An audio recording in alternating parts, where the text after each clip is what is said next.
The story begins with a flashback of the hero falling into a deep sleep after encountering destructive black magic. The events that took place forced him to leave his comrades and friends. 300 years have passed since then. But the restored peace and calm everyday life were only an illusion. Now, the whole world is shrouded in darkness. The main character stands in front of shelves filled with books and studies them carefully. Suddenly, a figure appears in the doorway, distracting the guy from gaining knowledge. When the hero turned 13, a man came to the magic tower for him. He had snow-white hair and golden eyes. The guy who studied literature was named Lin. His title was Archmage.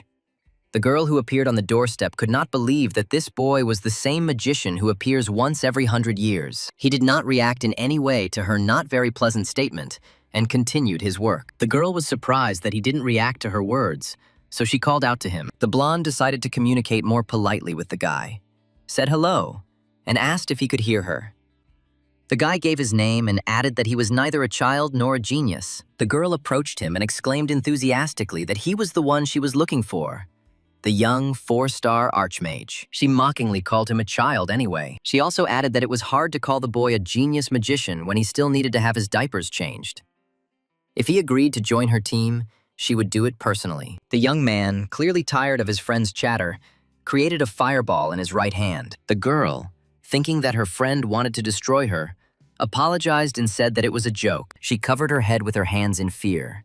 At that moment, something was threatening to happen to the books that lay on the very top. Suddenly, an abundance of literature fell straight down on the blonde's head. The hero couldn't believe the fact that his spell was so powerful that the surrounding things began to fall. The boy had no choice but to watch his friend, who was unconscious. Lin found this funny and began to laugh good-naturedly at the girl. When she woke up, she showed self-irony.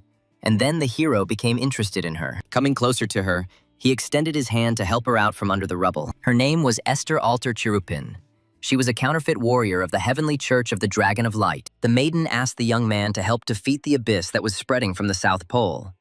In other words, she asked him to join her group of heroes, which already included 2 famous people. They were the famous archer of the Kai's Empire and the priestess of the fire dragon from the Republic of Dragon, Frida. After listening to his friend's proposal, he stated that he did not want to die, to which he received the answer that no one does. Suddenly, the young man asked her if the other members of the group were as interesting as the fake warrior. After thinking about this question, she answered that they were as crazy as she was. Then the girl says that there is something more interesting.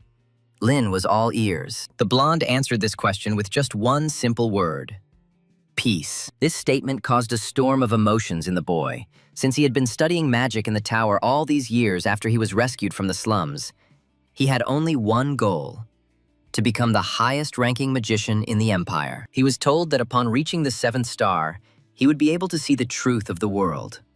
The boy wanted to reach that dimension where no one had ever stepped. Living in a tower, reading books about magic for the rest of my life would be nice. But to reach the 7th star, he needed to know about the world outside the magic tower. However, pointless travel seemed too tiring to him, and the young man wondered whether he needed it at all. And then this clumsy hero comes on the scene and offers the guy to save the world. This was enough to pull him into the outside world, despite the lack of a burning sense of justice to save the world. Without thinking twice, the boy accepts her offer. Kaze turned out to be quite the alcoholic, as his accuracy dropped catastrophically without a drink. Also, unexpectedly for the magician, the archer turned out to be mute. Freed, the priestess, was a heavy smoker.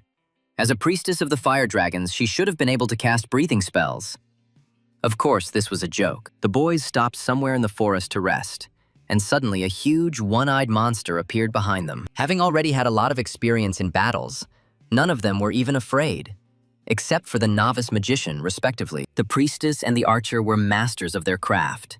They cracked these creatures like nuts. Kaze fired a clean shot straight into the bastard's eye. While he was in pain, Freed was preparing a powerful spell. Once the process was complete, the priestess finished off the monster with a huge magical wave. The terrible creatures that the heroes encountered on their way were too much for the boys to handle. During her travels, Esther often joked with the boy, forbidding him to fall in love with her. During one of the stops, she invited him to go on a trip with her when all this was over. The maiden was afraid that the magician was so innocent that he would be deceived by another girl. Thus, the boys traveled for 5 whole years. When the journey ended, signs of erosion appeared on the hero's body, a result of the boy being subjected to attacks from enemies for so many years. After the final battle with the abyss, he was dying, consumed by the poison that was poisoning his soul. Looking at his comrade's body, the archer clearly wanted to say something, but could not. The warrior asked Frida to do something, but she could not help. The disease was incurable, and Esther was depressed, realizing that all her plans for the guy had been ruined. Lying on the ground, he could barely speak. But through the pain, he blurted out that he didn't want to die. My friend said that she would find a way to help, and also asked me to just hang in there. He asked his comrades not to worry, and said that he had done it. The boy lifted his clothes, and on his body was a seal. A spell of immortality carved on his heart. Magic that can put the body into a dormant state and heal the hero. But the young man had no idea how long it would take for this rebirth to occur.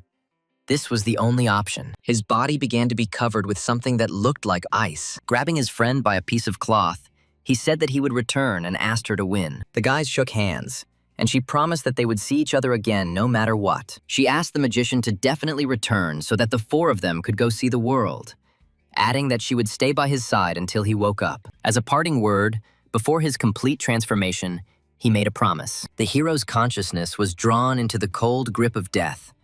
There was a feeling of buoyancy and emptiness, like immersion in a swamp. He reasoned about how he could not see the truth from the magical system of the seventh star. This shared journey across the vast world ends here, before the army of the abyss, rushing forward with screams. All that remains for the mage is darkness. Tired of floundering in it, he opened his eyes. He looked different. Black hair, red eyes.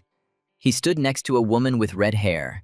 She addressed him by the name of Rain and asked if everything was okay.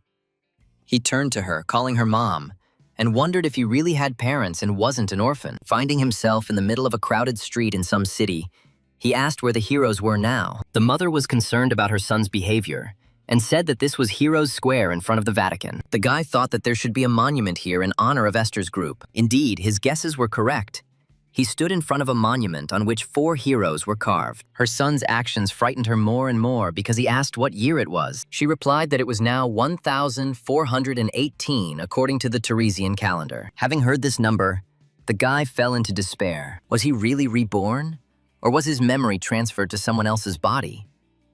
The hero had strange sensations and didn't understand what had happened to him. Esther's laughter, Kaze's drunken delirium, Fried's cigarette smoke. Could it really have been 300 years ago? The guy asked a pointless question about whether they had won the last battle. If they hadn't won, there wouldn't have been a monument, which is why the sky is so peaceful now. Mother said that if you climb the Vatican Tower, you can see the frozen remains of Lord Lin. The guy wondered how he managed to take over someone's body. Mama added that Lady Esther remained by her friend's side until she passed away. The boy suddenly started laughing, which greatly surprised his mother. Coming closer to the monument, he was surprised by the fact that the girl kept her promise. Coming even closer, I realized that someone had not kept their word. That man was he, Lord Lin, or a boy named Rain. He didn't know what the trio were saying about him, but the guy managed to become a historical figure. The emperor personally erected a monument in his honor, and many towers of magicians and families revered him as a saint. But what remains in my head from the past 300 years? Only magic.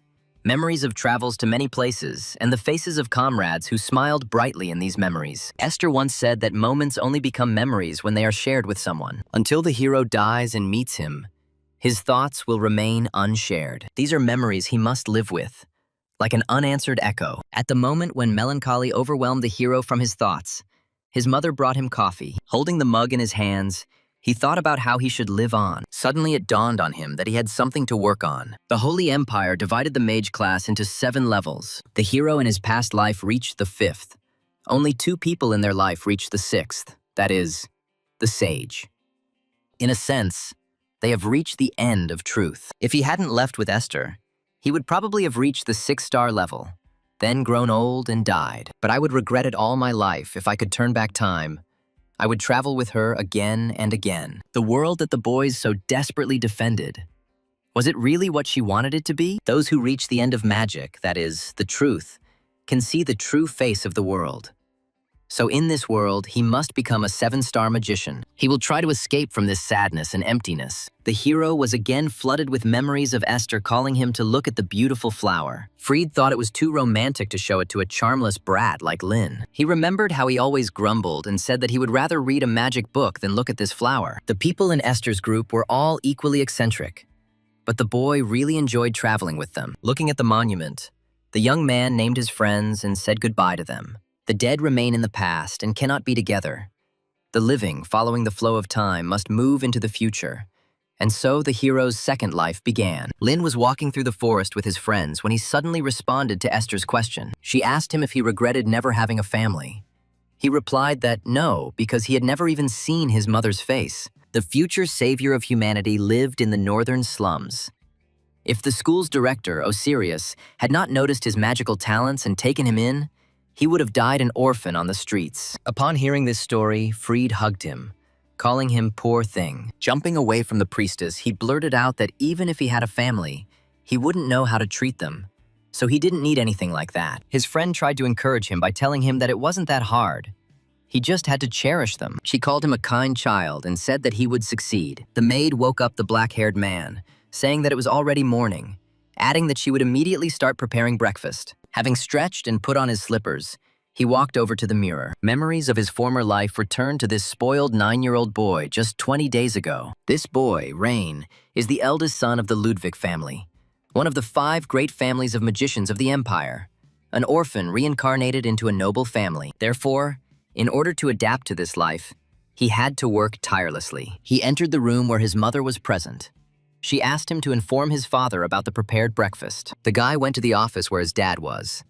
The head of the family was busy reading something. His name was Kevin, and he reported that his son had a bad complexion. He reported that his son looked tired after the trip. Rain relayed the information from his mother to his father, to which the head of the family suggested that the child have breakfast first. The guy noticed a roll of paper lying on the table and asked if it was magic. My father confirmed this information, saying that the dissertation presentation was next week, so he was in a bit of a hurry. Food leaves him with a foggy head, so he tries to concentrate and get as much done as possible in the clear morning hours. The boy was surprised that his father could not cope with what was depicted on the parchment. Rain offered his help.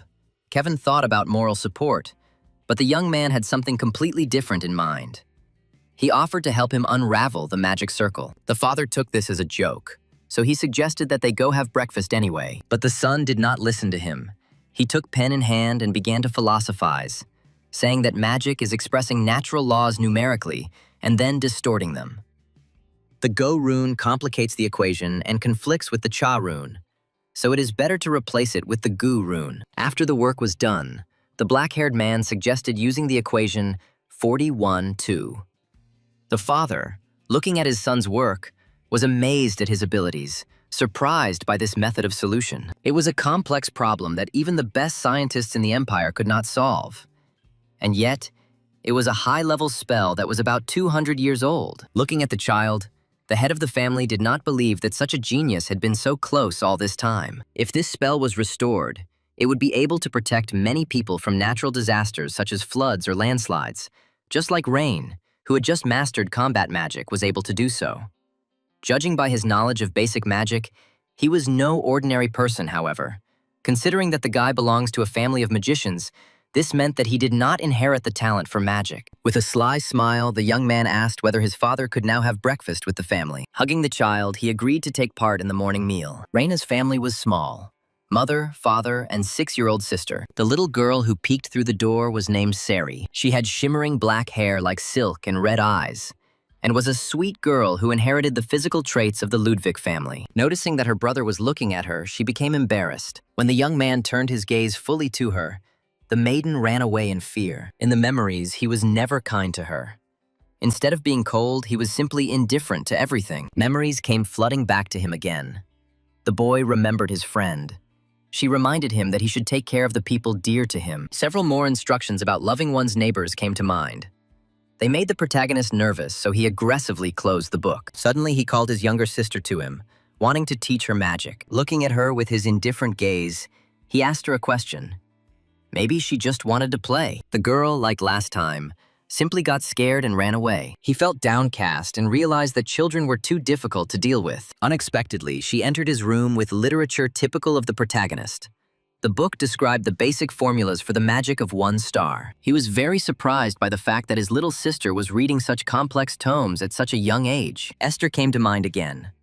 Lin always complained that she treated him like a child, but in reality, The guy loved these moments more than anything in the world. Having seated his sister on his lap, he began to explain to her everything that she did not understand. He explained complex topics to her in a language her age could understand, comparing formulas to a game of house. The shape of a magical figure determines the attribute of magic. If you draw a triangle, it will be the attribute of fire. The shape of a fan, the attribute of wind. The next step is runes. They determine the effect of magic. Otherwise, they are called magic words. While explaining all these topics to her, the hero uttered a word such as mathematics. The sister found this word funny and laughed, which greatly surprised her brother. Realizing how much she would have to learn, I suggested starting with addition and subtraction. The servants, watching the children, noticed that Rain had changed, at least because he stopped treating his sister like a nobody. The parents also noticed this, especially the mother. She was very surprised by the following picture. The brother and sister fell asleep sweetly hugging each other. She would like to capture this moment. The father, approaching the table, saw that same red book, noting that the boy had begun to teach the youngest magic. It seemed to the father that after returning from the square, his son became a completely different person. His tone suddenly became more mature. The mother suggested that the abyss had possessed the child, but the father dismissed her guesses, citing the fact that the boy took after him. The head of the family recalled a story from his childhood, how he managed to meet Lord Lin. He bragged to him about becoming a 3-star magician, but during the war, the future hero rose to 5. Living in the peaceful era that the heroes created, he realized how complacent he had been. Perhaps Rain had similar thoughts. The parents, walking down the hallway, were debating whether Lin had really been frozen in time. Father remembered an interesting fact. There was a trace of Lady Esther's magic in the ice, and only these two could awaken it. Perhaps her action is a letter to the hero after he awakens. The father also turned to his wife and said something important. Perhaps their son is considered a genius. Moreover, he may well reach the level of a sage. He solved the magic square that Dad had been working on for over a year. He accomplished this simply by looking at it this morning. After these words, the mother understood why the head of the family did not miss today's breakfast. After some thought, he decided it was time to teach his son the family magic. Rain can become a mage thief who can read and steal any magic. This ability is only allowed to be used by those who belong to the Ludwig family. The father was not sure that his teaching would bring any results, but it was worth trying. The boss had an idea that he clearly didn't want to share with his wife. The hero, meanwhile, lay under a blue sky among tulips, a beautiful region, a third of which belonged to his family. Standing up, he realized that in order to develop, it is necessary to set medium-term and long-term goals, especially if this is the path to truth. To become a 7-star magician, you need to do a lot. No matter how young you are, you can't waste time. Placing a piece of canvas in front of him, he declared that first it was necessary to call a guide. Suddenly, his sister appeared behind him, terribly interested in what her brother was doing. The guy explained to her what he was going to do, but due to her age and lack of experience, she did not understand at all what he was talking about. He suggested making the same for the youngest. The girl was very happy to hear the support she had been missing for so many years. Looking at the stormy emotions emanating from his sister, the guy thought that she liked it. As I explained to her the basics of what they were doing, I thought to myself that her speech was awkward for a 6-year-old child. What he showed her was high-level magic containing 4 different elements, and only a 4th-level mage could handle it. As I continued to draw with my pen on the parchment, something resembling lightning began to gradually appear. The work Rain had done greatly surprised his little sister. The hero felt ill. He grabbed his heart, and blood started coming out of his nose. He didn't have enough strength to cast such powerful spells. It's good that it was a guide spell. If he had created a combat spell, he would have definitely died. After the magic dissipated, Rain thought that his current body was just trash. While wiping away the blood, the boy summoned a creature named Rudian. It turned out to be a magical butterfly that landed on the youngest girl's finger. This creature is able to evaluate the user's abilities and determine potential magical power. While the girl was studying the magical insect, her brother explained to her what it was and why it was needed. He continued to tell her about runes. Ju tells her about basic magical power, and Yu about the use of magic. In short, here are the best runes for learning. It may seem simple, but this is 4-star magic. Looking at his sister's admiring face, the boy asked if she liked it. After all that he showed her, he told her to go and study somewhere else. Rain thought that he needed to restore his magical power first. He would summon the second Rudian later. After the butterfly appeared, It assessed the hero's physical condition. His magical power was equal to 3,024, which was below the level of a novice magician. After thinking for a moment, Rain realized that he had a long way to go. Suddenly, Rudian gave out such information. Bloodline magic was discovered. It is assessed as trainable. The boy realized that his current body wasn't so useless, because he could easily learn the magic of the Ludwig family. Here, the hero was flooded with memories of when Lin had just started traveling with Esther, and he met a young magician. He wanted to prove himself as the best mage in the Empire, and wanted to join the party instead of the hero. There was nothing special about his skills, but his eyes gave the boy no peace. With his own eyes, he could see all the magic that Lin used and only counterattacked. The boy understood that this was the power of the bloodline magic of the Ludwig Bell-Sidious family. Just by observing the flow of magic, he could determine what kind of magic the opponent was using. If their magic skills were equal, the one who used it better would gain the advantage. Bell-Curious, the legendary eye that only 3 people in the history of magic have ever opened. Sidious is the ability to recognize magic, and Curious is the ability to steal it. The reason why the Ludwig family is known as mage thieves is because of this eye. Looking at the butterfly, the hero was in thought. Now the goal of childhood has been achieved. Without magical power and endurance, one cannot become a great magician. Rain was happily browsing through his new family's library when his father suddenly called out to him. He asked if the guy was interested in their family tree. The head of the family added that it was a bit early, of course, but wouldn't he like to try to learn? Rain agreed. Then Dad said that Elin would be the mentor, and later Kevin himself would begin to teach his son. The father added that the aforementioned person is a good person, has great magical talent, and, above all, is an aunt who loves her nephew more than anyone in the world. The boy met her when he was 6 years old. Looking at the young man, she was indignant.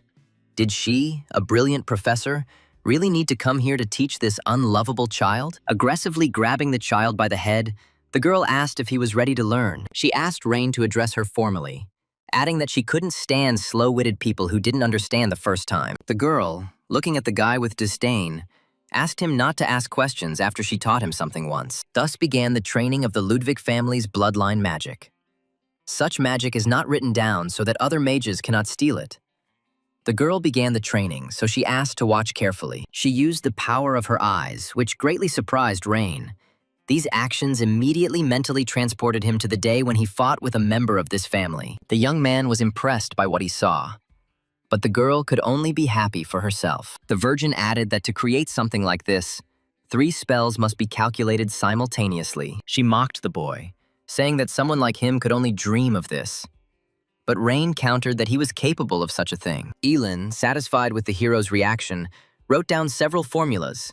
This was an analysis of magic. Looking at them, the young man realized that this turned out to be more theoretical than he expected. If the founder of the family, Ludwig, did not impose genetic restrictions on them, then Lin could take advantage of this. A girl approached the guy and asked if he thought it was too difficult. He replied that no, he just needed a little time to understand. Having thanked her for guiding the boy, he was now going to sort out what he had received on his own. She didn't believe that the child could cope with this on his own. Started asking him questions about learning, but without receiving any answers, she asked him not to ignore her. But the guy no longer cared what the girl was saying.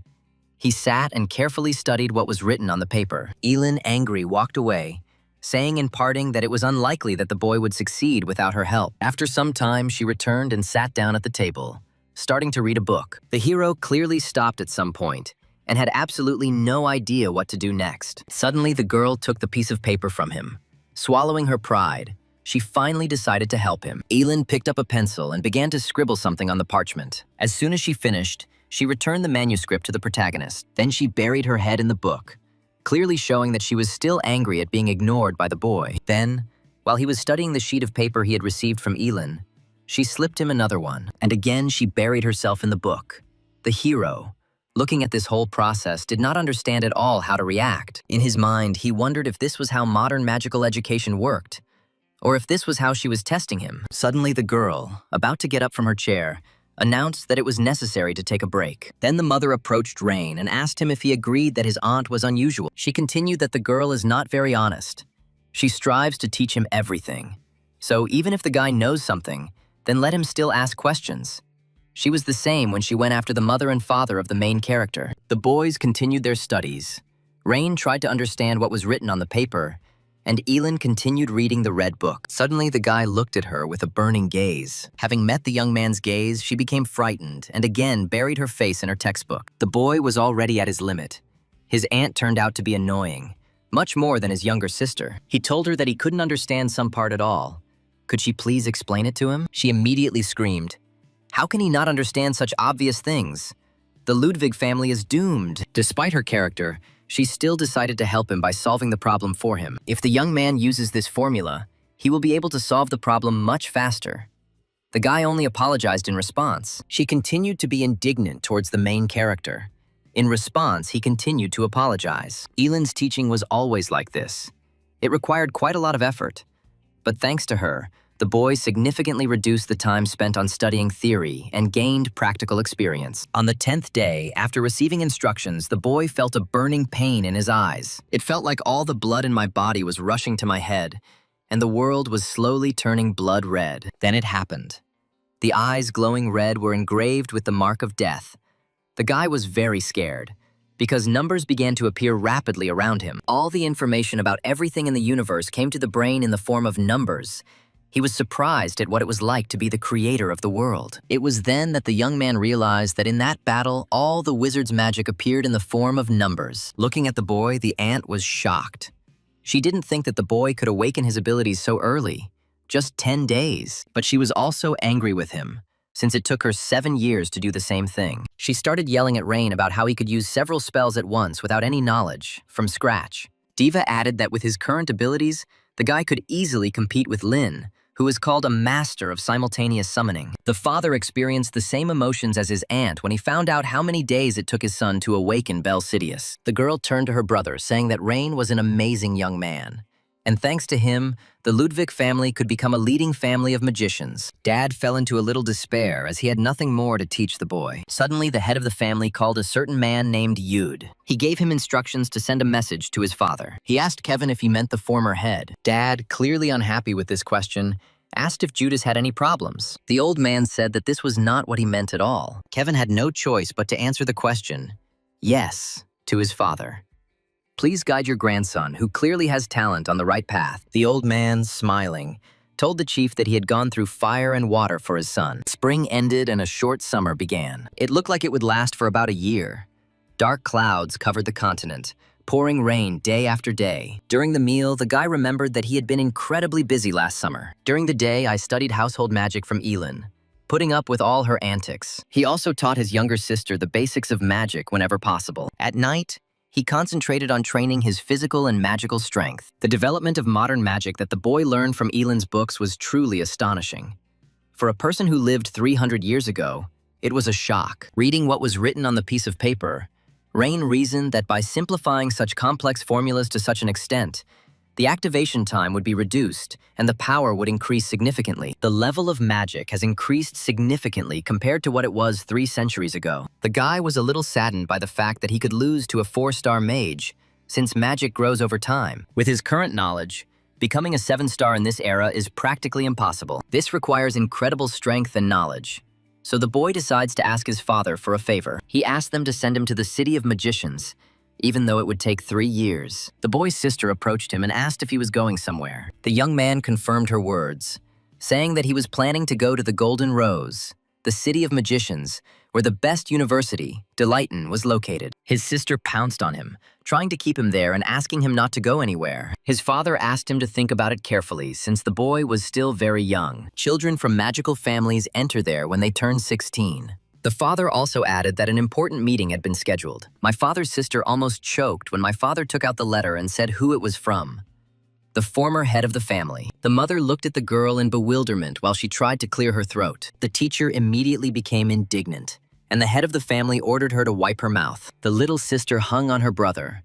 Apparently, she was also very outraged by this situation. Father noted that there were only 3 people in their family who awakened Bel Curious. At that moment, Rain realized that his grandfather's name was Scalzi Ludwig. Dad added that grandfather would be the boy's new mentor. The father noted that before starting his studies at the university, he needed to visit the former head of the family. Almost arriving at his grandfather's place, the boy was amazed by the place where his ancestor lived. The boy was scared and interested at the same time. because he didn't know what awaited him. He realized that there was no point in delaying this, so he firmly decided to go in and greet him. Entering the huge room, the young man discovered a tall man at the end of it. He stood by the window and watched what was happening on the street. Suddenly, the grandfather turned around. His look was a little crazy. He immediately cast some kind of spell with his hands. The heroes found themselves in a black and white space. The young man was scared because he was there for the first time. Looking at the man, the guy tried to understand the course of his thoughts. Grandfather immediately began preparing the next spell. Realizing that there was no time to waste, he also began to do at least something to resist the former head of the family. Suddenly, the entire aura that the man had created disappeared without a trace. The guy realized that it was Bel Curious just now. The grandfather, looking at his grandson, said that it could control visible magic at will. The father, looking at them and listening to their dialogue, was glad that they found something in common. The former leader, having stopped using his power, said that using Bel Curious was not enough. He asked his grandson what level he was currently at. The young man reported that he could barely cast 3rd-star level spells. The grandfather said that using the family's spells required enormous magical power, and hinted that he would help the boy on his path to power. He asked the former head to lead him to this level. Grandfather added that his training would be very hard, but thanks to it, he would learn correctly. He also added that his greeting was rather rude and asked for communion from both. The grandfather offered his son a drink after he checked Rain's suitability. The father had no choice but to bow obsequiously. The training began. The former head announced that his grandson should freely use his abilities. He advised him to quickly read the spell and also asked him not to screw it up. The training was tough, and the guy clearly couldn't handle it yet. But despite all this, the grandfather was glad. He saw a genius in the boy. The guy tried his best, encouraging himself with the thought that he still had to learn to use the power of his eyes and develop magic. His grandfather advised him to risk his life in order to grow significantly. Rain understood this, but he still felt like something was missing. The former head said that he is now planning to create a fireball. He added that if the guy fails to dodge, he will die. The grandfather decisively went on the attack against his grandson. The guy had no choice but to forcefully use the power of his eyes. A huge clot of magic in the form of a fireball flew towards him. He gave him advice, mastering the opponent's magic with the help of Bel Sidious and manipulating it with the help of Bel Curious. The guy still couldn't get his bearings, although the ball was already close. The guy's right eye started bleeding from the strain. He was finally able to use the power he possessed. Everything around was transformed into numbers. Looking at his grandfather, he saw not him, but a silhouette in the form of a code. The fireball, meanwhile, was rapidly approaching. The words about the universe being transformed into equations and sent directly to the brain immediately popped into the guy's head. It was necessary to change the formula at his own discretion. The young man was about to act, so he stretched out his hand forward. The magical array consists of 2 triangles. The designated runic symbol is the Rudihen formula, the solution to the equation. Like an imaginary root, thanks to his knowledge, Rain got rid of the magical fireball. The grandfather, watching his grandson's actions, was amazed. But despite his victory, the guy was exhausted and began to lose consciousness. Fortunately, the former head of the family instantly teleported to him and caught him. Looking at his grandfather, he asked him whether the boy had succeeded or not, to which he received the answer that the result exceeded all expectations.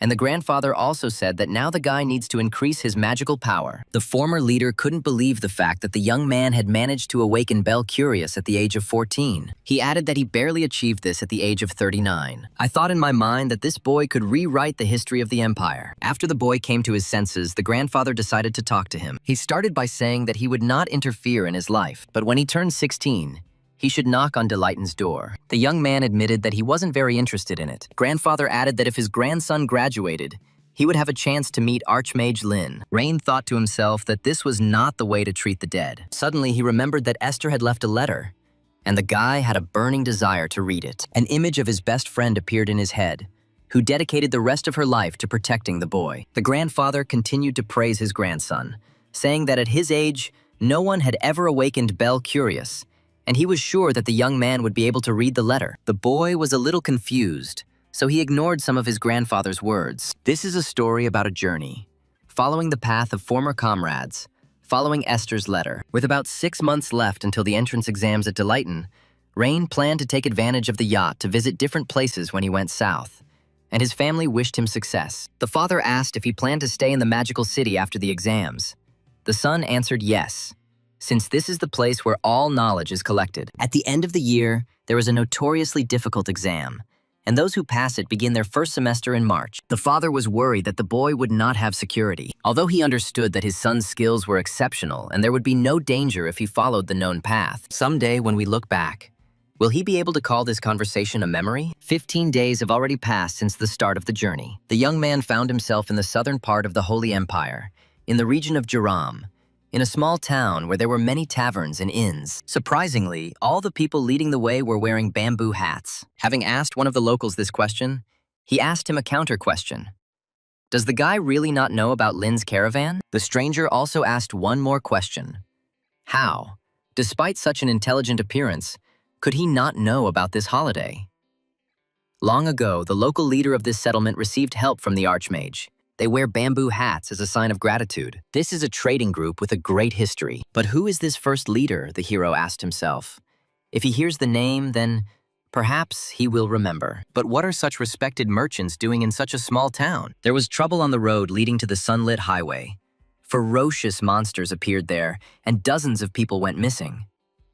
People are waiting for the Lord's forces to come and destroy them. At that moment, the hero thought that this was a good way to practice his magic. Creatures whose essence has been distorted by magic are called monsters. They resemble animals but have a much more grotesque appearance and dangerous magical abilities. The boy thought, as long as it wasn't a top-level monster, he shouldn't be in danger. Meanwhile, night had already fallen outside. The young man was not afraid to travel through the forest at such a time of day, but there was a feeling that someone was watching him. Despite this, it did not dare to attack. Perhaps it felt the difference in magical power, like an animal instinct. The boy could easily deal with monsters of this level, but despite this, he believed that it should not concern him. The monster extermination team could handle them with ease. Suddenly, he decides to go another way, by land. Suddenly, someone asked him how to follow the path the young man had thought of. He mentally transported himself back to his past life. The girl suggested walking along the Belisor River and then heading to Turvanov. She wanted the heroes to go through the flower field. The other mage from their room had no idea where it was. Suddenly, Lin yelled at the girls, asking them what they were doing. He reported that 2 groups of soldiers were destroyed while fighting at the front.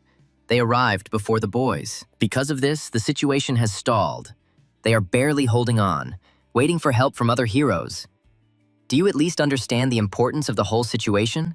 The main character asked them. The red-haired one replied that several legions were heading to the battlefield, and all the powerful mercenaries had crossed the sea for glory. So she understood that there was no need to rush. When all the strong ones left, the monsters began to run across the continent, as if they had been waiting for this moment. Their danger level is C or B. Lin's best friend looked at him. She understood what he was feeling. She said that in this world there are many people who need help. Even in such a trifle, there is no difference in asking for help. She hoped that when he grew up, he would help people. Even though 300 years had passed since then, their advice irritated the hero. It was necessary to rest. Ryan was tired from the journey. He cast a strange spell in his right hand. As soon as the magic creation was finished, the boy exclaimed that it was necessary to find him. The forest and all its contents were plunged into silence. Suddenly, there was a loud sound. Rain ordered to bring him here. A semblance of a snake appeared in the air, twisting its body. This something was rapidly approaching the main character. Yes, the information was confirmed. The summoned creature brought the magician a monster resembling a dog. Looking into the monster's eyes, the boy wondered if this was what they called a threat. The young man reported that he had exterminated countless numbers of his relatives of this species. Rain offered to spare his life if he stopped touching people. Although it is unlikely that the monster could understand human language, the snake squeezed all the internal organs of the creature. As he walked away from the body, he thought about how boring it all was. The border between the central and southern regions of the empire. This place was called the Bedantio Ridge. As soon as the hero stepped onto it, he met other creatures. The guy was unhappy that such freaks could look down on him. Suddenly, someone shot several creatures with a bow. The stranger began to rapidly approach the magician. There were several archers. Lin could not see their faces, although one of them seemed similar to Kay's to him. This man jumped from a small hill towards the main character. The stranger asked the protagonist if everything was okay, at which point Rain smelled alcohol. There are often monsters in this place. Wasn't the young man warned about this?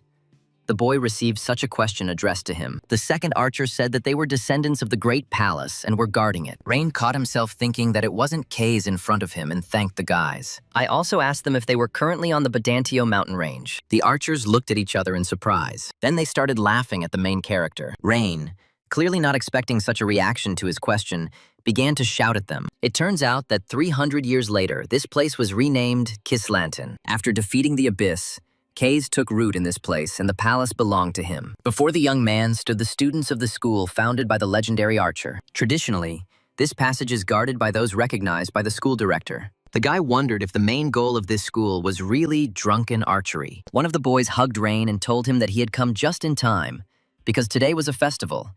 A day when everyone could drink free alcohol. They say that alcohol is the path to the sun and the moon, the boy said. The archer who saved the magician told his comrade to behave more restrainedly. The boy was about to carry Rain to the entrance of the village. Walking through the forest, the young magician asked his comrade if the road was really closed because the leaves were falling. The archer confirmed this information, adding that there were too many fallen this year that they could be removed forever. Coming to a fork, Rain was told that if he climbed the wooden stairs, he would reach the training hall, and if he goes straight along the path, he will arrive in the city. The young man's attention was drawn to the stone, or rather to what was written on it. Something pinched in the protagonist's chest. In front of him, he saw the silhouette of K's. An archer distracted him from his memories by telling him that the boy could make a wish in this place. The comrade was about to tell something important to the main character. The tomb of the legendary archer is located in this place. People usually make a wish here, saying, "Please protect us this year too." It was strange to Rain that the tomb was built in such a place, on a mountain. The archer began to interrogate the young man about why he knew nothing about this place and doubted that he was even from this country. Suddenly, the comrade asked whether the young magician had ever heard of K's friend Lin. Everyone should know this fact, for example, that Lin was very shy. K's believed that Lin would return, even after death. Before his death, he said that if his grave was in the city, Lin would hardly come there.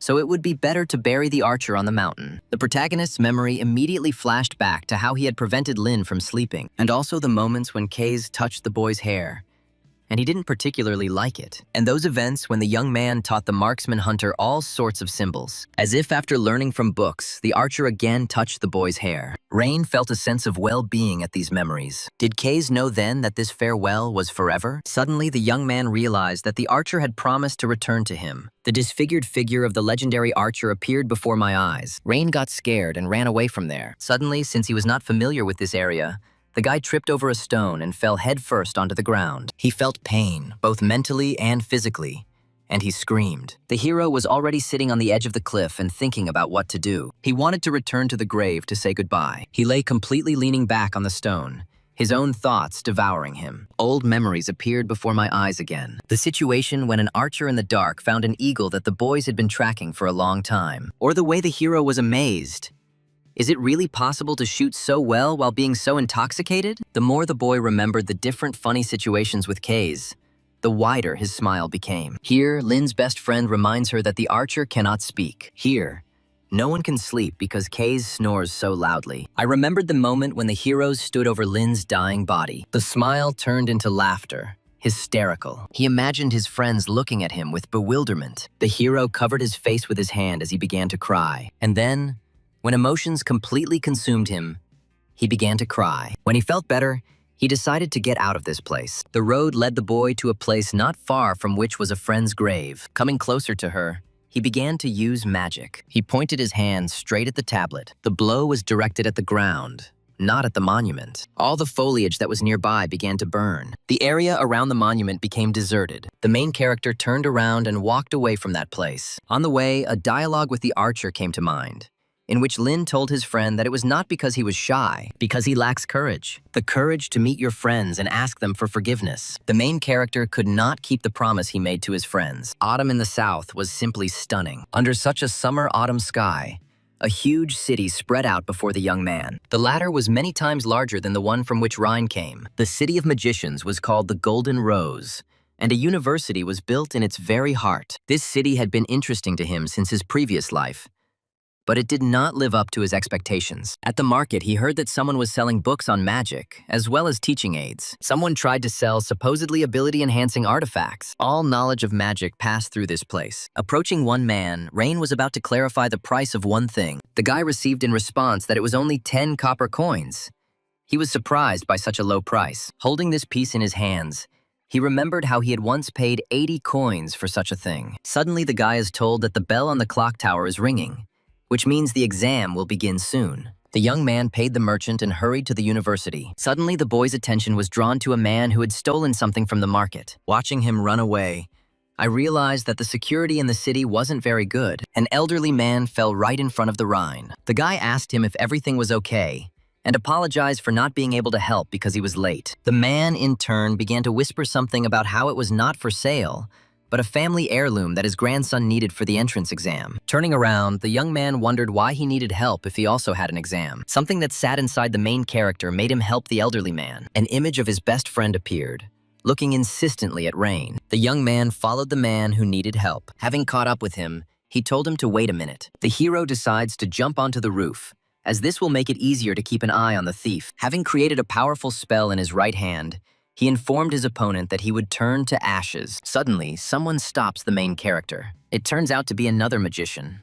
A girl. Sand suddenly appears around the thief. Using her magic, she created several sand guardians. Standing on them, right in front of the enemy, she informed him that he had not chosen the best day for atrocities. The girl pompously announced that she was Christaton. Looking at her, Rain realized that the maiden was Varden. Her family is located on the eastern edge of the border. Like the Ludwig family, it is one of the 5 families of magicians. Before he regained his past memories, he met her several times at family gatherings. The girl constantly teased him, asking questions like, "Does Rain really like living like an idiot?" Every time they saw each other, she would start acting smart, so he called her a nerd. Judging by her shape, she is most likely the same age as the hero. The thief turned out to be no slouch either, as he also possessed magic, and he destroyed the guards without any difficulty. The girl, left without support, hovered above the ground. The bandit's magic grabbed one of the boys. Rain decided not to stand aside and began to create something. He activated the power of his eyes. The hero also noted that the man possessed considerable magical power. The young man was also interested in his left hand. The girl did not give up at this time.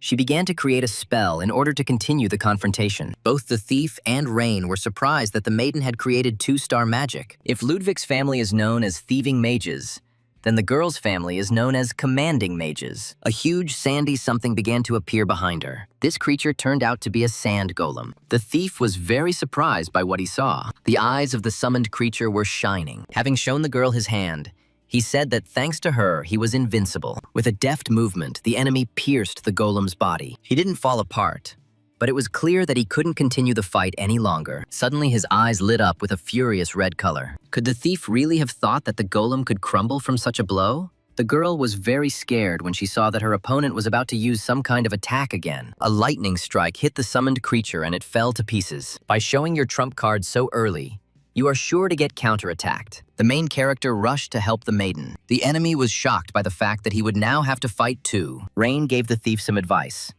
In magic, if you use a spell first, it doesn't mean you've already won. The boy, with a menacing look, began to create a spell in his left hand. He brought down a huge layer of water on the golem. The girl whom the hero helped asked if the young man was a water mage. She added that water magic might defeat Earth, but an unsummoned creature would be unlikely to fall to the magic of a single star. The thief began to laugh at the boy's helplessness. He added that he doesn't know his place and still boasts. Then the guy tried again. This attack already seemed stronger than the previous one. While he was trying to fix the situation, the girl informed him that it wasn't working. The thief, as if completely mad, advised the boys not to waste their time and simply wished to die. Rain tried harder and harder, putting in all his strength. The thief also did not stand aside and controlled the subordinate creature as best he could. The boy had no choice but to stop the spell and save the girl. The thief was furious that he couldn't deal with the children. While Rain was rescuing the girl, he clearly came up with an effective plan. The girl noticed this and told him that it was dangerous, but the young man could no longer be stopped.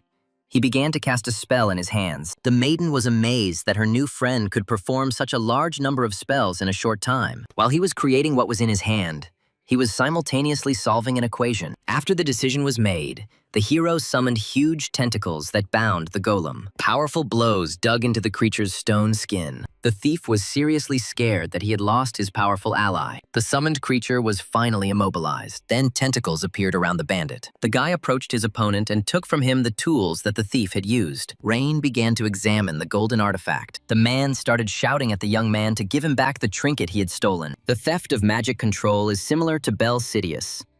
2 magic circles are engraved on the stone, meaning the enemy could steal up to 2-star magic. The bandit was scared because he was able to cast such magic. Rain told him that he wouldn't believe him even if he told him. The guy returned his grandmother's fing. She even burst into tears from the young man's kindness. All the people who observed the situation rejoiced. Suddenly, the guy remembered that he was late for the exam. A woman in a robe with a sword in her hand approached the thief, putting the weapon to his face. She turned her gaze to the girl from a noble family. The woman told her that the maiden had made a mistake. It turned out to be Professor Caroline. She informed her that using the golem was a rash act. Quick self-reflection is a good quality of Krista.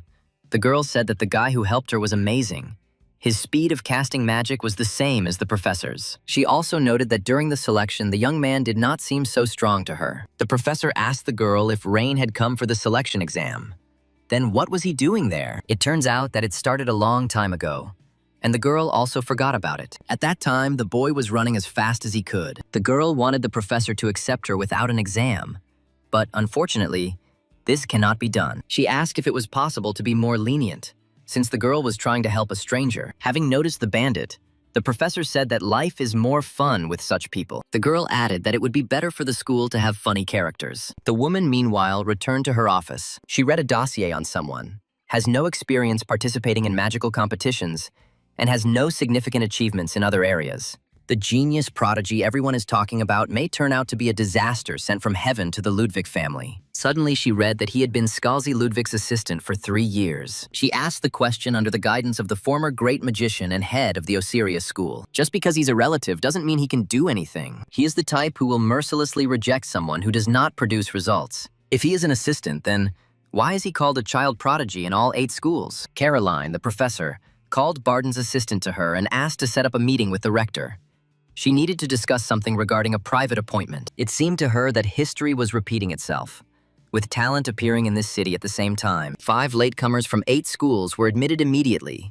The Varden family also sent a child, but there may be problems with him. Since the conflict between the magical families and the 8 schools is very deep, it is not very pleasant to get involved in the students' disputes. But this is a special situation. The rector told the professor to keep a close eye on the students and intervene when necessary, but not often. Medelia, looking at the professor's face, asked what had happened. She thought that it was not worth jumping to conclusions. It seemed to her that in this generation there was another genius besides Krista. The rector asked if there were any new students she didn't know about. Caroline said there were not. Then she suggested that perhaps this child should be given an additional test. The professor said that the rector would not believe it, but she could have seen him at a family meeting. Medelia reported that her friend still had the habit of hitting her hands. It was just the professor's personal opinion, but perhaps they would have still given Rhine Ludwig the opportunity to enroll. Looking at his file, the girl wondered how he would behave in this situation. But they would soon know the result, because Owen was there after all. The rector also wondered if the young man really hadn't asked for any reward for his actions. Yes, that was indeed the case, because the young man didn't like it when it turned out that he was a hero. It brought him problems. He prefers to just read his books quietly. The rector thought he was strange. The professor noted that such people make good magicians, as her teacher had said. The rector noticed that her friend was looking a bit gloomy today. She also noted that she was perceptive, as always. If Rhine Ludwig caught such a thief, then it seems that it is connected to the Dark Church. The rector was sure that no. The Department for Combating Special Cases was going to contact them.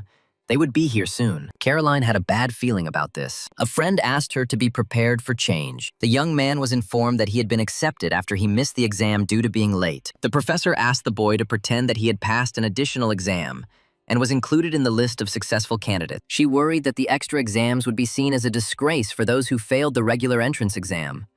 But for him, it wasn't much of a problem. Fearing that he would have to retake the exam, he accepted the offer. And so he stood before the gates of the greatest magical university, where the pinnacles of the intellect of the sacred empire gathered. The hero stood in front of the gate, wearing a luxurious white cloak. While inside, He found himself thinking that he had never been connected to the school. In his past life, he studied under the head of the Asura school, and in this life with my family. Now the young man feels that he does not need to learn from anyone, but he needed to find what Esther left for him. For now, the guy needed to improve his magical skills at least to the level of his previous life. Suddenly, he was noticed by the girl whom he helped in the battle with the thief. He reluctantly greeted the girl. She thanked him and then started screaming. The girl said that she could have managed without his help. And suddenly, the other kids started calling the girl's name. Rain noticed that the girl turned out to be more famous than him. She immediately changed her emotions and began to boast about her status. Krista also added that from this moment on, the young man is her rival. The guy, because of his character, thought that he couldn't stand annoying creatures. She wondered if he was the new Lin. The young man immediately remembered his past life. He was in dialogue with an unknown woman. She told him about the brat who entered the tower. She insisted on being treated like a senior since she entered the tower first. Lin remembered that the maiden was very boastful. This situation made the hero laugh a lot, and Krista thought that the young man was laughing at her. In order to somehow assert herself, she began to create a spell in her right hand. She created a powerful fog, which made it impossible for Rain to see anything. The other kids were affected too. With a haughty face, she asked if the hero had seen her true abilities. Looking around, the hero realized that the surrounding environment did not bother her at all. He caught himself thinking that she looked like Giselle. She must have reincarnated into her. Rain decided to put the girl in her place. The unknown person noticed what a dramatic performance was taking place at the moment. On one side, the best newcomer stood in front of him. On the other hand, there is a genius child prodigy who barely passed the additional exam. Suddenly, one of the elders appeared and announced that this was a comparison of extremes. A certain young man named Hubert appeared. He was from Rohuinam School, a graduate of DeLayton High School. Rumor has it that he has been rivaling with Kristen for a long time. The girl said that it would be a shame if he fell into her magic and flew away somewhere, so he should be grateful to her for her attention. The guy started to make fun of her, saying that he was so grateful to her that tears were welling up in his eyes. And he also advised the girl to know her place. She said that the finalists should not behave like that and hinted at a duel. Hubert looked at the girl through narrowed eyes and declared that she was a disgrace to the family. Now he turned to Rain, saying that he had not noticed him. He called him a genius, clearly hinting that, in his opinion, the young man was nothing special. The boy asked the impudent man who he was to behave so badly. Rain also told him that if he was going to fight, he had to be good at magic. This gesture from the hero amazed everyone who was nearby, especially Hubert. He asked Rain to repeat the words. At this time, the girl began to laugh at the arrogant guy. Looking at his stupid face, the girl wondered how the newcomer managed to trample his opponent with words. Suddenly, a woman appeared and told all the newcomers to follow her. The same thing applied to the girl. She had to take an oath. Rain turned slowly and went about his business with an imperturbable face. The girl, seeing the guy, said that she would continue with her next time. Some spectators thought, how can this be?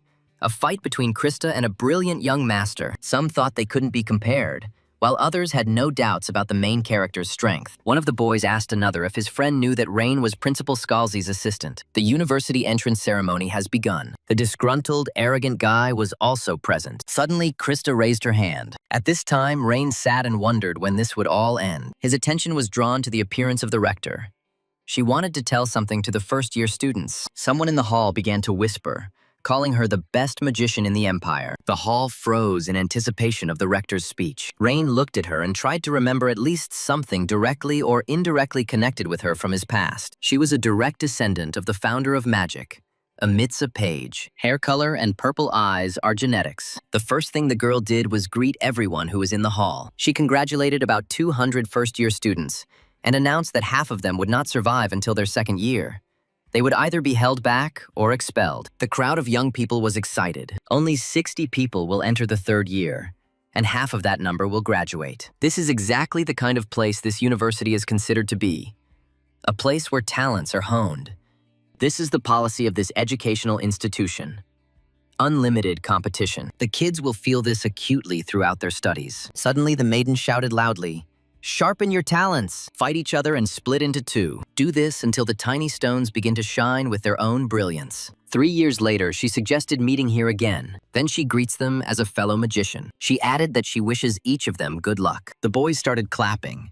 They were both disappointed and motivated. When everyone stood up, Rain remained sitting in the chair. The professor watched the process from the balcony and liked the energy that reigned in the hall. She asked Professor Owen's opinion on the matter. He said that he only sees idiots with manure on their heads. He added that they were all doomed to failure. Meanwhile, after the ceremony, the young man was looking for the building of the faculty of the Hall of the Sleeping Dragon. When he found it, he was amazed by the beauty of the architecture. Finding the office was not particularly difficult for the young man. The young man went inside, but it was empty. The hero had no choice but to sit at an empty desk. Cold, fresh air was coming through the open window. This situation made Rain smile. Suddenly, someone distracted him from his thoughts by informing him that the guys were now classmates. Looking at the one who addressed him, the young man was very surprised. This person turned out to be Krista, whom he helped on the street. She began to praise herself again, urging Rain to fight her. A friend with purple hair appeared behind her.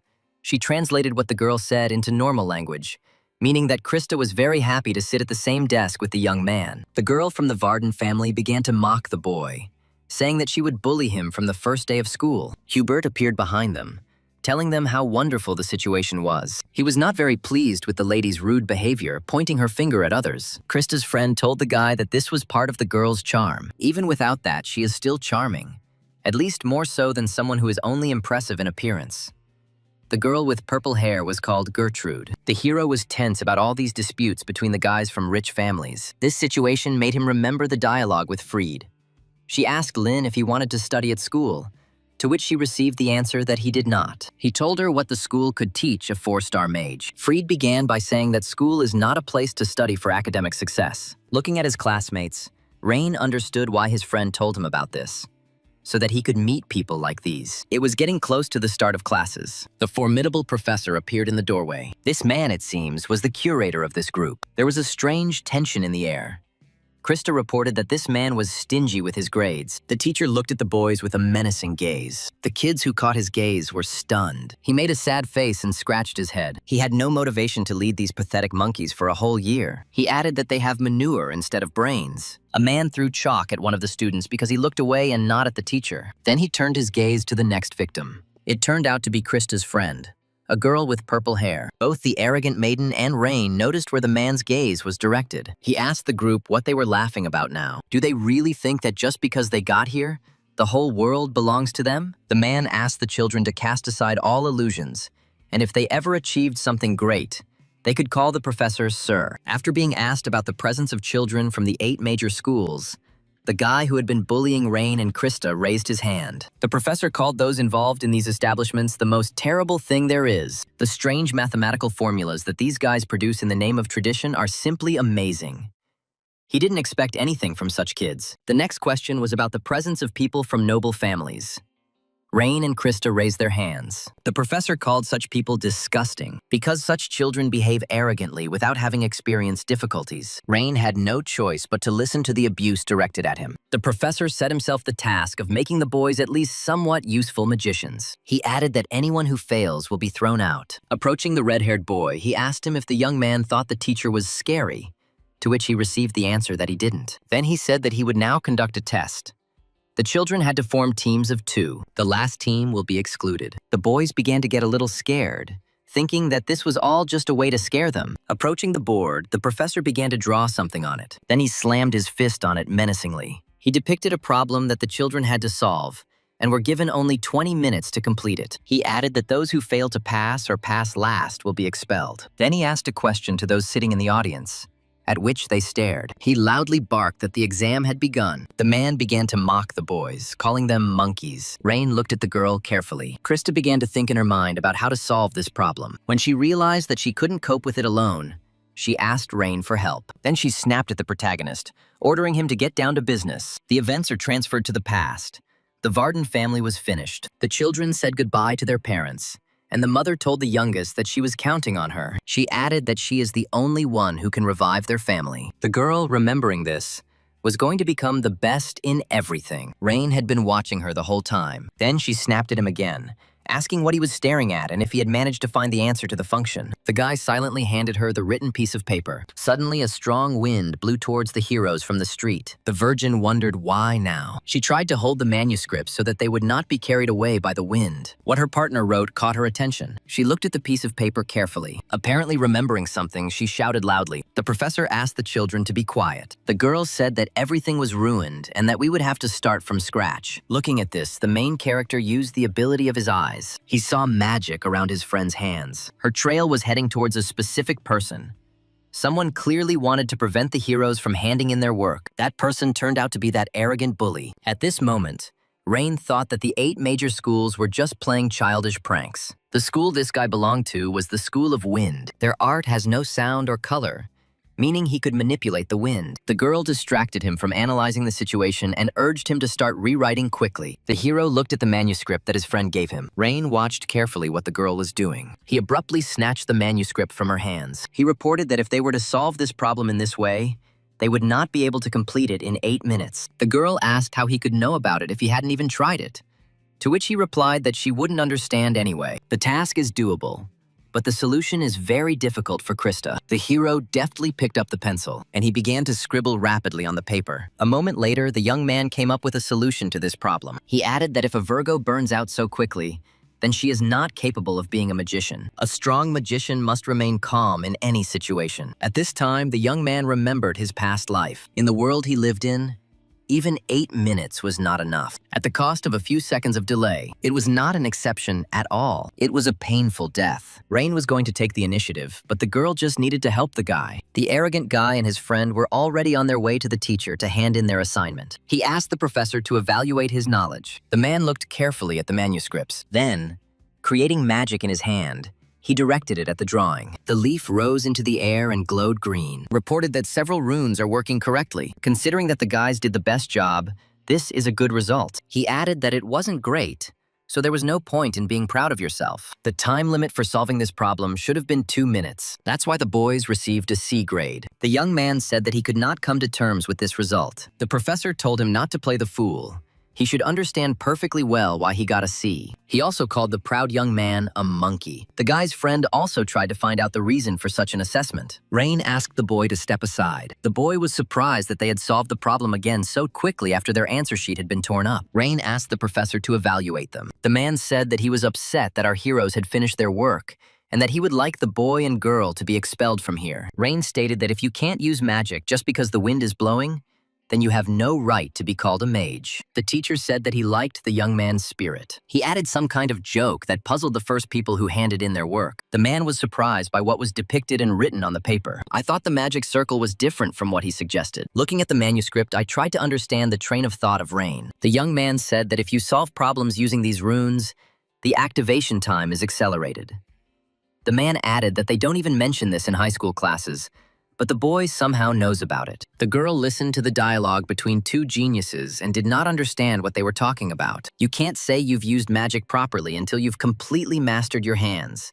So, with that in mind, the young man changed the shape of the magic circle. The teacher realized that Rain, based on his misunderstanding of the runes, was trying to shorten the activation time. The professor said that this was the correct answer, but whether it would activate correctly was another story. Rain suggested the man check it out. The teacher expected to see the young man fail. The girl had no choice but to hope for a miracle. The man wanted to understand whether this was skill or just a trick. A strange magic emanated from the leaf. Something appeared above the table. Then it disappeared, leaving behind a yellow spark. The teacher was amazed by what he saw. Both the girl and the other test takers were not indifferent either. Those who had been trying to solve the problem up until now were also amazed by what they saw. The man began to clap his hands. He said that he had been working for 13 years and had seen many geniuses. But our guys are the first to give such an answer. Those sitting in the audience were clearly envious of Rain and Christine, and the proud young man and his friend had no choice but to hate the guys. The heroes received the highest marks for such work. The girl, unlike the boy, was unable to contain her emotions. She thanked the professor from the bottom of her heart. He told the boys to return to their seats.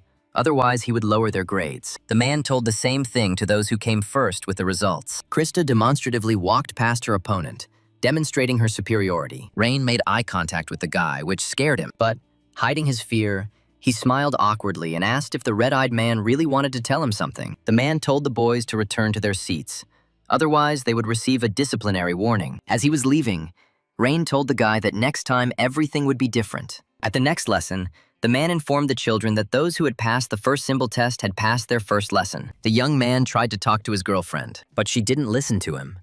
Then the hero became interested in why she was behaving this way. Meanwhile, the lesson came to an end. The teacher noticed the faces of those sitting in the audience. He added that next time it would be even harder. I asked the guys to get today's lesson into their heads. As they left the auditorium, Krista called the hero by his full name. The young man responded warily. The girl began to say something slowly. The boy pointed this out to her, and she shouted at him not to bully her. She reminded him that they were rivals, and that she would return the favor next time. They helped each other only this time. All Rain could do was listen to her complaints. The next day, the boys went to an unfamiliar castle. Friends were looking for what floor the dormitory was on. She accused the hero once again of showing off. Krista's friend came to the guys. The young man entered this beautiful building, which was decorated with dragons. Someone recognized the boy as the son of the Ludwig family. The young man approached the wooden door and wondered if this was the place he was looking for. He pulled a red pendant out of his pocket, which glowed strangely next to the door. She began to open up slowly.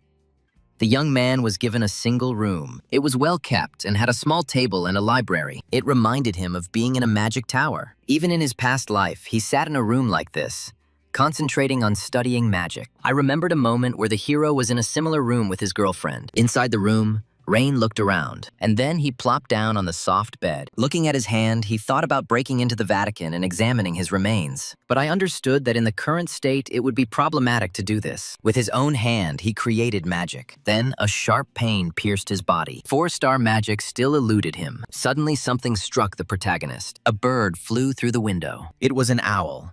Its appearance frightened the young man a little. She brought a small gift for Rain. Having taken the bundle, the young man let her go. The sender's name was not provided. Inside the box, there was a huge blue notebook.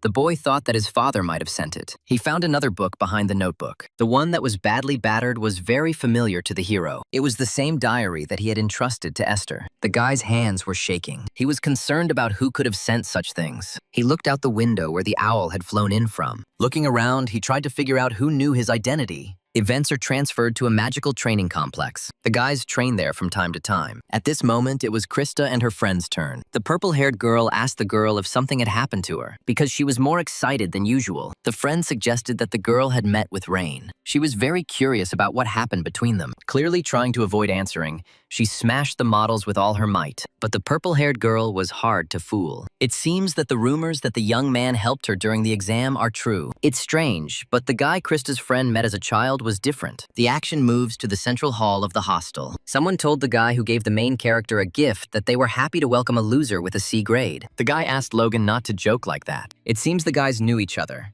His friend continued to bully Hubert. I reminded him that Krista had easily received the best score. Also asked about the boy genius. Hubert replied that his comrade should not care at all. Then, looking at him menacingly, he asked if he really wanted to challenge him. Logan didn't mind at all.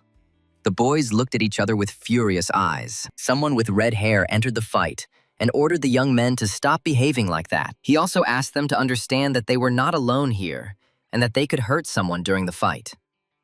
Logan approached the person, whose name was Lily, and told her that it was all a joke. The guy was planning a strategy to destroy Krista and the newbie. Lily was against it. She advised her friend to focus on development instead of bullying the weak. Hubert intervened in the conversation, saying that he would destroy them himself. Warn your comrade not to interfere. Entering another room, he called Logan a complete idiot. Then, to calm himself, he exhaled slowly. When he realized that this didn't help, he started punching the first thing that came to hand. He was incredibly curious about how Rain had such skills at such a young age. He didn't understand how a guy who hadn't achieved a single rank could be so talented. Meanwhile, Rain was reading one of the books. The first part told about Lin's life. The second about the fighting styles that the legendary hero used. Having closed the manuscripts, the young man began to think, even if someone knows about the identity, why haven't they contacted me yet? It was approaching 11 o'clock in the evening, and the hero was about to turn off the light, but his attention was drawn to what was lying on the chest of drawers. It was a diary related to Esther. As soon as he opened it, a magical butterfly flew out. The main character jumped back and the diary fell to the ground. The guy was horrified when he realized that he had created this Rudian in his past life. Then it dawned on him that this species was much larger and darker. He tried to understand how it had not disappeared in 300 years. The creature sat on the guy's hand and began to explore unique magic. Letters appeared against the background of the Rudian, from which sentences were formed. Looking at all this, Rain began to remember something from his past life. He realized that all the knowledge that Lin had studied during his life was collected here. 12 original runes, tested in battle 300 years ago. It gradually began to dawn on the hero. If this was all true, this means that he did not make a mistake in his path. If he continues in the same spirit, he will reach the end of his path. Suddenly, he had hope. She made him forget who sent this book. The next day, putting on his robe, he decides to begin his research. The hero immediately gets caught in the rain. Unlike the north, where the rain makes it cool, the southern regions remain warm due to the influence of the mountain range, and he walked away satisfied, humming a song to himself. He entered some building and asked the girl who worked there whether it was possible to freely practice magic there. She replied that this place would be even better than the battlefield. According to the headman, this is a place for practice with a wide range. She gave the guy some advice. The guy did just that. An imaginary gate appeared through which one had to enter. The girl also asked the guy not to be shy and to start training. In his mind, he asked for a target and that it be strong. A yellow spot appeared on the floor next to the hero. A greenish golem instantly crawled out of it. Its level was on par with 2-star magic. At the same time, Rain studied what was written in the blue diary. Having finished studying the rune, he closed the manuscripts. I started by constructing a triangular magic circle. It became possible to engrave the U rune. Then suddenly it began to crumble from the hero's hands. It seems like the 1-star magic didn't work. The guy clenched his fist tightly. Then the young man began to prepare to attack the enemy. He put all his strength into the upcoming strike. Rain finished preparing the spell. It seemed as if he was not attacking his opponent at all. Someone was watching the hero all this time. It was Hubert. He wondered what kind of trash magic Rain was using. A characteristic feature of magic is to be noisy. But judging by the young man's magic, it is still in its early stages. Rumors that he was Scalzi's assistant appear to have been proven false. At this time, something strange began to happen to the golem. He was all beaming. It seemed that just a little more and he would explode. The summoned creature fell to the ground. Rain cursed that he had barely succeeded. Flame with the U-line penetrates the body and melts it from the inside. But the whole thing took 30 seconds. But the hero had no intention of being sad. He still had plenty of time to figure this out. No matter how much he messes up, he will be able to solve this problem. Then the young man began to meditate. With Rujin flying around him, he reported that the theory of mechanics had been restored. Rain appreciated the butterfly's value, as it not only detected nearby magic, but also reported on the day's research. The hero realized that progress had increased by 0.1%, and he became interested in what had influenced this. He decided not to dwell on it, as there was still plenty of time. Suddenly, the boy was enveloped in a wind. Someone near the young man was about to practice. It was Hubert. In his thoughts, the protagonist called him a novice magician. 3 creatures resembling bats formed around the guy. They began to attack the young man. He dealt with them without any problems. Looking at this, Rain realized that the guy wasn't so bad. Events are postponed to hold lectures. The professor explained the stages of casting magic. Many magicians have difficulty with the 3rd, mathematical calculations. Therefore, to prevent the boys from turning into coal, the magician Lin created a discriminant. The teacher decided to demonstrate this with a specific example. Having explained, he ordered those sitting in the audience to solve the problem, for which he allocated 10 minutes. Taking the paper in his hand, Rain was about to begin. He wondered which of his friends had passed on this formula. After all, the trio with whom he traveled did not even know of its existence, although there was one person, that annoying child who proclaimed himself Lin's disciple and followed him around, the man whose name was Terena. Could it really be he who passed on this knowledge? Impossible, thought the hero, because it was 300 years ago. Krista distracted him from his thoughts. He offered her his help,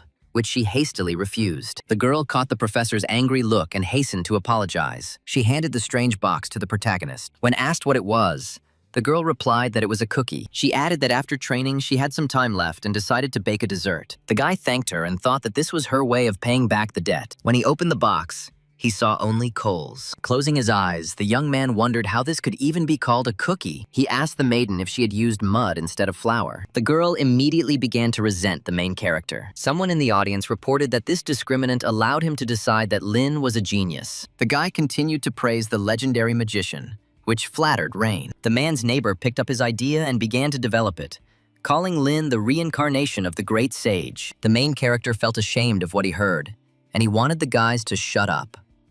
Krista was puzzled by the fact that Rain blushed. She asked him if he was really so embarrassed over a few cookies. At this time, the professor approached her. He suggested that she attend extra classes. The lesson ended with the children handing in their answers. The heroes went outside together, and the girl asked which club Rain was going to join. Virgo was about to join magical volleyball. Rain suddenly had some business to attend to and ran away. The university had many clubs for exchanging experiences, such as the Combat Magic Club. There was also a club of fire attributes. There was also a direction of festival magic. These clubs are created by students united by common motives and goals. This gives everyone the opportunity to devote themselves to research outside of their studies. Because of his girlfriend, who was constantly distracting the hero, the guy couldn't concentrate. She wanted the young man to join the magical volleyball circle with her. He refused, saying that his father would not scold him if he did not honor traditions. Krista's friend entered the conversation, saying that this couldn't be. She had already begun to persuade Rain to join. He became interested in the Fine Arts Club. In those days, people clung to survival.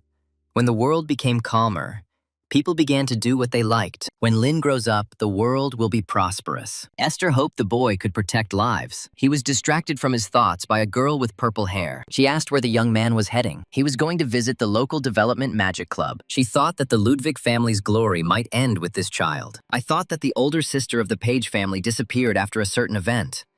What if the Rain family also lost heart? Then the girl smiled strangely. She announced that a new era was now beginning under the leadership of Lady Krista. Turning around, the girl did not see her friend. She felt uncomfortable because no one was listening to her. She assumed that she had gone after Lord Rain. Everything turned out just like that. She really did go after the main character. Approaching the door, he assumed that this was the very place. The hero opened the door slightly and heard a conversation. Several guys were talking to each other. One of them turned out to be Logan.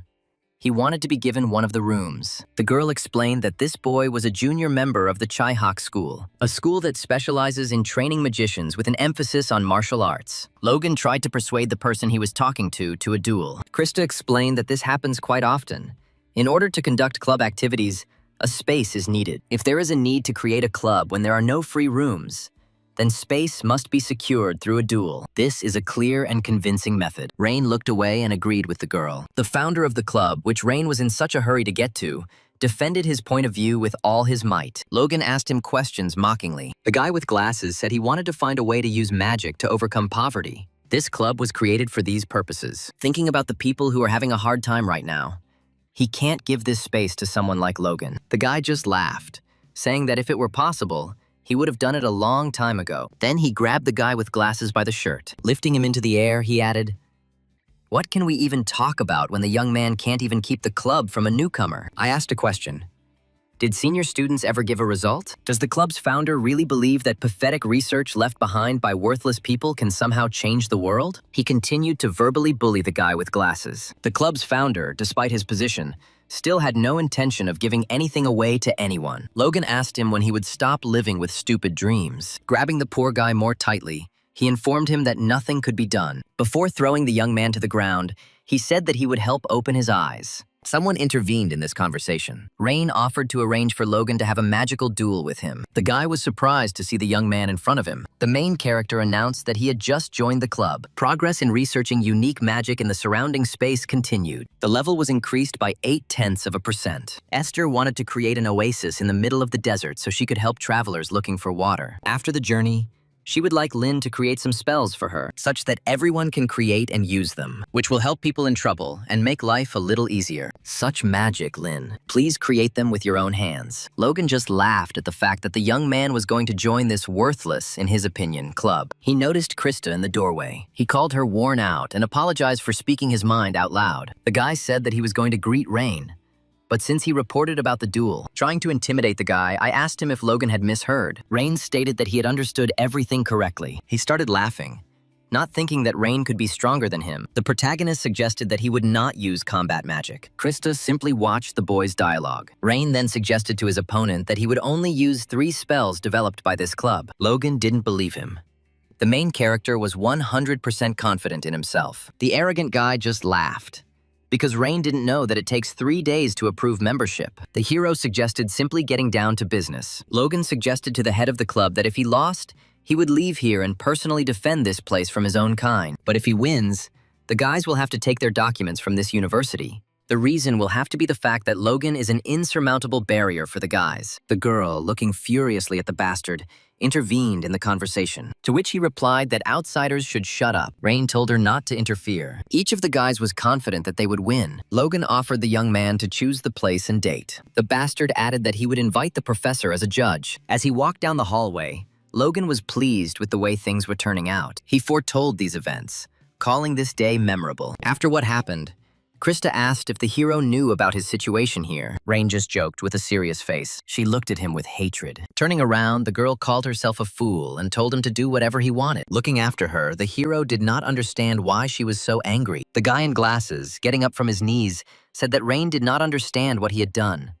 Descendants of a magical family never engage in duels. Rain asked him why that was. Because they lose too much and gain too little.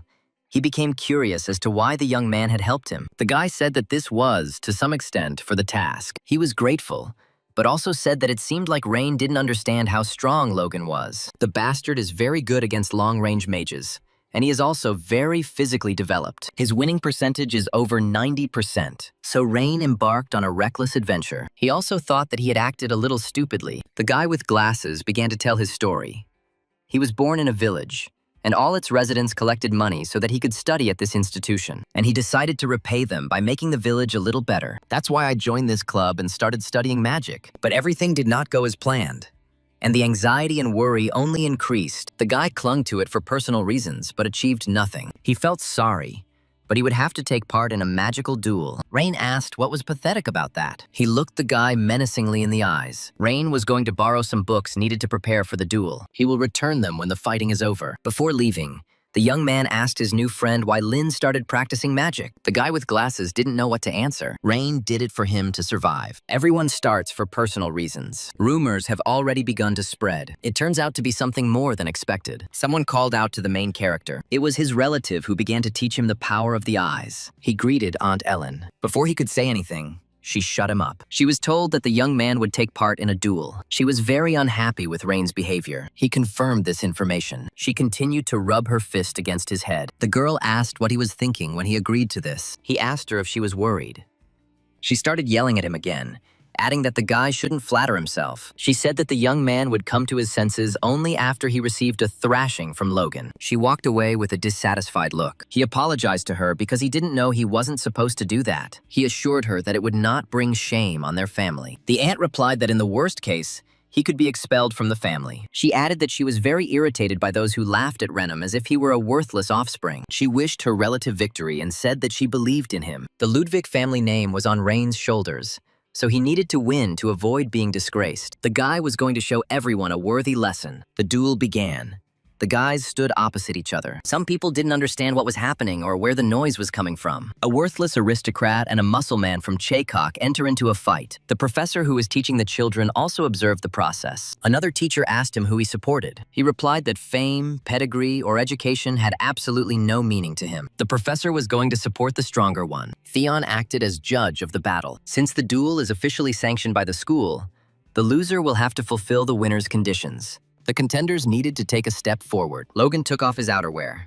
Rain did not react to this action in any way. The people in the stands were whispering, thinking that Logan had a better chance. Someone in a robe was watching what was happening, but her friend quickly saw through Krista. She immediately began to make excuses. Apprentice mages have long casting times, so mages who can cast a spell immediately pose a threat. How was Rain Ludwig going to fight? This question greatly worried the professor who helped the boy get in here. The crowd froze in anticipation. The hero held something like a staff in his hand. Logan thought the guy was holding a wooden stick, but it turned out to be a broom. Everyone started laughing at the main character. The professor thought he came out here to clean up. The noble genius fights with a broom. Rain said he took it from the library after cleaning. Logan also chuckled at the hero. He didn't like the fact that last time Rain was so confident in his abilities, and now he came with a broom. Logan suggested that the guy just give up so that he wouldn't be embarrassed. Rain said that from a senior's perspective, It was truly unfortunate. Logan didn't understand which senior they were talking about. Why are young people these days only good at empty talk? Rain asked, since when did magicians start winning with words? The guys were glaring at each other,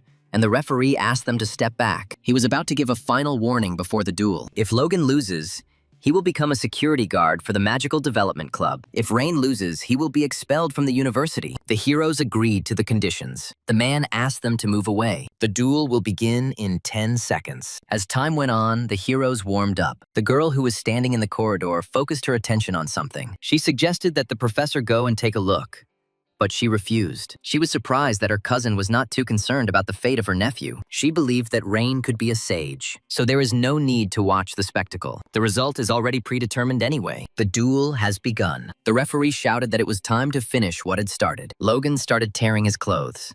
He started throwing threats at the guy. Used the secret technique of his school, strengthening the body. Krista's friend saw Logan's serious attitude. His body became much stronger and green lines appeared. Another bully was surprised that his comrade used this technique, because if you make a mistake, the bones will be broken. It is not surprising that he is considered the most outstanding representative of this school. The young man began to twirl his imitation of a staff in his hand. Despite everything going on around him, Rain tried to concentrate. Logan, confident in his abilities, said he could finish it in 10 seconds. The protagonist exhaled slowly. The bully quickly rushed towards the young man. Everyone was in anticipation. Logan's fist almost touched Rain. The hero stood motionless, not moving at all. Strengthened Body is a spell that attacks and defends at the same time. Logan was going to finish this with one blow. I wanted to smash that annoying face. Rain parried his attack with his broom. He was taken aback by this action. Then Rain swung. He looked menacingly with all his hatred into Logan's eyes, and he delivered a powerful blow to the ribs. It was so strong that the bully flew upwards. The guy with glasses was very surprised. Girls didn't stay away either.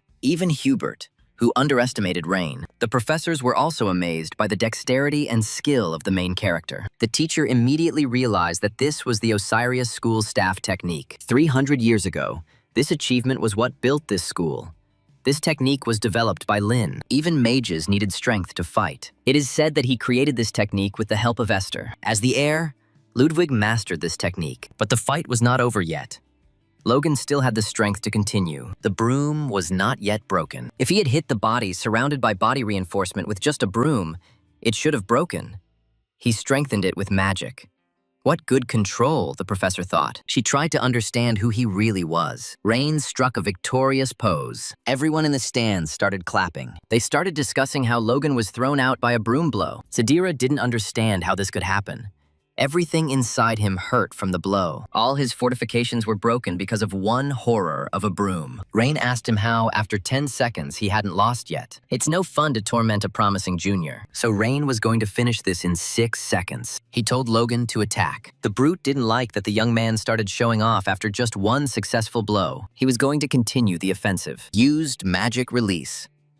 The ground beneath the protagonist began to crack and crumble. The area of effect of this magic was astonishing. The girls were very scared for their friend. Hubert watched closely to see what would happen next. Logan jumped up, intending to try the attack again. Rain grabbed the staff tightly, apparently not knowing what to do at the moment. The enemy hit one of the stones, which flew towards the young man. He deftly repelled it with the power of his staff. Then he noticed that Logan was out of sight. The protagonist deftly turned back. Touching the ground with his staff, he tried to understand where the enemy was hiding. Another stone flew at the hero. Fighting him off was also not something impossible for the main character. While Rain was busy with the stone, he seemed not to notice how the enemy appeared right above him. Logan delivered a powerful blow across the area. This movement made the main character's new friends scared. Only one person was visible through the dust. Logan felt something.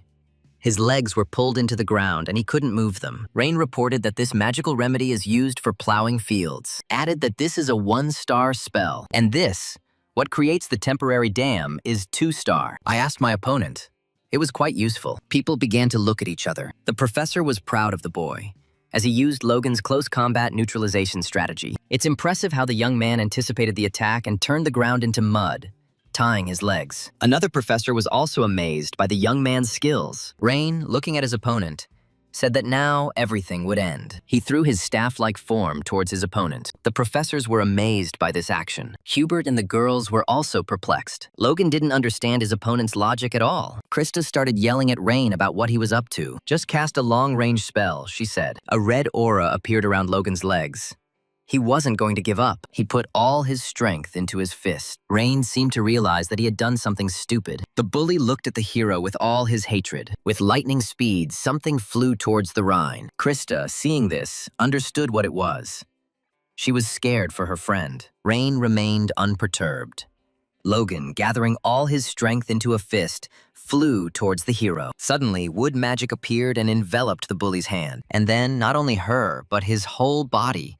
The guy couldn't move. These same roots began to grow from the place from which he jumped. It was a spell that breathed life into dead plants. Its effect lasts for about 10 seconds, but it could be used like that too. Logan, looking at the young man, thought about the broom. Rain, as promised, used only 3 spells. He suggested leaving it at that. Logan was furious and started swearing. The fight shouldn't end like this, he thought. He wasn't going to lose to someone like Rain. Tried to make attempts to get out of these branches. Rain reported that he had put in too much magical power. He added that it was a vine and very sticky. I asked my opponent if it hurt him, but he reassured me by saying that it would soon be more convenient. He pointed a sharp piece of broom straight at his eye. Logan closed his eyes in fear. Then he smashed a piece of the stick on his forehead. The young man turned around and walked away, throwing away what was in his hand along the way. Logan shouted back that the boy had promised to finish. He also said that he had already done everything. I advised the loser to just shut up and remain silent. Rain asked the guy if he now understood how painful it was to be hit, and advised the thug not to behave like that again. The ground under the guy's feet began to disappear. It was the first time Logan had experienced anything like this. He immediately began to imagine how others would laugh at him because of his defeat. The vine began to crumble. Rain noted that it had lasted a long time, and it seemed to be magic with sufficient practical application. Then he remembered that victory is counted when one of the sides surrenders. Logan was in free fall and looked at Rain. Then something flew into his head, causing him to bleed. After what he did, Rain didn't consider it an attack. The audience was pleasantly shocked. Logan fell onto the rocks, unconscious. The referee looked at the main character. A bat-shaped device flew into his hand. He announced loudly that the winner was Rain Ludwig. The girls were happy for the main character. The professors, too, especially the one who allowed him to join this institution. At the gate that led to the field, he saw a young man wearing glasses. He ran quickly towards the guy, calling him Lord. He thanked him with all his heart, trying to repay him somehow. Rain stated what kindness he was talking about. The young man began by using 3 spells. He added that he felt his instinct in them, although they are still not perfect. The efforts of the elders were not in vain. Then he apologized for the unnecessary comment. Rain asked if he could ask the guy for a favor. He would like to see the young man continue to work wonders for local development. The main character was confident that the guy would succeed. He just smiled in response. He also worshipped Rain, who in turn simply left. I thought about what Esther would say at that moment, but he abruptly cut off these thoughts, preferring not to think about it. But still, did he manage to save his face? Everyone was gossiping until the evening about how the nobleman managed to defeat Logan. The guy was lying in the hospital and heard perfectly well what they were saying on the street. Then he raised himself slightly from the bed. His head hurt a lot after the fight. Suddenly, a professor appeared in the room and asked him what it was like to defame the name of his school. Looking at him, he realized that punishment awaited him. The teacher turned out to be an older brother for the boy. He barked at him to call him professor. The guy began to apologize hastily. He told him to rest. The young man said that the elders would beat him to death. The teacher told him not to get cocky, as there was nothing special about the guy. He asked if the young man knew about Scalzi Ludwig. Students from Rivendell said he used Rain as an assistant for 3 years. The fact that the heartless grandfather kept the boy for 3 years means that Rain's abilities are real. This guy was going to be a big shot someday. So I advised the young man to establish connections with him right now. Logan refused this. He began to push his line that Rain was a disgrace and that Logan would one day defeat him. The elder brother asked him if he was blind and stupid. The only pathetic loser here is Logan, the one who watched Rhine closest and felt it was the young man. But if this is his only conclusion, then let him do as he sees fit. The older brother also reminded the boy about his promise. That's it. Logan bowed his head. He finally accepted his defeat. When he was left alone in the room, he said that he was not afraid of him, and did not answer anymore out of respect for his brother. The events move 15 minutes before the battle to the library. It is strange that Lin's biography and diaries were delivered to him. Where could he go to get books? The girl herself handed them to him. One was about the life of Kaze and his achievements.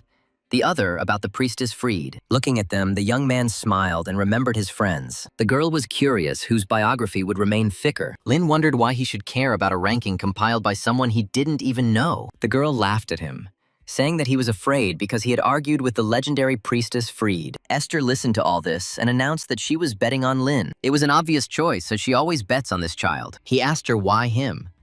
She replied that for various reasons, the young man realized that she was evading the answer. The guy asked her to just say it. She said that she had a family lineage limitation and could not live long. Kaze is the eldest of their group, so he is next in line to have a short lifespan. But Lin is young, so he probably lives the longest. Therefore, his biography will be longer than all the others. But no one knows what the future holds for them. The girl hoped to see his biography, but Lin died first. He mentally congratulated Frida, because she won. The young man put the two books together, so he realized that the archer's story had become even a little thicker. The life and achievements of the palace archer. Known as a saint, he founded the school of the drunken archer, which emphasized archery while intoxicated. Rain was surprised that his friend got married and had children. It seems like Kaze had a good life. Priestess of the fire dragon Freed. The guy began to quickly flip through the book. Then, looking straight ahead, a question arose in his mind. There are no records after 1968. The girl headed the Republic for a long time, but her subsequent whereabouts are unknown. For someone who loved being the center of attention, dying alone was alarming to the hero. This is possible. People change. He abruptly closed the book. The young man didn't believe it. He knew her better than anyone. Such a psychopath could not die alone. Some kind of incident must have happened. Or maybe she was made to disappear. The priestess who once saved this world has disappeared. Didn't any of the people even notice this? While the young man was thinking about this, he accidentally crumpled several pages of the book. I decided that this book would not be suitable, and that I needed to look for literature from the Republic. The librarian approached him and recommended another book if the young man was so interested in Esther's group. Turning to her, the guy thanked her from the bottom of his heart. What he just saw shocked him greatly. After all, the manuscript was called The Story of the Ash Shaman Turina. He remembered everything that connected him with her. The way she called him master. The memories kept coming back and coming back. The librarian distracted Rain from his thoughts by asking if everything was okay. He replied that everything was fine and thanked the girl again. Then he began frantically turning the pages of the book. He couldn't understand how the girl could become a shaman. Those who command spirits belong to the highest class of witches. The guy wondered if she had managed to become stronger than Frida. He became interested in the length of time this person lived. He asked himself an interesting question. Can people really live that long? The guy considered this information dubious and decided to look for books from the Republic. Then, looking at my watch, I realized that the duel was about to begin. It was time to immediately move forward to fight the big guy Logan. Although it really is none of his business. The young man held this book in his hand. He asked the librarian to keep the literature for himself. It's hard to keep them for long, but he'll save her for now. He also informed the girl that they would return in 15 minutes. After the end of the magical duel with the brute Logan, the guy rushed back to the library and saw something. Karen, the librarian, was frantically looking for something. She asked the main character if he had accidentally taken the book. The literature was gone. When she finished her business and returned to her place, it was no longer there. It couldn't have been stolen, because if it had been taken outside the library, a magical alarm would have been triggered. The guy tried to reason while listening to the girl. All this happened in a short time. It doesn't look like the girl was lying. The virgin was clearly frightened by the current circumstances. She was also ashamed that the book had disappeared after she had promised to keep it. Rain offered the girl to buy new, identical literature. The hero told her what he was going to do, but she tried to dissuade him from this idea. She asked him not to do this. No matter how expensive the book was, the responsibility would be on her. She would not be punished for it. In the end, she decided not to persist, gave in and accepted Rain's terms. She added that she was surprised that people like the main character even exist. She sincerely thanked him for his kindness. Meanwhile, night fell rapidly outside. Rain lay in his bed, deep in thought. Words of gratitude flashed through his mind. It seemed to him that he had been hearing such words too often lately. Even though it was a waste of time, he doesn't feel bad about it. Maybe it's all because his body has changed. He thought that he had become more free in life. In any case, something needed to be done about this incident. A lot of strange things have happened lately. For example, The fact that the diary that the hero entrusted to Esther returned to him, or when he began to investigate the past of his companions, the chronicle of Terena disappeared. Could the girl herself have stolen it? Then he realized that she had already died a long time ago. Her image appeared in my head again. After all, these events took place approximately hundreds of years ago. I remembered my friends, the trio with whom I traveled for many years. Everyone that Lin's hero ever knew is dead. They are all gone now, and it is unlikely that they would be able to be resurrected. The hero wondered who it could be then. All these thoughts made his head hurt. A familiar Rudian appeared next to the hero. He was a little surprised when he looked at the level of progress. Why did it increase in such a short period of time? After all, today all he did was hit people with magic. I wondered if using magic against people actually increases progress. The more people the hero defeated, the faster he gained skills. Does this mean that the path to the true goal lies through violence? All these conclusions upset the hero and made him sad. He decided to calm down and think things over. Although power may rule the world, it didn't seem like it worked by power alone. He sat with his head bowed, deep in thought. Other than that, he didn't do anything when he used magic against an undead target. The increase was only 0.1%. But after the fight with Logan, who is a living being, it increased by 0.8%. There haven't been any other clues yet, so I'll have to check. But using magic against other people inside the school can be problematic. So the hero decided to try becoming an adventurer. That is, an adventurer, well, he will still need money to buy books. Rain thought it wasn't as bad as it might initially seem. The next day, people began to recognize the young man and tried to get to know him. Someone said that he was a neighbor in the dorm. Someone even dreamed of Rain. All these conversations and conclusions greatly stressed the young man. He told them that he had no desire to remember their names, nor did he want to get close to them. The girls only began to fawn over the main character even more. The guys who were in the same audience with him said that Rain was cheating on girls. From the very morning he seduces them. As expected, he is the best at this. Krista approached him with a haughty, hateful face. She asked the girls, in a rude manner, to clear the way for her. With a menacing look, she began to sit down at her place. The girl's friend decided to play a joke on the guy by asking if he was Casanova by any chance. Krista surprisingly distanced herself from the protagonist. Rain didn't understand what was going on, but decided not to interfere for now. As soon as he approached her, she immediately asked the young man not to talk to her. He was very surprised by this reaction. When asked if she was angry, the maiden repeated her statement. She said there was no point in it anymore. The guy only added that he forgot that they were no longer friends. The girl said that she was not angry and was sincerely happy. It was unpleasant to watch the hero pretend to be weak despite having such skills. Strong people must show their strength, so straighten your shoulders and walk confidently. The young man defeated the girl and Logan. Besides, thanks to this, she can now trample the hero.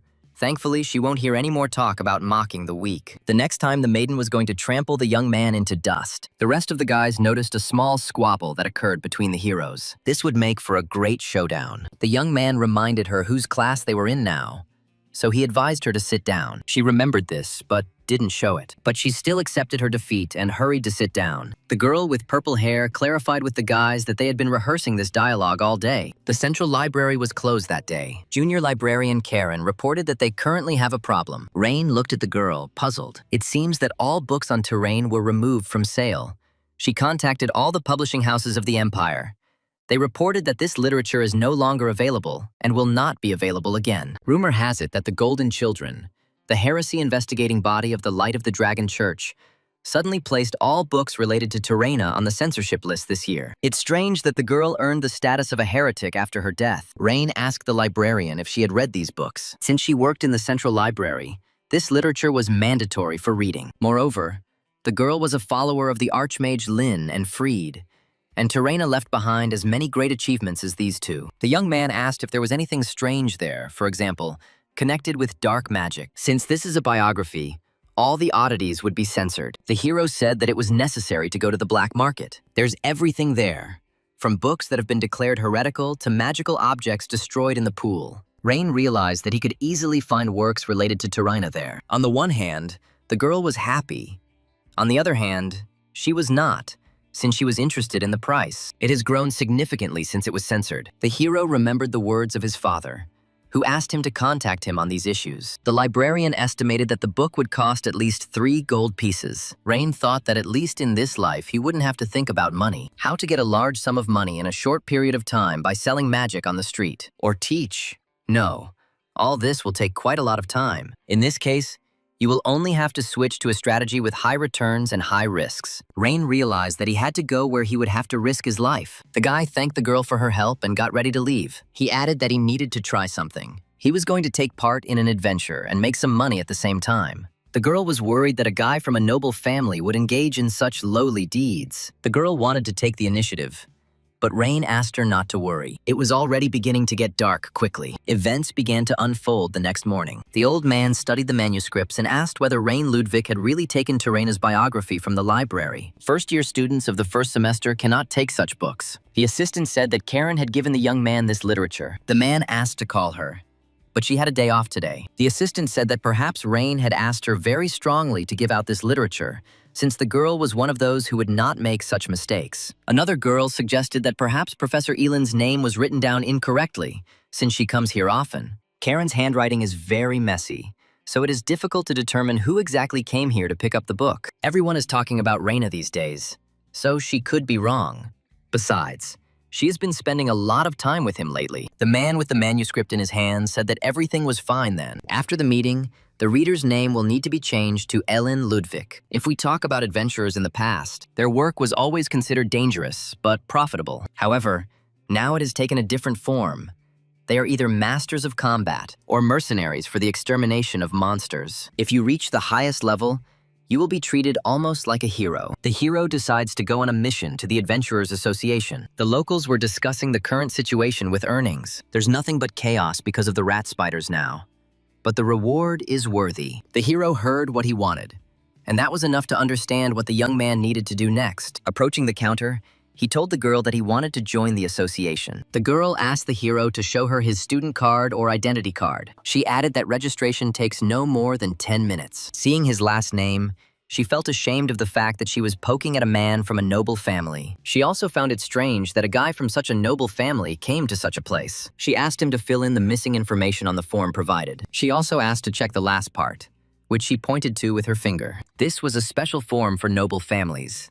The association is not responsible for any problems that may arise at work. Rain asked her if there were people who were trying to hold the guild accountable. According to rumors, the last time something like this happened was about 100 years ago. The girl announced that registration was complete and handed the guy a ticket. Currently, the pass is made of iron, so it can be upgraded to diamond. The young man asked whether everyone starts their adventurer's journey at the iron level. It is only possible to gain a higher level at the beginning if the applicant already has combat experience. The girl also said that it is necessary to pass a level to increase the level. She asked the young man if he had any other questions. She wished him success.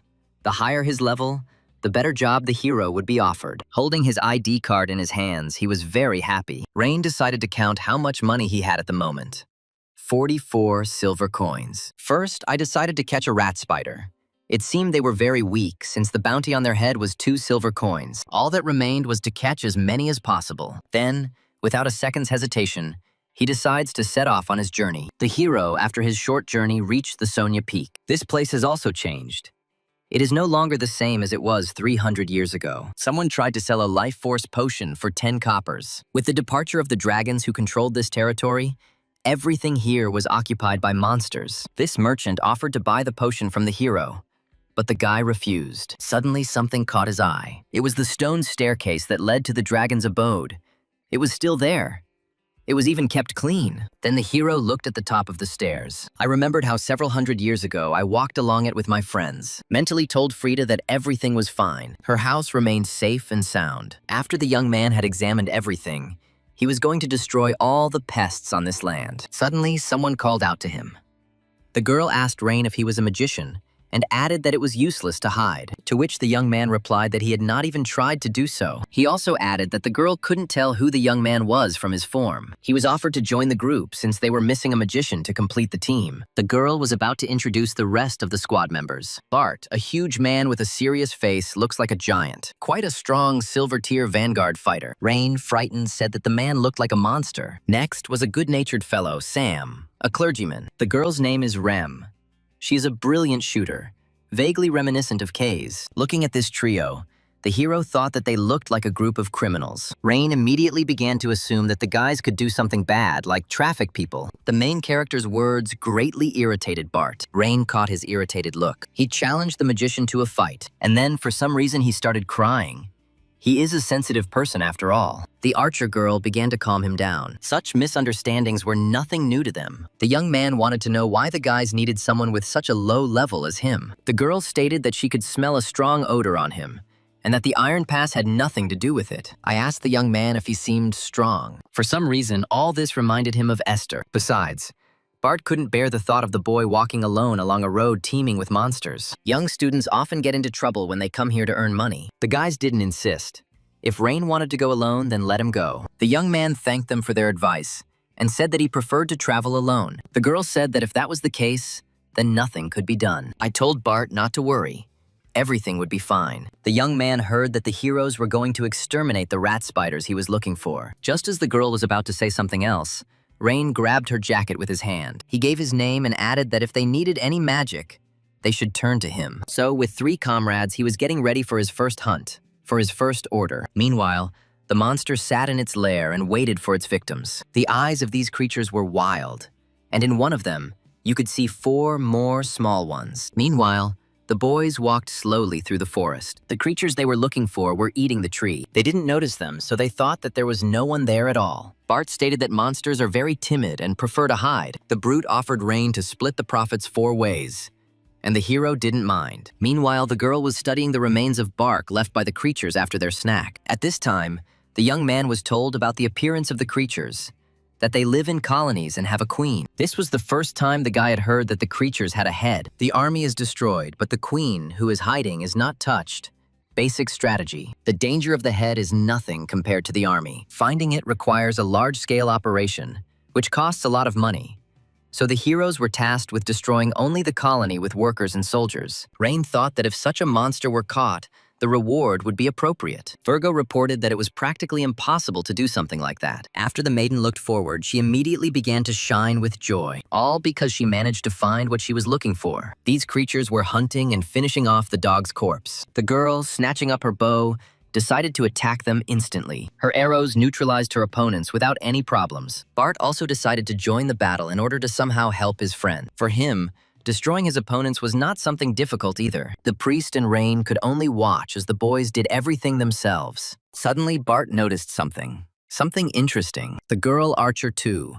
On the slope, someone with a spear stood and called out. She suggested that the thug deal with everyone as quickly as possible. Raina didn't seem to be very interested in all this. He watched as his new acquaintances scattered the creatures without any problems. He asked his comrade if he really could not fight and still get his share. He added that the two had not initially intended to engage the young man in combat. Rain didn't understand this, so Sam said that they just wanted to sincerely help. Exactly the same situation happened to a priest. He wanted to earn money to pass the exam. Hearing this, the 2 friends immediately accepted the young shy boy into their group. The required amount has long been collected, but he is still with them, since only with them can he feel the love of God. If it's unconditional, he'll like it. Sam, being around the boys, felt a sense of unity that no religion could describe. It was more like a desire to be one, because it was considered funny, in Sam's opinion. All these adventures and travels together, and also the days and nights spent together in such company. All this makes my chest feel warm. Sam apologized for getting talkative and possibly confusing the protagonist. It was all really great.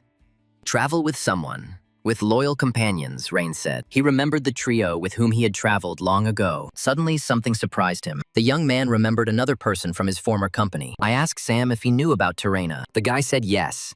Who doesn't know about her? The church at some point declared her a heretic for unexplained reasons. It seems that this was the case, although at the same time it was not. Exactly. That's definitely how it was. Sam thought so when he told this. Suddenly, the monologue was interrupted by a piercing scream that sounded not far from the heroes. The other adventurers were greatly frightened by this cry. A massive paw appeared, apparently belonging to the queen. Bart, Rain's friend, saw her too. He saw her eating a person, and it scared him a lot. The girl, on the contrary, having seen this picture, only believed in her own strength more. Clearly, in front of them was the very queen who should not have been here at all. One of the adventurers started sweating. Her terrible eyes sparkled. She thirsted for blood. The rat spider queen has come to the surface. Rain immediately became indignant. since Sam said that this colony did not have it. It was at least 2 or 3 times larger than the average. The creature began to confidently emerge from its lair, feeling its superiority over weak people. She was clearly furious. Perhaps hunger was causing her to feel that way. The archer and Bart were frightened by her piercing scream. Sam and Rain were stunned and covered their ears with their hands to avoid damaging their eardrums. The rest of the adventurers were more worried about their lives than the heroes, so they ran away from there in fear. Bart tried to stop them by telling them that they needed to fight face to face. The smaller individuals merely watched what their queen was about to do. It seemed that only now did Sam begin to understand what was happening. He was concerned about the fate of his friends, so he asked the girl and Bart to retreat. Something strange started happening to the ordinary soldiers. They started to mutate little by little. When a queen appears, the rat spiders turn into mass murdering groups. After the mutation, they began to attack adventurers without any mercy. Rem noted that the young were absolutely useless here, so it was better to let them escape. The girl decided to start participating in the battle and began to pull the string of her bow. Bart entered the dialogue. He stated that it was useless to fight the small fry. It was necessary to attack the queen. Sam needed to heal the newbies, and Rain was going to protect him. The girl's skills were amazing. She could fire 4 arrows at once. She rushed to attack the huge monster without any fear. Several fired arrows hit the monster in the eye. The main character was amazed by the girl's skills. He saw something of his former comrade Kay's in her. Meanwhile, about 4 mutated opponents were already running towards her. Bart rushed to her aid and easily destroyed them with his axe. Rain was clearly seeing such physical power for the first time. Unlike Sam, the heroes continued to attack the boss and his minions. Despite their fatigue and the number of opponents, the maiden continued to shoot 3 or 4 arrows at the enemies. Meanwhile, the giant, having accumulated physical strength, intended to carry out a forceful attack. His blow caused the monster to die immediately after the blow. Or so he thought. The other adventurers were amazed by what they saw, and Bart's action gave them a little hope. They felt delight for their workmate, for the fact that he attacked the queen without any difficulty. Rain also did not stand aside and was happy for his new friend. Something strange began to appear near the blade. The main character managed to see it. He couldn't understand what it was, but it was eerily familiar. He warned Bart that if he touched it, he would die. The black poison only continued to spread rapidly. This really scared the thug, and at that very moment he began to fear for his life. He quickly jumped away from the creature so as not to worsen his already dire situation. Sam guessed that it wasn't blood at all, but black water. The boys were surprised by the fact that after such an attack, the monster continued to move. She pulled the axe out of her head, and it seemed as if the creature didn't feel any pain at all. Bart was upset that he had lost his precious weapon. The cold weapon fell to the ground and began to slowly melt. Something started falling out of the creature's head, part of its organs. It looks like these were brains or whatever else is in the heads of such monsters. The archer noticed this unpleasant picture. The creature began to regenerate instantly, and so, completely cured, she stood and looked at the one who tried to kill her. The girl realized that her friend alone couldn't cope. She shouted his name loudly to get his attention. She told him to start running away, as they wouldn't be able to cope with the creature. The monster pounced on the hero and intended to bite off his hand. The man tried to push the creature away from himself, but to no avail. The brute screamed hysterically from the pain he received. The girl ran to help her friend, not noticing how the creature's minions were slowly attacking her. The arrows fired at her were of no use to the creature. The girl continued to advance, but because of her rage, she did not feel any pain. She easily scattered the small change that was trying to kill her. The number of minions increased exponentially. Sam asked Rain to somehow help his friends. He thought that he was safe. The hero thought about what poured out of the monster's head. It was clearly not water, as Sam thought, and black poison, magic that destroys the soul. There can't be any mistake. The hero remembered something important from his past life. It's the same thing as then. The same thing he died of 300 years ago. This means that somewhere nearby there is a dark magician who gives the queen power, and he is close enough, perhaps even observing the battlefield. He was distracted from his thoughts by an irritated young man, Sam. The boy asked the main character to come to his senses. He can't use offensive magic. Only Rain can fight here. The guy begged the hero to somehow help his comrades. He added that he doesn't want to lose his good friends. Rain turned his gaze to the hell that was happening in front of him. The archer was torn to pieces by the small creatures. Rem could not cope with them all. The main boss tried to eat Bart, but he didn't have much strength left to resist such a giant. He felt uneasy from the picture he saw. Rain asked Sam a strange question. How much? The guy didn't understand what he was talking about. He asked how much the guys would get for this creature. Sam guessed about 20 gold coins. If it is true, that is the same as for 1,000 weak spiders. This amount gave the young man at least some confidence. The archer continued firing his shots, but only one at a time. There was something inside the end of the arrow that contained explosive material. The place where the girl landed exploded, and the queen released the exhausted Bart. The wounded maiden began to watch the boss's further actions. It seems that Bart did not have much time left. Just a little more, and this fight would be the last in his fighting life. The main character entered the battlefield and walked confidently towards such a monster. Having called the creature a name, he ordered it to attack the young man. He promised to make a roast out of it. He began to create some kind of spell with both hands. Sparks appeared around the guy. The spell promised to be quite powerful. A bright yellow flash illuminated everyone on the battlefield. The creature closed its eyes so as not to go blind. The girl's body was seized by ash, the same one that the young man used in the battle with Logan. The hero, thanks to his magic, hastened to throw his comrades off the battlefield. He asked Sam to take care of Bart and Ram. He told the rest to ask the healer for help. The exhausted girl watched all this. Then he turned his gaze to the angry creature. He promised that he could deal with such a monster alone. The creature began to regenerate again after the arrow exploded. It seemed as if the girl's attack had damaged something important. The creature appeared before the hero in full growth. She was left without one leg, but it seemed like she didn't care. The hero, without hesitating for a second, rushed to attack. The minions planned to protect their queen, but Rain had a plan for this too. He created some kind of black and yellow sphere. She was quick to explode as the small fry got closer. Sam, saving his friends, watched the actions of the young man. The guy created several dozen more similar spheres. The hero spared no one on this battlefield, swiftly dealing with the small fry. He had already come very close to the boss, to the queen, was going to fully use his power. The third star spell. The guy was clearly very confident in himself and his abilities, but before he could finish the spell, he had to dodge the queen's attacks. He needed to calm down. His strength had its limits. First of all, it was necessary to understand the enemy. He looked at his opponent with the help of Bel Sidious. The young man saw a strange, familiar aura around the monster. Rain noticed something terrifying. It was 3-star black magic. The guy deftly dodged the attack of one of the many opponents. He reflected on the fact that there was too much poison. He threw a vine onto one of the branches in order to at least get a little rest and figure out what to do next. Now his body is not able to survive such a large dose. Unless, of course, you can remove it with Bel Curious. Then all that was left was 4-star magic, the guy's last hope. No, it was too reckless.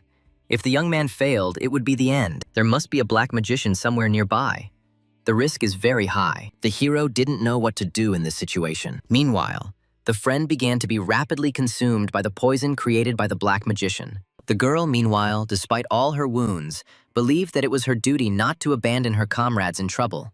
So she began to rise from her knees. Sam offered to stop the bleeding from the archer, but she refused. She repeated loudly her negative answer. She added that the boy Sam should take better care of Bart and not think about her. She ran into battle, not listening to what Sam said after her. One of the adventurers asked if the girl was okay.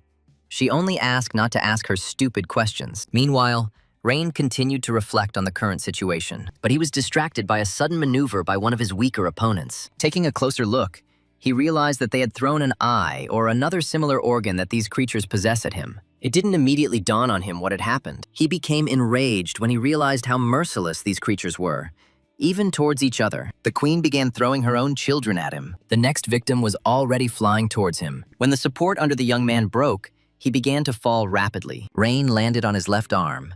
It looked like he had broken it. A sharp pain instantly pierced his body. The queen had already gotten very close to the young man. Her only desire was to quickly destroy the young magician. The man and the monster locked eyes. Suddenly, an arrow flashed near them. She hit the queen's huge eye right in the eye. An archer came to the rescue, and Rain began to hope. The young man was glad to see her, but decided not to show it. The mutant pulled the arrow out of his wounded eye. The girl said that she shouldn't be ignored. Now the monster had to pay for it. The queen turned all her attention from the boy to the girl. Sam screamed his friend's name as loud as he could. He advised her to run away and surrender quickly, but she stood there, dark poison dripping from her body. Virgo believed that she simply had to endure this fight. Meanwhile, the monster was rapidly heading towards her. Rain realized that he needed to save his friend and tried to do something. The maiden quickly pulled the dagger from its sheath, and she screamed that the hero needed to pull himself together. She threw it right on target, straight into the monster's eye. He, unable to cope with the pain, fell to the ground. Rain was surprised by the girl's abilities. She, in turn, asked the young man to deal with this. The guy was scared and didn't know what to do. Hiding behind a rock, I tried to calm down and come to my senses. Think about the current situation and quickly come up with a strategy. He began to create powerful magic in his hands, hoping that he would not faint from the energy spent on it. I couldn't believe how upset she was. It's so hard that I don't even have the strength to hide from attacks. She prayed for a little more strength. It looks like she can't dodge this blow. That's exactly what happened. The monster's jerk threw the girl back. Sam tried to do something, but the adventurer held him back. Realizing that the guy was useless on the battlefield, Rain continued to cast a powerful spell at this time. The boy finally escaped from the adventurer's hands. It seemed as if the archer was about to die. The young man lacked strength, so his nose started bleeding, and his body was still rubbish. The monster intended to finish off the girl who had caused him so much trouble. Sam ran as fast as he could to get help. To help somehow. He succeeded. If it weren't for him, Rem would already be dead. The adventurers were amazed by the boy's courage. The girl also did not stand aside, as she had already come to terms with her death. Suddenly, Sam grabbed her roughly by the collar.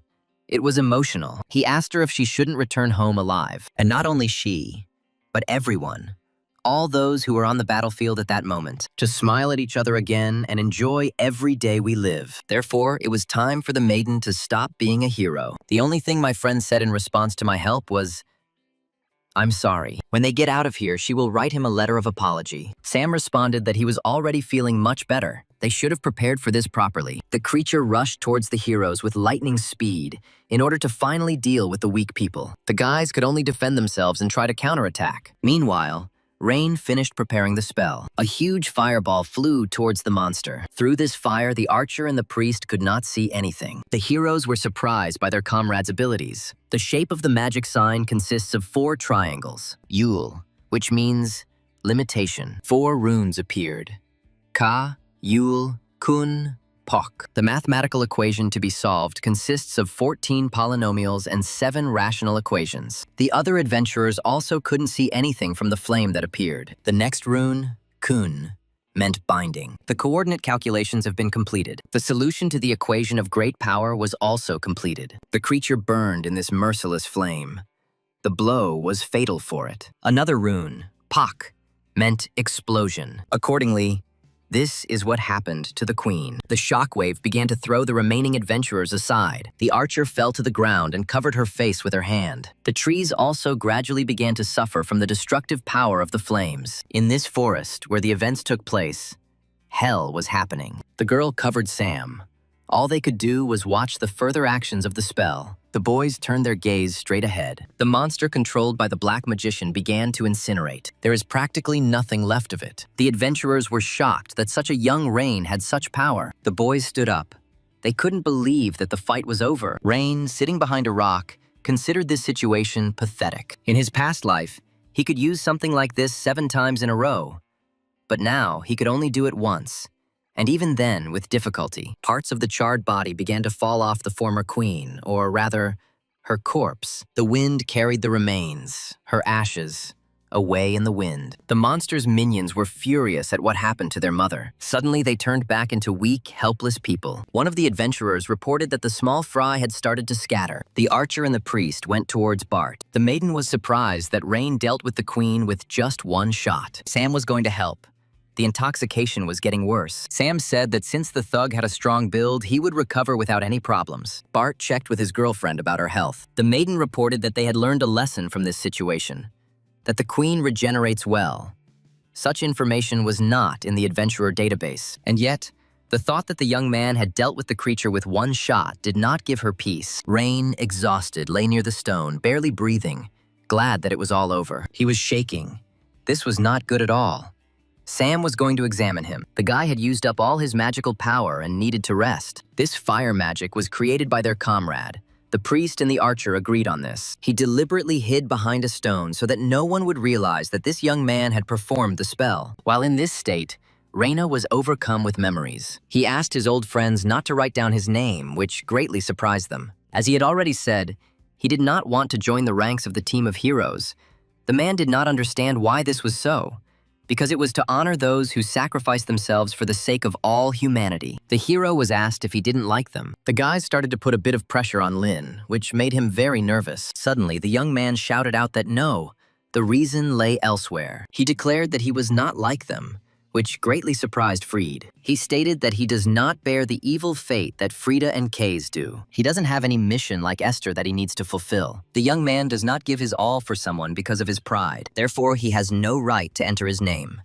Because of this, the reputation of his friends will go down. Kays suddenly grabbed the boy's hair gently. The guys just laughed and advised him to relax. He shouted that he was not worried and came to this conclusion with the brains in his head. Esther said that no matter what the young man thought, he was and remains part of the team. So let him not worry about self-sacrifice and other nonsense. You can do whatever you want as long as you want it. This world has already recognized you as the archmage of the team of heroes. It all brought back wonderful memories. The guys had already reached the city by then. The archer was glad that Rain had already woken up. They returned to the Golden Rose building. His whole body ached. It seemed he had overdone it. But fortunately, the black magician did not notice. Bart asked if Rain had used that strong fire magic. Fergo added that he shouldn't lie, as they would find out anyway. The young man said that he had nothing to hide. It was him. They thought he wanted to keep it a secret, so they wrote in the report that it was a scroll purchased in advance. They offered Rain to edit the report, but the guy refused. The archer reported that it seemed the guy had his own reasons for keeping it a secret. She added that the team was now in his debt. But the young man began to deny it. Sam suggested giving the entire reward to Rain, and everyone was up for it. The young man asked his friend what was wrong with her face, and she said that justice was her specialty. She asked him if he was really expecting the maiden to say that everyone was great and offer to share the reward among everyone. That would never happen. Then the boys all laughed heartily. The young man said that 5 gold pieces would be enough for him. But Bart insisted that the boy take everything. He added that he hadn't done anything special, so he wasn't going to take everything. Suddenly, a brilliant plan came to the archer's mind. She and Bart were going to be the best adventurers, so she offered him to invest in them. This conclusion greatly surprised the young man. He agreed to the conditions he heard. Sam suddenly joined the conversation, mentioning Terena. When he was studying, he heard something interesting about this girl. It seems that in her later years, she practiced black magic. The young man said goodbye to his new friends. While reading the book, he remembered the words that Comrade Sam had told him. Of course, there is no information on this issue. He placed his hand on the diary. I was mentally transported to the events of 300 years ago. Lin held a tattered, torn book in his hands. Feeling something, he pulled out his spear, just in case. The hero slowly walked up the stairs. The village found itself in a difficult situation, among abandoned houses, half drowned in the swamp. It was then that he found a little girl named Terena. At that time, she was only 7 years old. In order to somehow help her, he lit a fire. The young man began to approach her closer and closer. He wanted to get something out of his bag, which really scared the girl. She closed her eyes in fear, as she was very scared and did not know what to expect from the young magician. Meanwhile, it was already night outside. The young man offered the poor girl a piece of bread. He asked if she wanted to eat. He also asked her not to worry. He would not ask her for money. The team of heroes was there too. The girl refused the bread.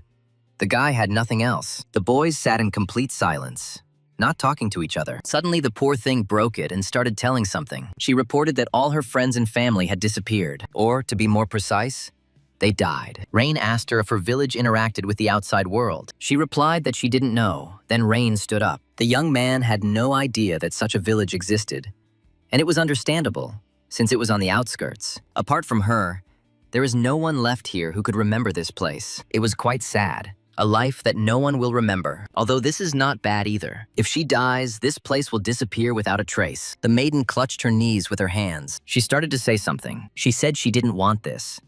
Then the young man offered the girl a piece of bread again. Even if you don't want to do it at all, you will have to do it in order to survive. The young man also asked the frightened girl for something, so that she never forgets those who lived in this village. There is no one else who can do this except her. Then she accepted Lin's gift and was about to start eating. The young man was happy looking at the child. Suddenly, tears began to flow from her eyes. From that day on, the girl began to follow the hero. She had magical abilities. Whenever Terena succeeded in something, Lin was happy, but did not show it. However, he didn't think that she would grow up to be such a capable magician. Someone from the team of heroes suggested leaving her in the church in the next village. Fried did not mind, since there was a chance of exposing the child to danger. Even after they separated, she had the necessary magic, with the help of which she could survive alone, relying only on her own strength. Lin was happy to teach the girl what he knew. Terena studied hard and didn't complain about anything. The boys practiced putting out small fires, and they learned to use earth magic to save falling people. This is magic that can help all people. One evening, the girls began to bombard Lin with questions about whether he liked this child or whether it was some kind of youth hobby. The boy himself did not understand then whether it was pity or sympathy. Perhaps he was inspired because he had to face the same difficulties as in the past. But they couldn't do this forever, and the day came when they had to say goodbye. The girl was very sad because she lost her friends once again. But Lin was able to say goodbye to the little one without any emotion. Someone from the team suggested leaving here as soon as possible. The rest were not against it. The man asked Terena to behave well. Now this is her new home. The building may be a bit big, but with time she will get used to it. Everything is fine. Now she has nothing to worry about. From now on, everyone who lived there is her new family. Suddenly, the girl declared that this was not her house, and these people are not her family. At the same time, she began to create a spell. Her family is her mentor and his team. The grandmother appeared and announced that the registration of the new arriving student was complete. The man, meanwhile, was chained in a vine, an action that greatly surprised the woman. She immediately realized that the girl had done it. But the priest replied that everything was fine. He added that there was no need to look for a girl. The events moved to the moment when Terena tied up the man and said that she was very sorry. She added that she needed to be with her mentor. She said that youth is wonderful and the priest is very kind to her. She began to pursue the heroes with whom she was traveling. When she found them, she called out to Lin. She suggested that he go together. When he saw her, the guy was perplexed. The girl seemed to have used up all her strength while running after her mentor. She said that she escaped thanks to the magic that the archmage taught her. She begged him to take her along on adventures and promised not to cause any trouble. Lin looked at his friend Esther with displeasure. The guys agreed, but said that they would not be together until the very end. Immediately after this, the young man began to shout at the girl that she had escaped with the help of magic, which meant that she had harmed another person. I asked her not to forget that magic was not created to harm other people. This is how Terena joined the company of heroes. During the trip, the girl's talent began to slowly unfold, and things became a little restless and hectic. This child's abilities were astonishing, and her innate talent began to develop in various fields of knowledge under the guidance of team members. She was like a sponge, absorbing knowledge concerning magic and new techniques. Of course, there were moments when the girl was stubborn, but despite this, she continued to develop her skills, and she grew to such a level that she could calmly confront strong monsters. Then she was officially accepted as a member of the team. Esther prepared a special gift for the girl in honor of this. It was a magician's robe. The young girl was very happy with such a gift. Lin began to treat her more calmly, and to some extent, he fell in love with her, like the rest of the team members. But everything comes to an end, and their journey was coming to an end. Lin was fighting someone, and the opponent was worthy. His comrades watched this with trepidation. The enemy turned out to be Terena. In her final battle with the Abyss, her strength increased significantly. The heroes found themselves in some old, ruined village, and Lin insisted that the maidens stay here. She clearly didn't like it. She wanted to go with the young man. The guys know about her abilities. Esther intervened in the dialogue, agreed with Lin. The group really couldn't take her with them. I asked Kaze and Frida to add something as an argument. They remained silent, which greatly upset the young lady. The girl clenched her fists in anger. She couldn't understand how they could leave her here after everything they had been through. Lin argued that Terena was still too young and would not be able to cope with the enemies they would have to face. They initially started this journey as a group of 4, and the time came to say goodbye to the girl. Lin put his hand on her head and told her that they were not abandoning her. He added that after everything was over, he would continue to teach her magic. It seemed that just a little more and little Terena would burst into tears. To everyone's surprise, she didn't resist and said she would wait. She said that she would wait for them all with great care. Lin smiled at the girl goodbye, and so she was left alone in the destroyed village, watching as her friends left this place. And so the journey with Terena came to an end. One young man could not understand how she managed to get involved with black magic. Another suspicious thing is that all books mentioning her were subject to censorship. Suddenly, Rudian reported that progress had increased by as much as 2%. Or maybe it happened after that rat was destroyed. In any case, There is still a lot to do. In the book he was studying, he saw a carelessly drawn picture of Lin. It said that her mentor was the coolest in the world. This lifted Reina's spirits. But suddenly he thought about something and the smile disappeared from his face. Light fell on him from the ceiling. The hero didn't notice how he sat with a book until the morning. Two strange people were having a conversation with each other about how they were tired of adventurers. They were on the battlefield with the rat. One of them noticed that someone was using 4-star magic. They were going to get rid of Rem and Bart. Continuing their rampage, one of them began to say that they couldn't just take and destroy the work of their entire life. His comrade said that now it was necessary to focus on something else, but definitely not on revenge. First, they were going to report everything to Terena. The next day, Rain was in a hurry to go somewhere. The place he was heading to was the Magical Development Club. The class has already started and the number of students has increased. Joan began to introduce himself and said that he was the chairman of this club. He had no idea that so many listeners would gather, and the guy was clearly happy about it. He was going to talk about the goals and objectives of this club. As soon as he began his monologue, someone unexpectedly walked in. When Joan saw him, he was taken aback by the surprise. Rain and the others in the audience also experienced similar emotions. It was the bully Logan. He introduced himself and said that he hoped to be taken care of. The guy with glasses asked him to take any free seat. Indeed, there was one such person left, but having realized who he would have to sit with, he probably wanted to leave this place. Rain gestured with his finger for Logan to sit with him. Joan suggested that the boys change their tune. Rain asked his comrade if he was keeping his promise, to which he replied that he was just following the rules. At this time, the boy was already in full swing giving a lecture, and Rain kept thinking about the black magician. When he encounters him again, will he be able to defeat him? Then the young man decided to call on the Rudian. He demonstrated the boy's physical and magical strength. The young man urgently needed to strengthen his body. You can't achieve this just like that, without training. It would be great if he could follow someone. Suddenly, he looked at Logan. The heroes moved to the gym. The thug explained to Rain that he was doing the exercise incorrectly. It was necessary to stretch towards the floor as hard as possible and bend your elbows. Logan's training was quite rigorous. If Rain really wanted to achieve physical strength, then he had to follow the instructions. Then, at the lecture, the young man asked Logan about it. He didn't understand how the young master could ask for help from a loser. Rain didn't understand why Logan refused him. He was one of the strongest in this field at the university. He, since he lost, asked Rain to simply ignore him. There is no reason to treat an entire faculty with disdain. Rain said he didn't have time to make fun of others either. It seemed that Logan did not understand the young man, so the boy asked directly. He said this without sarcasm, because to have Logan's shape at their age was a miracle. Logan reluctantly thanked the protagonist. A strong body is the foundation that Rain lacked. He wants to devote himself to training, so he needs to turn to someone who has a lot of experience in this. Logan agreed, acknowledging that he had some qualifications. He then told Rain to ask someone else for help. The young man said that he would pay him, but it was not about money. Rain is the son of great magicians, and Logan belongs to one of the 8 schools, so they are something like enemies to each other. How could they ask each other for help after that? Rain called the brute by name. Then he drew some kind of magical sign in the air, and as a joke, he shot at him. The young man told Logan that he was lucky. Rain stated that if he thought the same way, he would already be dead. When asked why the young magician didn't kill the brute, he received the answer that they were not enemies. They are not warriors, but students.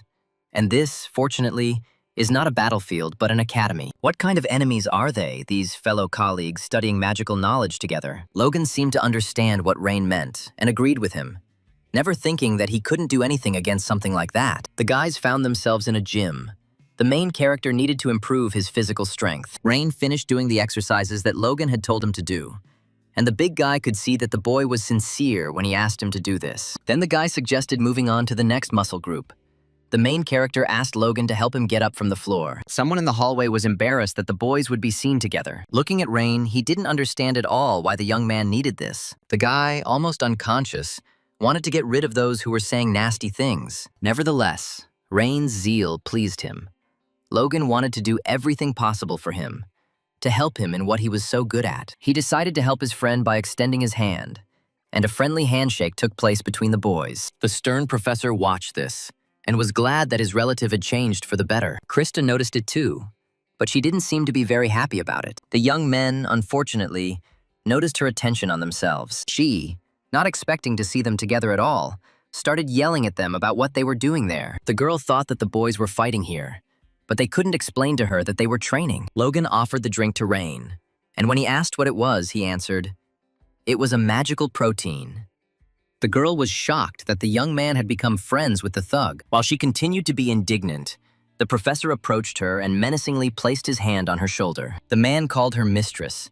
She realized who was standing behind her and became scared. Logan asked Owen what he was doing there, and he replied that he was just passing by and saw the monkeys. He also added that he had something important for the young men. He was talking about a message, and it was by no means joyful, not only for the two of them, but for all the guys as a whole. He said that the topic of the above-mentioned message was the midterm exam. Testing and exams were supposed to start in about 3 weeks. Rain didn't understand at all how serious this was, unlike his friend Krista. In fact, this is the same as moving to a new stage in life. There will be those who move forward and those who fall behind. It is worth remembering that the ideology of this educational institution, the university, is endless competition. Those who do not meet the requirements will be expelled. So the guys had to prepare for everything that could happen to them. Rain picked up the book. All his thoughts were occupied with thoughts about the upcoming exams. I decided to check what needs to be done before they happen. Something interesting caught his eye. Something he had never seen before. Rudian, for no apparent reason, began to emit a strange light. The hero did not understand what was happening to this summoned creature. He was very scared, realizing that he had ended up in another space. The butterfly informed him that the master's degree of unique magic had reached 40%. At this time, the confirmation of the new scheme of magical power took place. The hero's hands suddenly began to hurt badly, and because of this, he could not hear at all what the Rudian was trying to convey to him. As a result, a strange mark in the form of a snake appeared on the protagonist's palm. This phenomenon had its own name. It was called the activation imprint. The effect of this dimension ended, and the hero found himself in his room again. Rain began to look around fearfully, not believing the fact that he had finally returned to a place familiar to him. Mental barrier. Is it because he has reached 40% mastery? Only 2 people in history could use this technique. The next day arrived. The sun illuminated the city streets and the university towers. Rain, in order to avoid being asked unnecessary questions, decides to hide his recently received mark. After the manipulations have been completed, the joyful one is about to set off on his journey. But the young man was heading not to the university, but, oddly enough, to the black market. For several days, there was so much to do that I almost went crazy. He hadn't felt so calm for a long time. But before he could finish speaking, something happened. Lost in the clouds, he didn't notice the huge guy in front of him, crashed into the man and quickly apologized. Looking at the feet of the one he hit, he saw painfully familiar features. The young man was clearly familiar with him. It was the huge Bart and his team, with whom the guy had recently fought the queen of the rat spiders. Rain was very happy when he saw the guys. The hero's face broke into a sincere smile. They hadn't seen each other for several days, but they had already missed each other very much. Bart lifted Rain into the air in a friendly manner, as if he were holding a stuffed animal rather than a young man. They carried him somewhere without telling him where exactly, and the young man asked them to stop. Rain's emotions changed, and he began to demand that Bart stop. The archer stated that the students were already busy, and that they would go together since it was the fastest way. The boys were told that they would be well paid for their punitive expedition against the rat spiders. The young man, as the main one in that battle, was obliged to receive a reward. Bart asked Rain not to be stubborn. It wouldn't take long. He added that the presentation will take place at the main central office of the Adventurers Association. The journey didn't take long, and the heroes reached their destination, the Adventurers branch. The boys were greeted by their nicknames: Bart from the Black Iron and Ram from the Drunken Gunman. The boy didn't have a similar nickname, so Rain was simply called the boy from the Ludwig family. Rem tried to explain to him what all this pathos was needed for. The hero asked them what the probability was that their skills were unremarkable. Bart stated that he had already seen many battles with Rem, so the guys had experience. They did not think that they might lack skills. Until, of course, we encountered the queen, the boss of that nasty location. Although perhaps the main one there was still the Black Mage. A tall man in an orange cloak and with a huge bow on his back appeared in the crowd of people. This man interested Rain. This figure clearly reminded him of his best friend Lin. Seeing him, people began to look at each other and whisper. Apparently, this man had considerable influence in society. The man climbed the stairs, then hurried to greet the heroes who dealt with such a monster as the Rat Spider Queen. It was Leorin, the holy bow of the Emperor's 4 battle stars. The guys couldn't believe that he was sent here straight from Central Control. The Empire gathers the best warriors and grants them this status. They are guaranteed power and honor. But in exchange, they obey the emperor unquestioningly. Suddenly, Rem felt ill after she saw the archer. She clearly had some connection with the poorly shaved man. The warrior of the empire noticed a dejected person in front of him. A girl named Rem. He came closer to her to find out what had happened and looked at her in bewilderment. The man looked at her menacingly and asked what had happened to her, his green eyes glowing. Bart was shocked by the news he had just learned. Sam too. It turns out the girl left the martial arts hall a long time ago, dyed her hair and became an adventurer. The man began to laugh at her, and from the conversation it became clear that he was Rem's brother. Sam tried in every possible way to calm his girlfriend, who, to some extent, gave him a reason to live. He approached Bart and called him very strong since he was able to defeat that creature. He had to go to great lengths for the sake of that restless woman, who asked him to look after her sister. Bart said that no one on their team cares about each other. They just cover for each other's shortcomings. The man said that at this rate, the thug would reach platinum rank very quickly. Rain listened and watched silently. The stranger reminded him of someone even more. He certainly looked like Kai's, Archmage Lin's friend. Then, having finished speaking with Bart, he turned his attention to the boy Rain, who was taken aback by the fact that the archer addressed him. He looked at the young magician in bewilderment and said that he had clearly seen the young man somewhere before. Then, quickly changing his mind, he said that the face was unfamiliar, but the energy, that's something else in its own way, was quite familiar to the great archer. He looked at Rain with the eyes of a hunter and called him by his first and last name. Then he started shaking the guy and asked if he was related to Scalzi. He also added that they have a lot in common with the old man. For example, their eyes are similar. He owed him a lot. Even from the time when he was a sacred magician, Rain realized that if Kays could speak, he would have a completely different manner of communication. The guy turned his attention to the faithful companion of every archer, his weapon for killing, the bow. The cane was made from such a rare material as erna root, something similar to what Kays had. He hadn't seen her for a long time. About 300 years had passed since then. I asked her in my thoughts if she was doing well. The archer was suddenly overcome by strange sensations that emanated from the wooden stick behind his back. For some reason, his weapon suddenly began to vibrate strangely.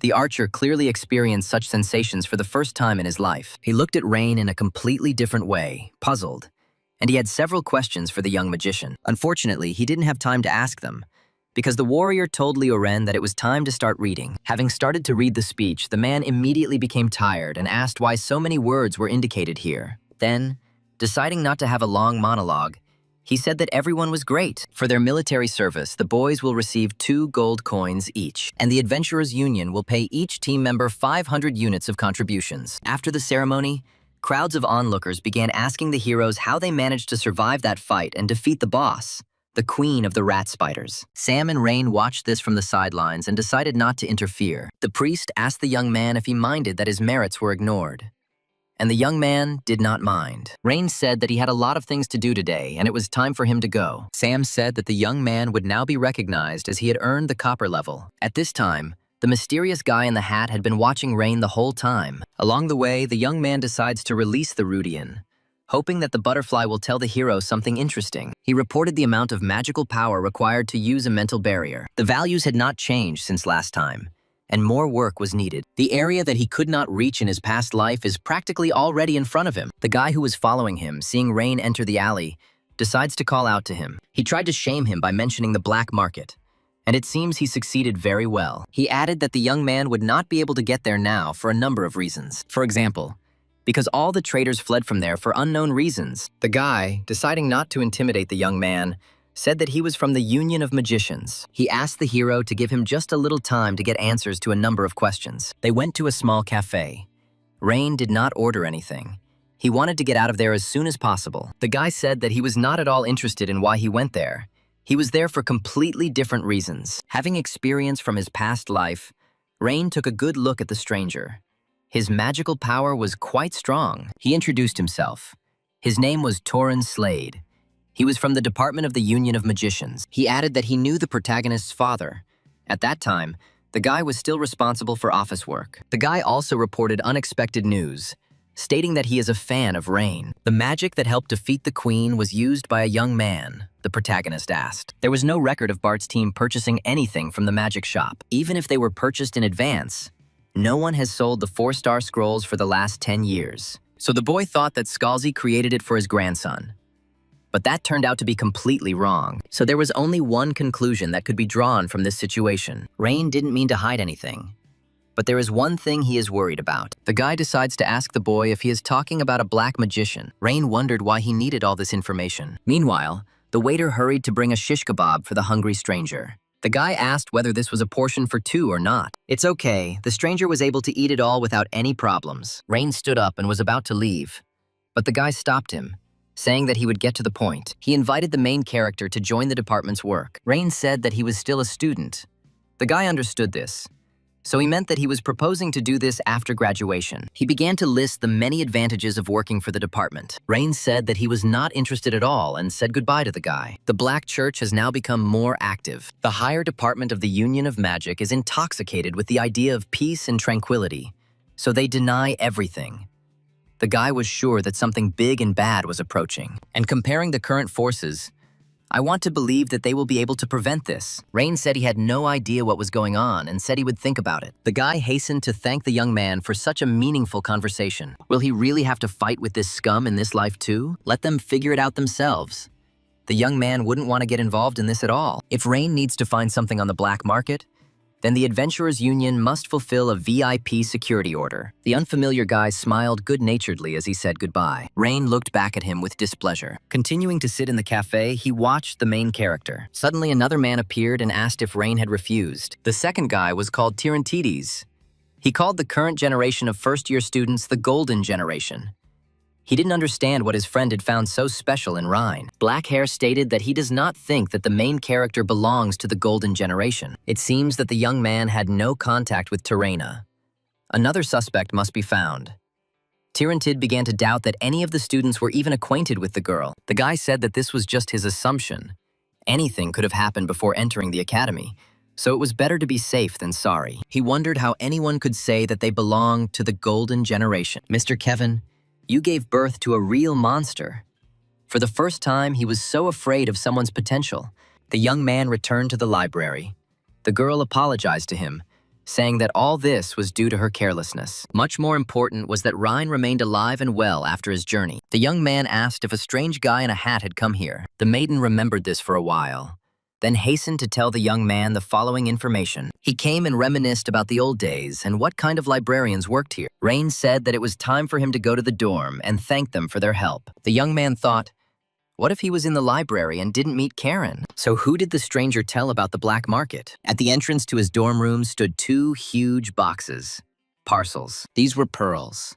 The young man ordered the most expensive ones, thanks to which the souls would be able to retain the necessary amount of mana for the mental barrier. He placed his palms on them and continued to reason, immersed in an intense thought process. The young man was going to leave 8,000 souls here, and when he made the barrier, he would take them back. The spheres, for no apparent reason, suddenly began to shine with a bright, blinding light. Sweat began to pour from the young man's face, and he instantly began to lose the lion's share of his energy. Then, Rain suddenly jumped away from them, afraid of the possible consequences. The introduction of magical power has just been completed. It was necessary to wait until it was safe. By this time, it had already begun to get dark outside, and the university towers were bathed in an orange sunset. The young man sat on the floor and continued to meditate for a long time. Suddenly, he opened his eyes and announced that it was time to begin executing the plan. He folded his hands in a strange way. He had never done that before, at least in this life. At this time, there was a strengthening of thoughts.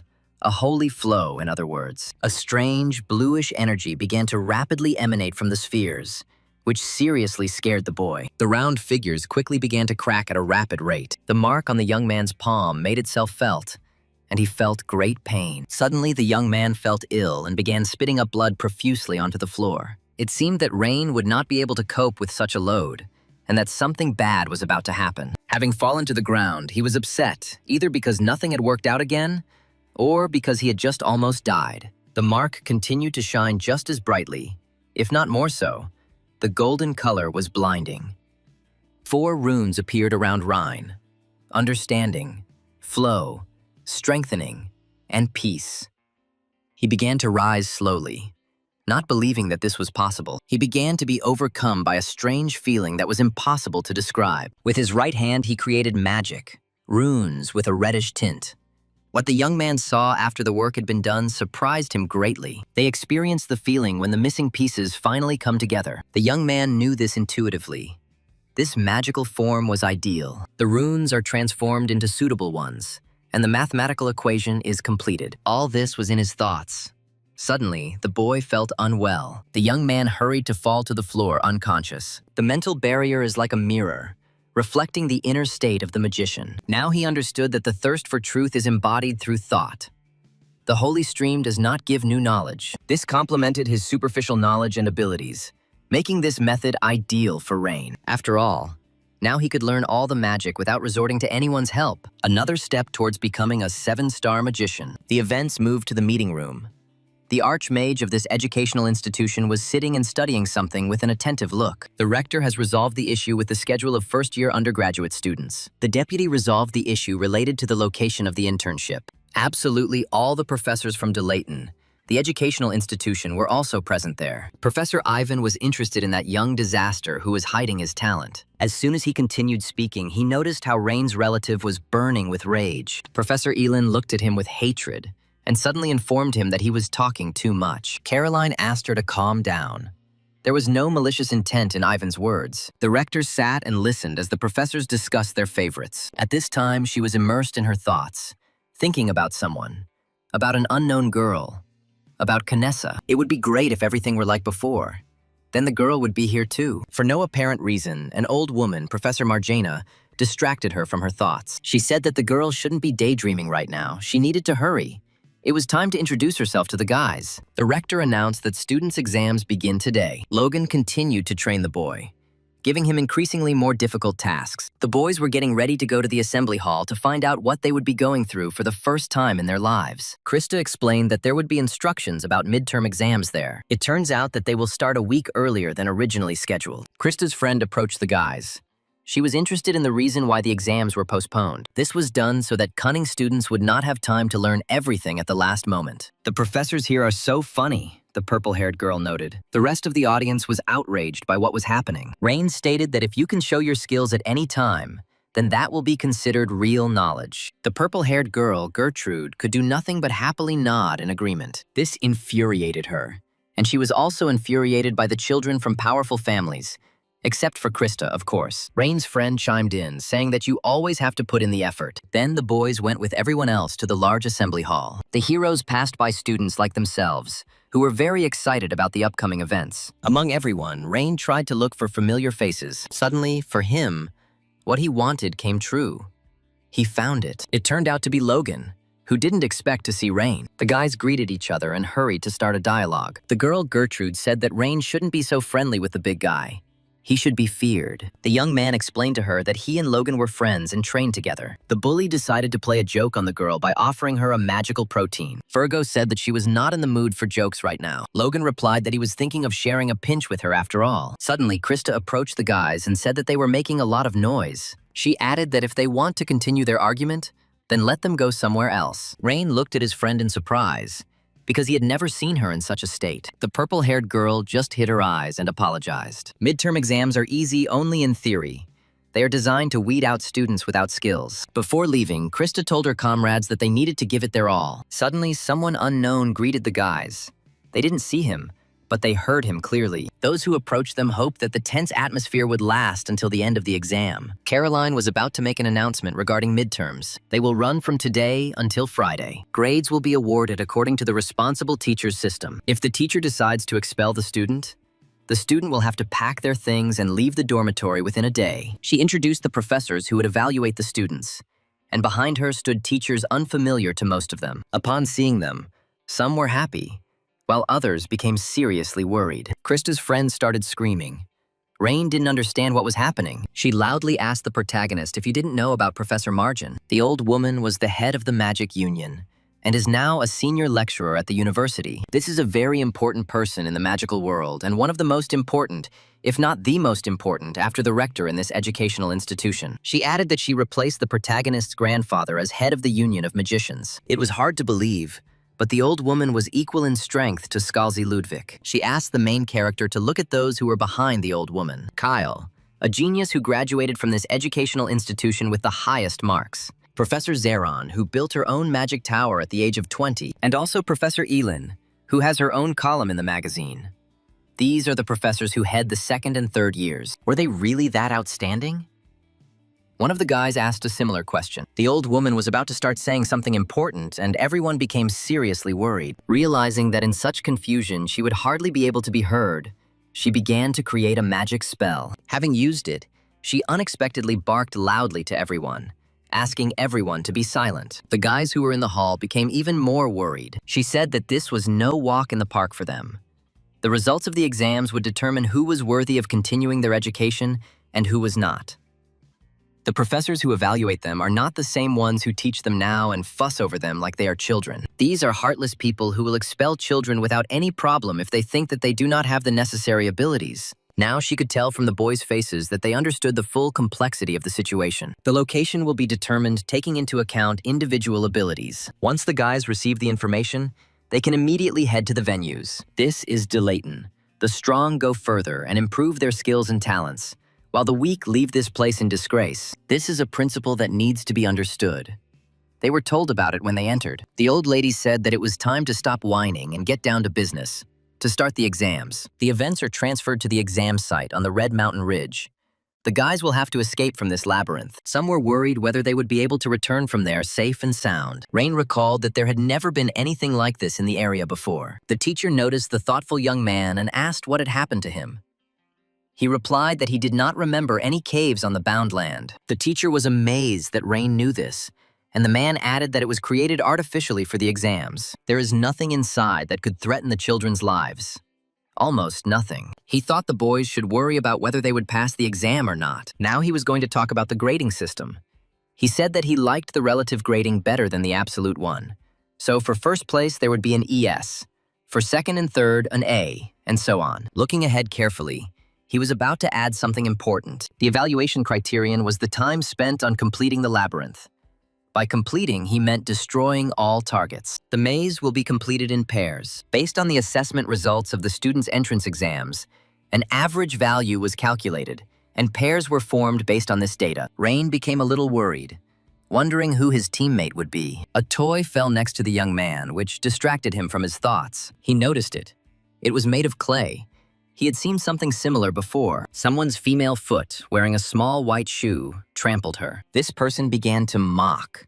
Being next to the hero, he immediately recognized her, his rival. Krista began to praise herself and reminded the young man that she was competing with a hero. She told him to get ready, because she would deal with him like this toy. Logan showed up and said he wanted to join the competition too. The brute was about to convey important news to his new comrade, who had recently come to him, namely, that Rain and Logan were on the same team. The two strongest will pass this part of the exam side by side. Krista and the main character were shocked by this information.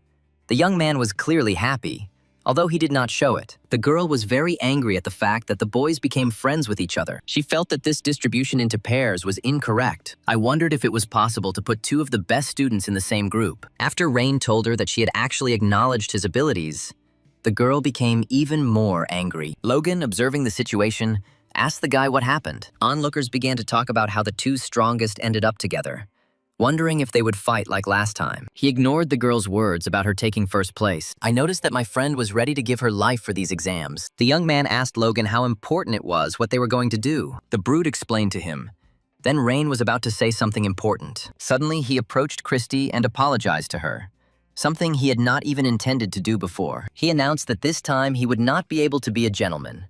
First place was vital for the hero. The girl was surprised by what she heard, because she never expected that her friend was capable of such a thing. She smiled slyly and told him to hope that he could come first in the exam. The professor gave the children 10 minutes to discuss, after which the exam would begin. The boys and girls began their restless negotiations. They started discussing who would use how much mana and how to act. The professor's assistant asked him the reason for conducting this test. The moment when you can see the true abilities of a magician comes precisely when you encounter something you have not seen before. In such situations, all thoughts disappear from the head. The ability to make decisions decreases, and their implementation slows down. However, this is precisely when geniuses emerge.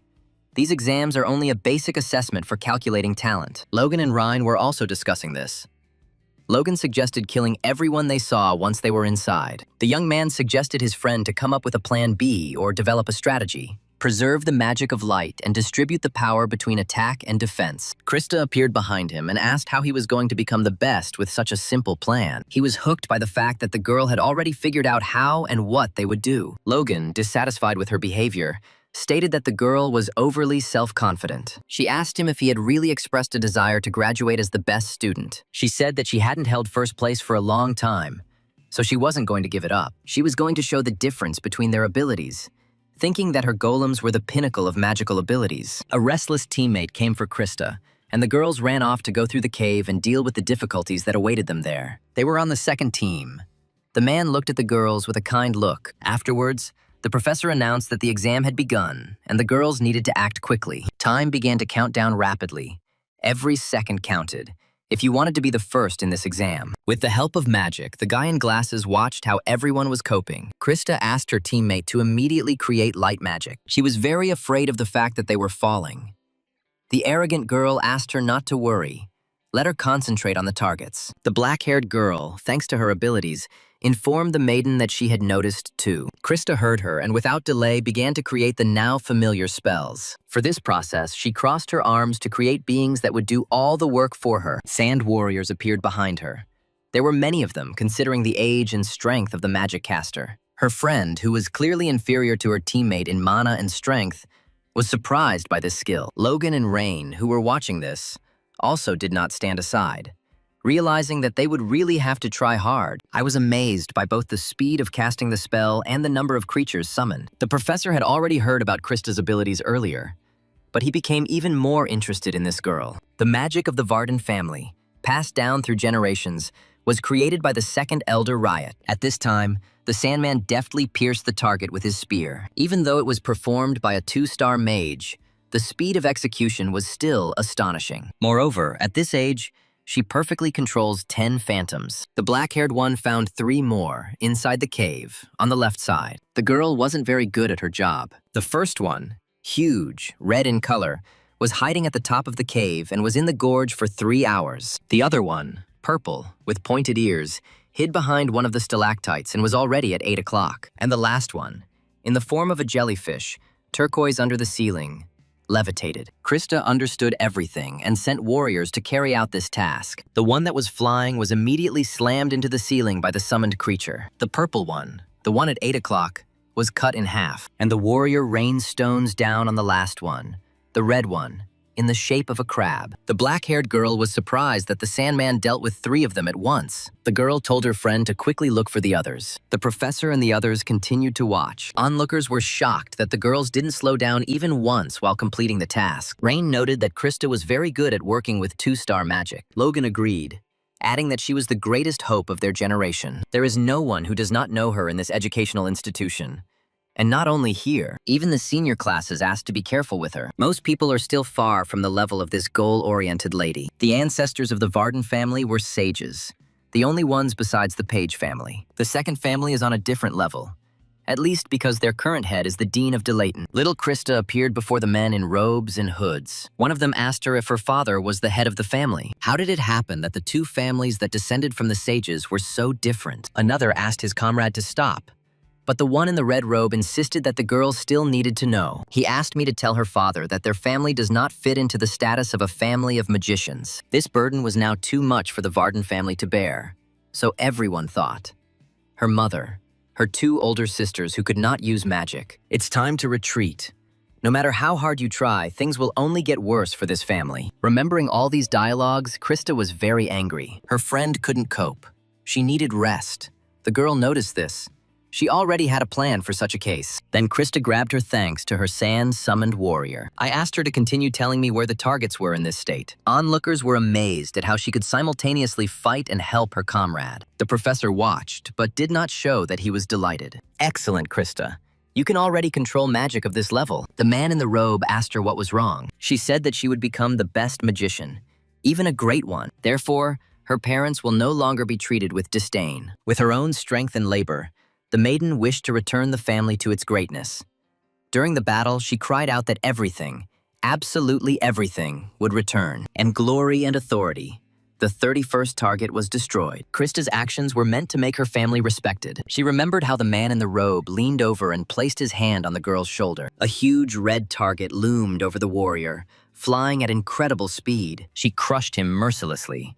Fortunately, the girl jumped back. Then the monster destroyed the one Krista was on. The heroes watched with trepidation what was happening inside the cave. Almost embracing the young girl, he said that he was counting only on her. She was furious and was about to create a new spell. Something huge and more terrifying appeared. Little Krista looked confidently at the man in the robe. While advancing on the enemy, she shouted that her family would rise again. The summoned creature crushed the last target without any problems. The test is over, lasting just over 4 minutes. The professor's assistant reported that all targets had been destroyed. The second team completed this exam without any problems. Krista's comrade, the black-haired girl, was exhausted. The professor couldn't believe they completed the task in less than 5 minutes. Nothing else could be expected from the descendant of a magical family. For her work, the girl received an S level, that is, the highest grade for the work done.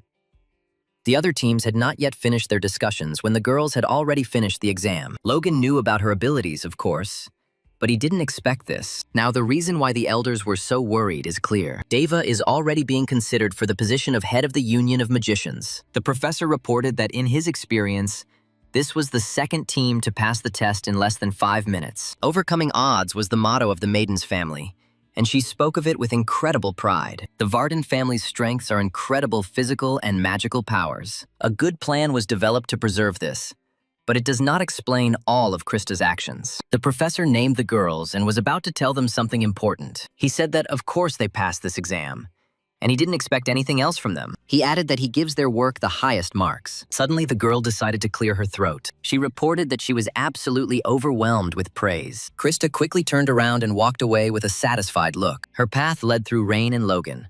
Of course she wanted to provoke Rain. The boys looked at each other. Their rivalry continued. Told Logan that the exams were more fun than he imagined. The events are transferred to the time when Lynn was still alive. The heroes looked at the castle, the Southern Star of Orwarden. That was the name of this giant. The guys discussed the plan.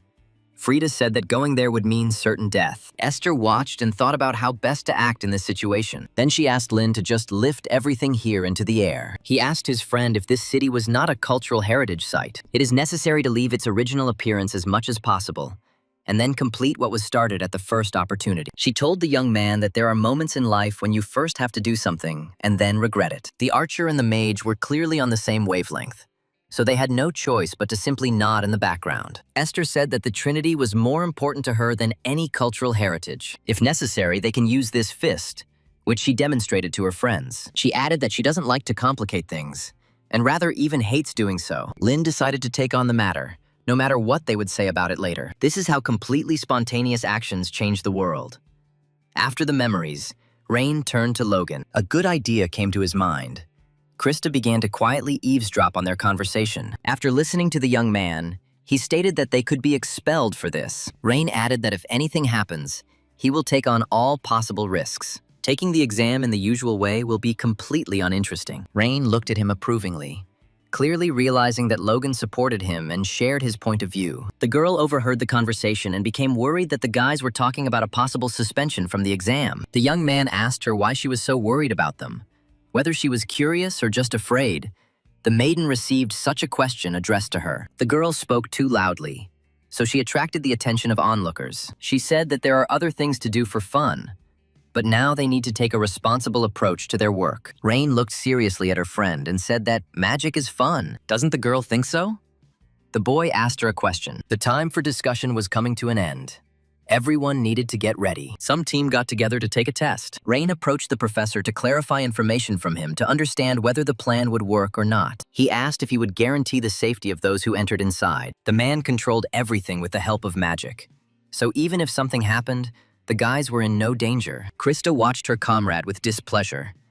It was unclear what the girl was angry about. The professor's assistant reported that there was exactly 1 minute left. Logan said he'd be back in action in 7 seconds. The professor was surprised to see his physical strength. He had clearly never seen a student with such advanced physical strength. The bully and the young talent were going to teach everyone a lesson. They needed to work quickly, just like Lin had done 300 years ago with his 3 friends. They were going to turn everyone upside down with their actions, activating all their abilities. and they began. The girls were surprised that the boys were not going to enter the cave. The professor was also surprised, because he did not understand what the young men were going to do. He was also amazed by the magic of the Ludwig family, or rather by the fact that Rain possessed it. I couldn't believe that I had awakened this ability at such a young age. Logan began to gain strength through breathing exercises. Everyone continued to wonder how they were going to pass the exam without entering the cave. Ryan saw all his opponents as crosses. Thus, they were illuminated for him. There were countless numbers of them. It was difficult to count them. Having created magic in his hand, he announced that everything was ready to carry out his plan. Then, sitting down, he added that it was time to unite and act together. Logan, his veins coated with green energy, began to swing. The professor began to gradually guess what the boys were planning to do. The boys immediately began to implement the plan. Logan slammed his powerful fist into the ground with all his might. Krista called him an idiot, because what would happen if he collapsed the entrance? She was about to say something, but didn't have time. After all, for such a powerful strike, the scale of damage is very small. The professor noticed this, but said nothing, deciding to remain silent. At this time, Ryan was waiting for the right moment. Green energy began to sparkle across the ground. The speed was astonishing. She continued to spread throughout the area. The first target appeared, looking like some kind of pet, which was located on the ground. Then the second one, who was hiding behind a stalactite, the third one, and the rest. They hid well from the heroes, but it wouldn't have helped them much. The energy extended all the way to the final target, a huge monster that vaguely resembled a crab with huge claws. Rain smiled wickedly, knowing that this would be an easy victory for both him and Logan. It looked like a powerful explosion was about to happen, and so it was. The targets began to be destroyed rapidly. Explosions occurred throughout the entire area of this small cave. The guys were enveloped by a blast wave. They were slightly damaged and began to fly back. They were all seriously scared by what the team that was currently taking the exam had accomplished. Krista was amazed at what her friends came up with. The professor crouched down and covered his head so as not to be hit. Logan was pleased with what he had accomplished with his new friend. Rain also experienced positive emotions from the process. Krista didn't understand at all what was happening. The professor's friend asked if it was an earthquake. The man asked what the reaction was to the magical power inside the cave. He looked carefully at his tablet to find out how long it took the boys to complete the task. What he saw there shocked him greatly. He did not believe what he saw there. He turned to the professor slowly, with a little apprehension. The man in glasses decided to clarify the time that had passed since the guys began to carry out their plan. 59 seconds. That's exactly how long it took Logan and Rain to impress everyone who was with them at the exam. The professor was shocked that the boys completed the task in less than a minute. The comrade said that it was completely wrong, that what the young guys did was not in accordance with the rules. The man asked him what was wrong, what exactly his friend didn't like about the actions of the young geniuses. He asked if they weren't assessing abilities in this exam. What if the labyrinth collapsed? The ES rating is an ideal result, but what they saw was a disgrace. The professor addressed his comrade by name. His name was Zamar. Genius is not always ideal. This is something that corresponds to some superior form that is widespread in the world. However, the geniuses who change this world have always exceeded this norm. Genius in no way fits the description of the ideal. This is the one who creates something new, something that the world has never seen before. Take a look at traditional ratings and you'll see that Logan's team is far from perfect. The professor asked Zamar if he had ever thought about destroying the labyrinth, but it had never even occurred to him. Of course it is possible. Young people have just paved the way for it. The fact that they implemented an idea that no one had thought of before cannot be ignored and is more important than anything else. Magical knowledge, as well as an understanding of what is happening, turns such reckless ideas into reality. The man in glasses asked Zamar to watch carefully. The time will come when these two will stand at the center of the magical world. After 40 minutes, the exam was over for everyone. The exam results appeared in front of the children. This year, the tests were more difficult, but everyone passed them successfully. During the test, some were injured or exhausted, and some had to retake it because they were attacked by targets. In this chaos, Krista and Lamru finished with an excellent result, so Professor Kyle's preliminary ease level rating is justified. However, it took less than a minute for Rain and Logan's team. Therefore, Krista's rating was lowered to level A. The third daughter of the Varden family was able to master 2-star magic. The people in robes were happy with the news. A family that has survived a crisis can breathe a sigh of relief. When it came to the Ludwigs, they seemed to have no hope. Their youngest child was called a disaster. The little girl asked him why he cared what people said about him. She advised him to make more efforts to prove himself to everyone. It seemed like he wasn't listening. She also remembered how Rain helped her deal with the thief. His magic usage speed was the same as that of the professor's. During the family dinner, she could not even imagine that the young man possessed such power. It turns out that Krista asked the professor to let her take the exam. He was late because he was helping a man. Next to him, new feelings awakened in the girl. What's wrong with the fact that an interesting student was admitted to this educational institution? Now there is a desire to do everything right. She recognized the young man as a talented, ambitious, and strong guy and her rival. Krista stood broken and looked at the results of this exam. The dark-haired girl thanked the girl for the good result. The girl ignored her friend's words. She was immersed in her thoughts and sadness. The only thing that worried her now was that she lost again. This guy who talks freely about magic takes it so casually and does it without any problems. How could this be interesting, she wondered. Why didn't she come up with the same idea? The professor noticed how competition was destroying the girl. It wasn't bad at all. He felt a little sorry for the girl, but it's unlikely she'll be able to keep up with Rhine. The professor adjusted his glasses, pretending not to be watching the girl. What she just heard shocked her. According to the rules, only one team always received an ES score, but this time the man made an exception. They formed teams based on their entrance exam scores. But it's still a little unfair to put Rain and Logan on the same team. Genius, bully, girl, and her friend get an S rating. The professor was right. Considering all the difficulties, they did a great job. The excellent students were on a completely different level. Rain reported that they had a draw. The young man extended his hand to the girl in order to somehow rectify the current situation. But she, using force, hit him and told her friend not to come near her. Rain didn't understand at all what had happened to her. She asked if the young man really thought she would accept such a result. The guy asked the girl what was wrong. Krista furiously reported that her team was given such a result only out of pity. Suddenly, she became scared, and childhood traumas began to surface. She began to see enemies in the people around her. She thought about how they could stop staring at her. Turning sharply, she hurried to escape from there. Logan didn't understand her feminine logic. The young man asked his friend what he had done wrong. Logan tried to say something neutral, but Rain said it was written all over his face. The young man received the truth. The Varden family was finished. The boy did not understand what this meant. The honor and glory of the maiden's family was a thing of the past. Even before Krista, their family did not have sufficient skills to become elite. The virgin alone tried to raise the greatness of her family. She took on a lot, and was the only one trying to raise the greatness of her family. Meanwhile, Krista ran into the forest so that no one would see her weakness. Rain followed closely behind her. Finding her wasn't difficult at all. Aristocrats from magical families should always be treated with respect and even a little fear. They are the ones who should be respected and looked up to. Deva added that she had been trying from the age of 6 until today, and Rain is interfering in other people's business for the sake of those who don't have a pedigree. No one in the Union of Magicians behaves like that. He communicates so calmly with everyone. She couldn't understand what was fun about magic. There was nothing exciting about it. The girl began to create a spell in her hand. She didn't understand why everyone considered Reina better than her, because for him, it was just fun. The hero easily reflected her spell. He stood and listened to the insults directed at him. Suddenly, he said that he liked magic. He walked slowly towards Krista. If he manages to make the spell come true according to his desire, then all difficulties immediately disappear. This is the picture of the world that can be seen if you don't try hard enough. But Rain wasn't always happy. He had moments of despair, too. The guy reminded the girl of her burden. He said that she had honed her skills to be able to use magic at such a level at 16 years old. He couldn't even imagine how long it took her to achieve this. But he could say one thing for sure.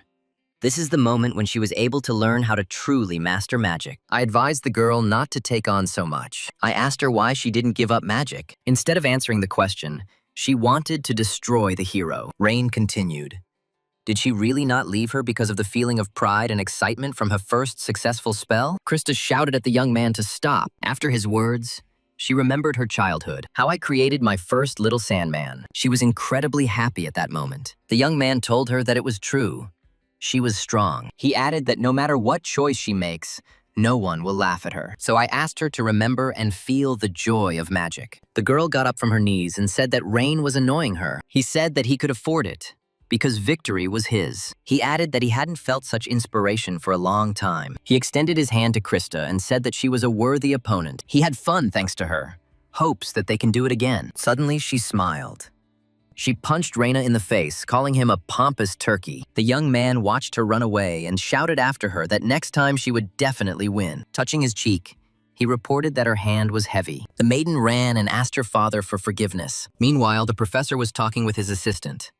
Talent is revealed in different forms, sometimes as a catalyst to cheer up a fellow student. Sometimes it's like a huge wall that needs to be overcome, and sometimes like a friend you can rely on. It will only get more interesting from here. The professor told his friend that he thought with all his heart that his assistant was doing an excellent job. It is necessary to put everything in order and move on. I asked to call the candidates for a retake. The children were informed that there would be no classes in the afternoon. Logan decided to bring up the subject of Rain's cheek. He replied that everything was fine and suggested going to the gym. The brute was surprised that Rain wasn't tired at all. Owen appeared in front of the boys. He was only glad that the children still had a lot of energy. As luck would have it, he was just preparing 150 assignments in mathematics and magic. He added that the guys will not return to the dorm until they resolve everything. Logan asked if that applied to him too. Owen said that if he wanted to go, he could go, but not to the dorm, but to take his things home. This also applied to the other students. He added that he would repeat it twice. While completing the tasks, I turned my gaze to my friend. He thought that she would be the first to give up everything. Owen reported that he saw her running and prepared more tasks for her. Noticing the young man's gaze, she asked him if it was really he who had just laughed at her. Let the guys not think about writing partially, because these grades will be counted in their rating. The tired children tried to solve these problems. Rain understood that Owen wanted to see their results under conditions of total fatigue. But still, such a number of questions is too much. Here are collected the tasks that they have already solved, as if they were correctional labor. Rain decided to take the easy way out. 10 minutes later, the young man announced that he had decided everything. Owen said that if the guy was sure that he had completed everything, he could hand in the form and go to the dorm. Krista distracted him. She again, even here and in this state, tried to compete with him. Owen called the boys monkeys and told them to shut up. On the way out, he passed Logan. He realized that his comrades still had a lot to decide. The young man left the office. I decided that upon arrival at the hostel, I would take a shower. Suddenly, he felt someone behind his back. It was a girl with red hair. This look, there is darkness swirling in it. The top student among the 8 great schools, Lillian. The young man met her face to face for the first time. After this meeting, Rain decided to ask Logan about her. The brute confirmed that he was familiar with such a person. The young man reported that he had met her and that she had a frightening aura. Asked what she was like. Lillian is the secret weapon of the Rivendell School. It is said that she has been using 2-star magic since the age of 5. And at 7, she made a contract with one of the 7 magical creatures. The young man knew about such a school. It specialized in fire spells. Logan added that people with such hair have a greater sensitivity to fire magic. Lillian is put on the same level as Little Varden, and rumor has it that she is a future archmage. Rain asked if her abilities were being overestimated. Logan stated that she was strong enough. Rain thanked his friend for the information. Then he asked how the big guy knew about all this, and if he was really in love with her. He turned away so that Rain would not see how embarrassed he was. Logan asked if it was really noticeable in style. The young man replied that it was noticeable. After receiving the information, the guy realized that you won't get bored here. Meanwhile, it was already the 4th day of exams. The man was going to tell the guys what awaited them today. It will be held in the world of illusions. All 60 people will be divided into 3 teams, which will be judged at the end. Rain wondered if the exam would really take place in the barrier. Today's test will be a battle royale type. There are jewels in each area, and the kids will receive a point for each of them. Within each territory, there are monsters, the destruction of which also awards points. Krista immediately had a question. She asked where the battle royale would be here then. If someone would destroy monsters and someone would collect crystals, the man said that she misunderstood the term. Heroes can also lose points while fighting. Even if the boys steal a treasure found by another student, counterattack. All this is permissible. Suddenly, the old woman hit the ground with her cane. She added that the space inside the barrier is not real. No matter how severe the attack they are subjected to, they will still not be harmed. However, the pain will be felt as if it were real. No matter how severe the wounds, once the barrier disappears, everything will return to normal. After these words, Rain became thoughtful. Someone was interested in the fact that it is possible to kill each other. In this world, the main duty of a magician is to enable people to dream. And in order to fail, the guys had to give it their all. In the magical world, strength has always been and always will be above all else. So show what you're capable of, the old woman said. The division into teams began. The first one included Weber, and also Logan and Krista. The girl was glad that she was given a task that required some effort. Rain decided to play a joke on the girl, reminding her how she lost and cried. Her friend had been watching Krista's reaction all this time. She needed to pull herself together to get the highest grade. Rain and her friend watched as the maiden mentally prepared herself to be first. Team number 1 was supposed to start execution. The second included Krista's friend Gertrude, then that red-haired girl with the dark aura, Lillian, and Rain Ludwig, the main character. Suddenly, he asked the purple-haired girl if she was worried. She replied that no, and she didn't want Rain to make jokes on her. She informed him that the young master should be worried because he ended up on the same team with Gertrude. Because if they ended up on the same team with each other, the young man would be in trouble. Rain merely stated that this would not happen, just as he was about to make fun of the girl again. Then he was immediately distracted from his fun. Lillian wanted to tell him something. Rain said he would listen if it was something interesting. Krista, thanks to her creatures, was already giving it her all. She already had 280 points to her credit. She was worried about how many points Rain would score. She was able to handle the giants she summoned with ease. They took into their paws the students who were watching Krista. She looked at them haughtily, wondering if they were really planning to attack her together. The Virgin let them go, advising them to act more confidently next time. Those who watched the actions of Team 1 were shocked by the abilities of Krista and Weber. His strategy was his talent for wind magic. He could simultaneously destroy monsters and steal treasures. In third place was Logan. He was a little rough with the students and monsters, but his talent was impressive. As the professor expected, the boys work alone. The old lady called them all losers. Elin simply watched the process. The red-haired girl said that she had never lost. Rain looked at her questioningly. For the girl, losing was tantamount to death. She asked Rain why he hadn't shown himself before the exams. He replied that there was simply no point in doing this before the tests. She believed that young gentlemen from influential families always thought that way. The purple-haired girl turned to the red-haired one and asked why she was being sarcastic to the main character. If she herself was from a high-ranking family, Lillian said that she doesn't like being called that. She prefers being addressed as an object. The maiden was very surprised by what she heard. She is not a child born from the union of love between a father and mother, but only an instrument created for a specific purpose. Her father, Tadan Karayan, is the headmaster of Rivendell School. From childhood, the girl was locked in a room and forced to learn magic, not even allowed to go outside. If she didn't get good grades at school, she would be beaten until she lost consciousness. Her father would even involve her mother for this purpose, torturing her or burning her. Rain decided to clarify with her that if she didn't graduate with honors, she would also be beaten. Lillian replied that no longer, if he tried, he would kill her. The purple-haired girl didn't understand how the red-haired girl could deal with the 4-star mage. She said that her goal is to graduate from university with a stunning result. She needs this in order to remove her father. This was a warning to Rain. She asked him not to disturb her. Gertrude asked the tough girl not to forget about Mrs. Varden. The red-haired one said that this hothouse flower was no match for her. Gertrude decided to ask Lillian again. She was very hurt by the words addressed to her friend. The red-haired girl asked if the little one really wanted to argue. Rain tried to separate the girls, who were about to have a conflict. The young man looked at the purple-haired girl in bewilderment. The red-haired girl looked at the boys haughtily. Rain said that he could not give up the place of his best student. It's all because his friends are waiting for him. The girl turned away and said that she had explained the reason and warned him. She added that if the young man interfered with her, she would have no choice but to get rid of him. All observers were informed that the exam was over. Krista and Weber received an ES rating.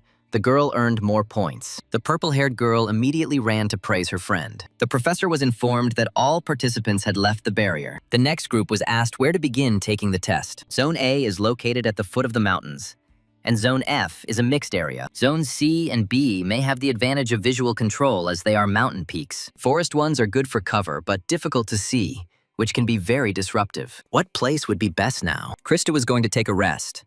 Her friend warned her that she would be back soon. Suddenly, the girl's name was called. Warden asked her to show her class on this exam. She, hearing words of support, was inspired. A moment later, the purple-haired girl disappeared. Professor Caroline turned to the girl from the Ludwig family and informed them that Rain would now be taking a test. Everyone knows what Professor Marjana expects from students: ability to maneuver, situational analysis, combat ability. This is truly a test of a wizard's core talent. The cousin wanted Rain to deal with this granny. Lillian and Krista chose Area F as their starting point because it shows confidence.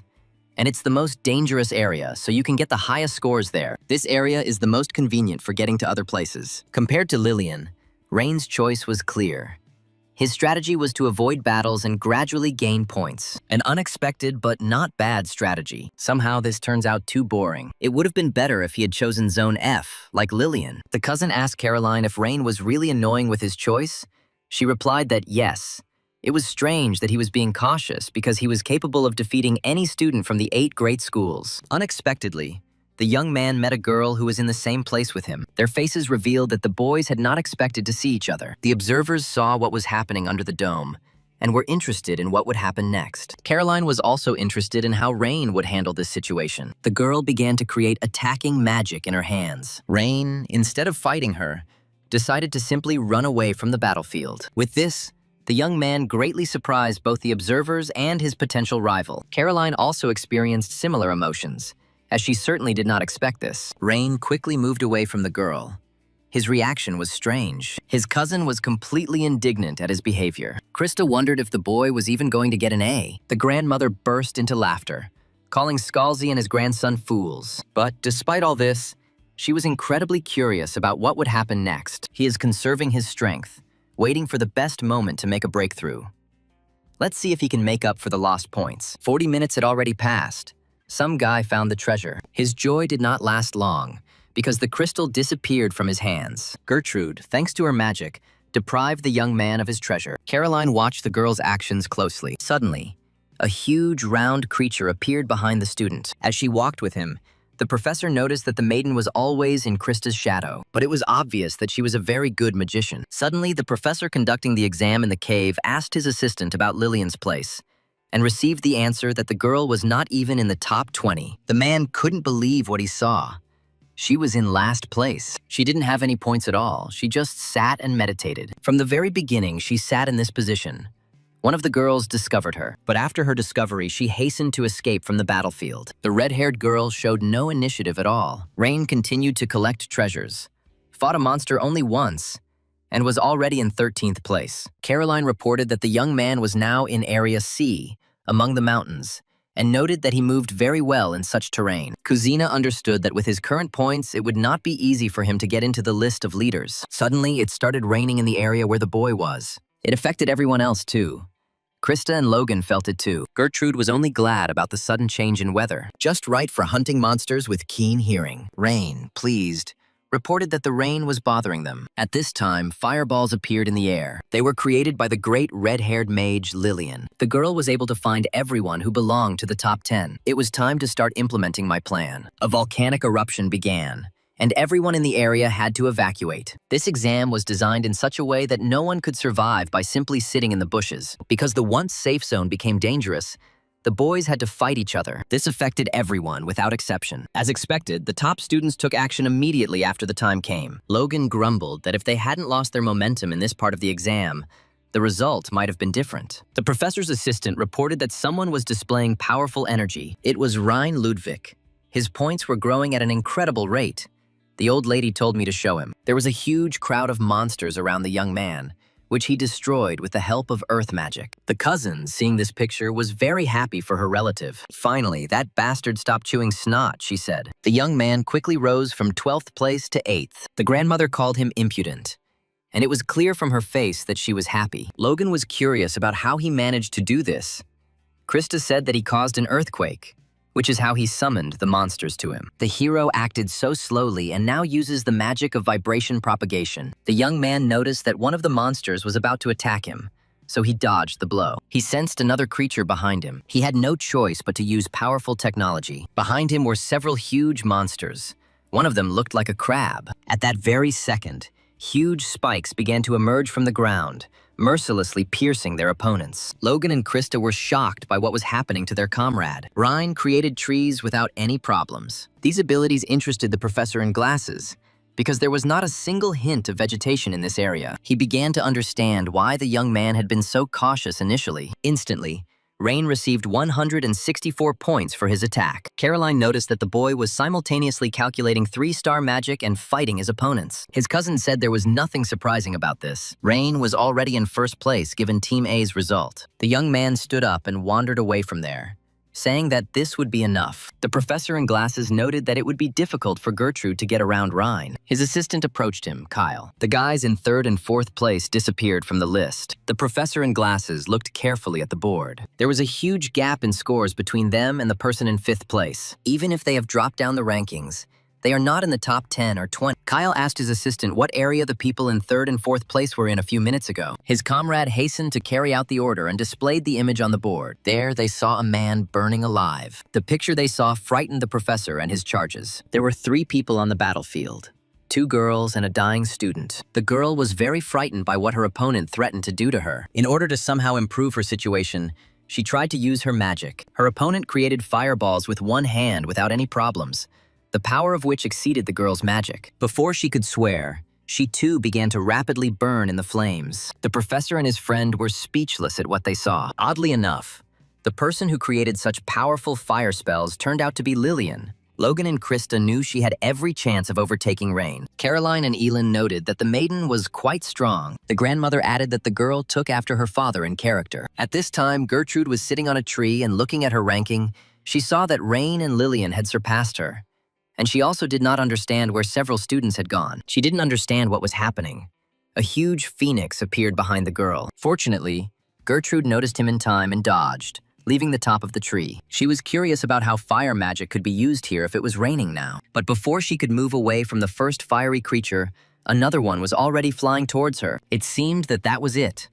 Gertrude was also eliminated from the royal battle. Krista, watching her friend, loudly and emotionally shouted her name. Lillian arrived on the battlefield. She looked attentively at something burning out, and I realized the fact that I didn't feel the heat of the fire. Suddenly, Gertrude appeared at Lillian's side and tried to strike the fire maiden. The girls simultaneously created a spell in their hands. A fierce fight began between them. The maiden was glad that her friend could still take part in the battle. She also noted that both were at the same level. The red-haired woman said that perhaps she should have acted differently with those she had eliminated earlier. Gertrude said that it was too late to regret anything. Throwing the seal upward, Lillian announced that she would have to act differently. It seemed that Gertrude had no chance of winning this battle. Blue and red magic clashed with each other. Gertrude decided to put moral pressure on her opponent, saying that even if Lillian didn't even try, the score wouldn't change no matter how hard she tried. Suddenly, the red-haired maiden reached for her neck. Lillian tore the jewelry from her neck. Gertrude was perplexed, as she did not know why her opponent did this. Red and black levitating spheres formed around the girl. The professors seemed to understand what was happening on the battlefield. The Rivendell School uses special talismans.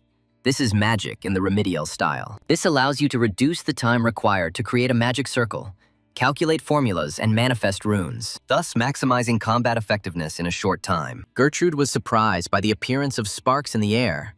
The beads were transformed into this. Lillian called her technique the fire insect formation. The effects of the technique quickly flew towards the girl with purple hair. Gertrude knew something had to be done, so she immediately began creating water techniques. But it seemed that Krista's friend would not be able to withstand such an attack. The place where she was engulfed in a riot of flames. The red-haired woman looked haughtily at what she had done. But Gertrude turned out to be not as weak as she seemed, managed to jump out of the flames and quickly flew towards Lillian. The red-haired girl miraculously managed to dodge such an attack. Quickly turning towards Gertrude, she took out a seal in order to destroy the girl. But she didn't have time to do anything, since it seemed that the purple-haired girl's speed exceeded that of her opponent. To carry out this attack, the girl bounced off the tree, leaving a huge footprint in it. Lillian realized this and was amazed by the maiden's abilities. With her blow, Gertrude sent her opponent into the trees, the force of the blow breaking several of them. Krista was genuinely happy for her friend. Deciding not to waste precious time, the girl continued her offensive. But the red-haired girl was not going to give in to her opponent and used fire magic. Gertrude dodged the pillar of flame that was flying towards her without any problems. A moment later, the maiden broke the ground on which the red-haired girl was standing, but she jumped back. Elin was unhappy that Lillian dodged. She was clearly interested in Gertrude winning. She noted that this was a bad position, and the purple-haired one would suffer. With the help of magic, Lillian trapped her in a pentagram, which did not bode well. Suddenly, Gertrude smiled. She clearly knew what to do in such a situation. The red-haired girl noticed her opponent's grin and stood in a slight stupor. Immediately, a column of water flew up from the ground. The professor in glasses called this technique underground waters and added that Gertrude had talent. Praised her. The Virgo strives for harmony in the use of martial arts and water magic. She uses all her strengths, but you shouldn't underestimate your enemy. Gertrude thought she had already won, told her opponent to know his place and come back down to earth. Krista was incredibly happy for her best friend. Gertrude said that if Lillian didn't want the maiden to break her arm, then she'd better give in. Lillian called her naive, and if she were in her opponent's place, she would have simply killed her. Gertrude said that with such a love for the stage, the red-haired girl would be better off going to the theater. The girl twisted her opponent's arm with even greater force. The red-haired woman said that she uses talismans not because she is slow at counting. Krista didn't understand why the maiden was telling her this. It's all because the red-haired one is unable to control her power. The girl noticed that there was a pentagram depicted on her tongue. The picture she saw greatly shocked Gertrude. Out of fear, the purple-haired girl decided to jump away from the enemy. The red-haired girl slowly rose from the ground, and many fireballs formed around her. Gertrude noticed that this was the remaining part of the beads. The spheres began to spin clockwise. Lillian was calling someone. She intended to summon a fire python. A huge, bright flash of light illuminated the battlefield. Gertrude tried with difficulty to see what her rival had done. What she saw greatly shocked her. The python was of impressive size. Logan and Krista had no idea that Lillian had such power. The violet-haired girl fell into despair.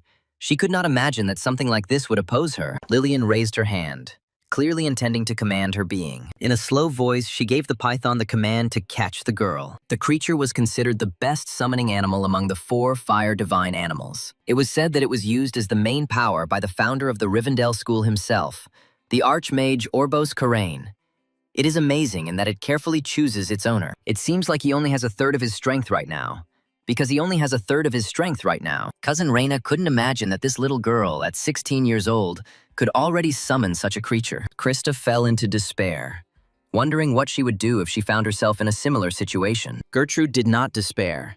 She described the situation as such. The fire python began to rapidly approach her. Gertrude couldn't think of anything better to do than simply dodge to the side. Suddenly, she felt part of her cloak start to burn. Shaking it off, she reported that it barely affected her. I decided to look in the direction the monster attacked. The rock could not fall apart and turn into ashes on its own. It was the work of the fire python. The summoned creature began to rapidly destroy the forest. He swept away everything in his path: trees, rocks, monsters, and possibly students. Observers reported that the python was about to encircle Gertrude. He has chosen the girl as his main target and will act to the end. The assistant asked the professor if perhaps they should intervene. Even though she won't die, the pain will be real. If she were to suffer at the hands of the fire python, it would not be limited to just one injury. Was it worth stopping the exam because of this? The professor in glasses decided to address this question to the old woman. She thought for a while and said that it was correct. Meanwhile, Rain stood on one of the burnt trees and watched. He remembered training with his grandfather 3 times. Now that was the maximum for such magical power. Of course, the higher the level of magic you want to compete with, the faster you will find the limits of what is possible. And at the limit, you can no longer use higher level magic. You'll hit a ceiling with no chance for further growth. In other words, you have to use it correctly. The young man had collected enough points, but now all he had to do was wait in a safe place. Due to the legal defense, he had no magical power left at all. There is absolutely no point in deliberately exposing yourself to danger now. However, what would have happened if he had been in Gertrude's place? The girl had already begun to burn and was experiencing incredible pain. The young man decides to leave his comfort zone and help the girl. In the jump, he used the power of his eyes. Bell Curious. The formula of the magic circle consists of 5 triangles. The runes are formed. All proportions were observed. The entire path, respawn range, and analysis have been completed, and adjustments have been made. This power took too much. The guy's eyes started bleeding. But despite all this, he had to hold on. He realized something for sure after the fight with Logan and the Rat Spider Queen. Every time the young man overcame obstacles, his strength grew.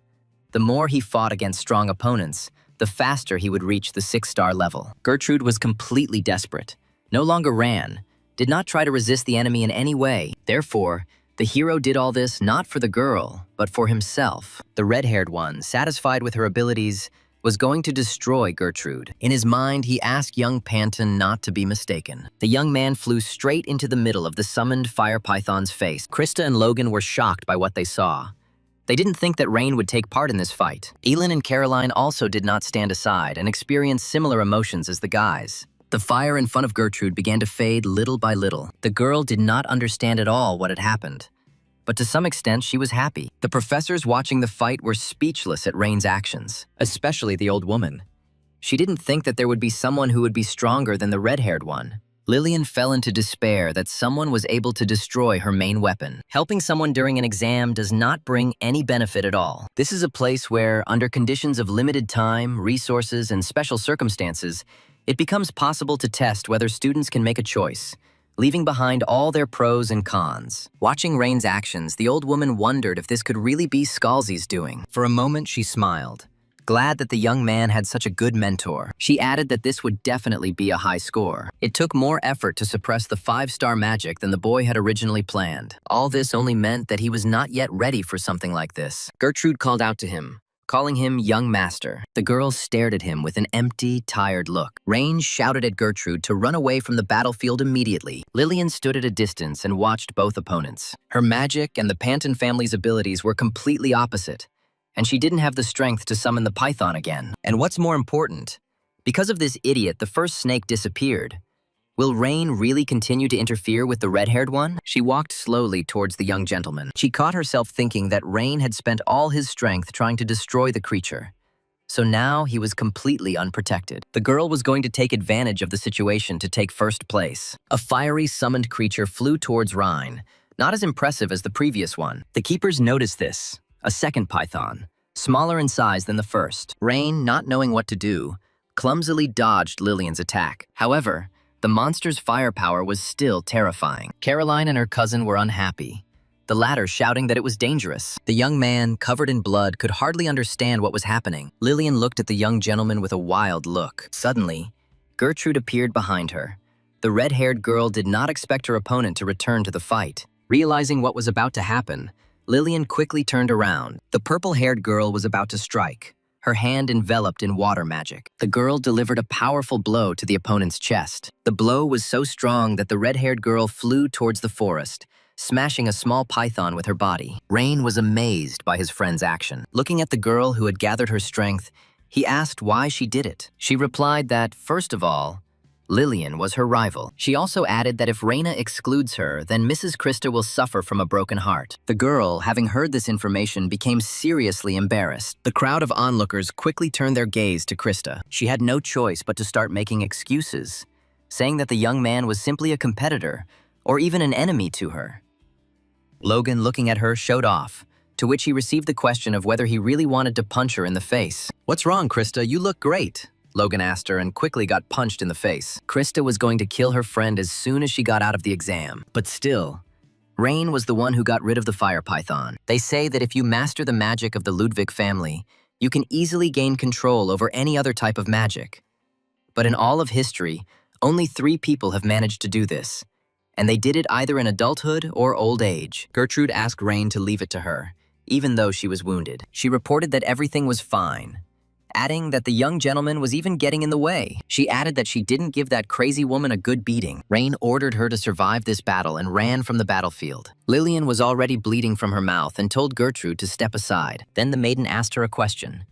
That is, the red-haired one started the fight herself, and now she is driving her away. Lillian smiled slyly and ordered the girl to get ready. She stuck out her pentagram-like tongue and another python appeared behind her. Gertrude created a water magic spell. She clearly did not intend to lose. 2 girls met on the battlefield, both attacking with opposite spells, one with fire, the other with water. Rain continued to run quickly through the forest. Suddenly he realized that he had come to the wrong place. What the professor's friend in glasses noticed greatly disturbed him. After all, Rain had run towards a handful of the lowest-ranked students, and it looked like they were all about to attack. The young man, taking the stick in his hands, thought that all his magical and physical strength was running out. Having taken an attacking stance, he realized what a terrible situation he was in. The young man asked them if they really hoped to win if they retreated, and the hero would be lenient towards them. One of them said that the guy was telling the truth. The young gentleman was much stronger than them. However, what is strange is why someone as strong as Rain is trying to negotiate with them. As a result, one of these guys, having created a small lightning in his hand, jumped towards the hero. The young man did not expect this at all, so he prepared to defend himself. A stick plucked from a tree, a youth against the magic of the weakest student. The guy called Rain an idiot and suggested that he just give up, offering his life in exchange for points. The young man didn't answer him, but only tried to take the blow. Elin called those guys complete idiots. Caroline said that was their strategy. Rain missed the blow, noting that one shouldn't underestimate these low-ranking ones. They hit hard. The guy gave a sly smile, clearly intending to hit the hero in a vulnerable spot. That's what happened. Rain got hit. The stick didn't save him. Having tasted victory, the guy was going to finish off the wounded youth. But Rain decided to use a trick and throw dust in the idiot's eyes with his shoes. And oddly enough, it worked. He started coughing. The guy lost his guard and Rain punched him in the face. The rest just watched as the weakened youth, without the help of magic, defeated the newcomer. Caroline wondered how Rain knew about the Osiris school's martial art. Elin has also been worried about this question for a long time. The observers were in dialogue with each other.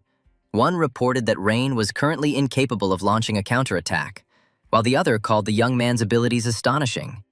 And the martial arts school and 3-star magic noted that the distribution of magical power left much to be desired. In this sense, Krista is a little superior to him. The newcomers began to laugh at the hero because he did not use magic. They saw that the wounded man had no strength left and were going to attack together. Elin thought that if her relative hadn't used Bel Curious, he wouldn't have used up all his mana. Deciding not to wait their turn, the bastards jumped down the slope to attack the guy. The old lady watching this thought that helping is of course good, but if you don't have enough resources for it, then it's a waste of time. She became curious about what Scalzi's grandson was going to do now. From the remaining mana, Rain created lightning in his hand. After the work was done, he immediately decided to put the idiots in their place. The old woman, who had already accepted his defeat, was very surprised. The relative and Caroline also did not stand aside. The professor's bespectacled assistant asked if the boy had any mana left, to which he replied that it was Rain's sword, which had electrical properties. It was in a plasma state and was used the moment their feet touched the rain-wet ground. But even if you know how to do something,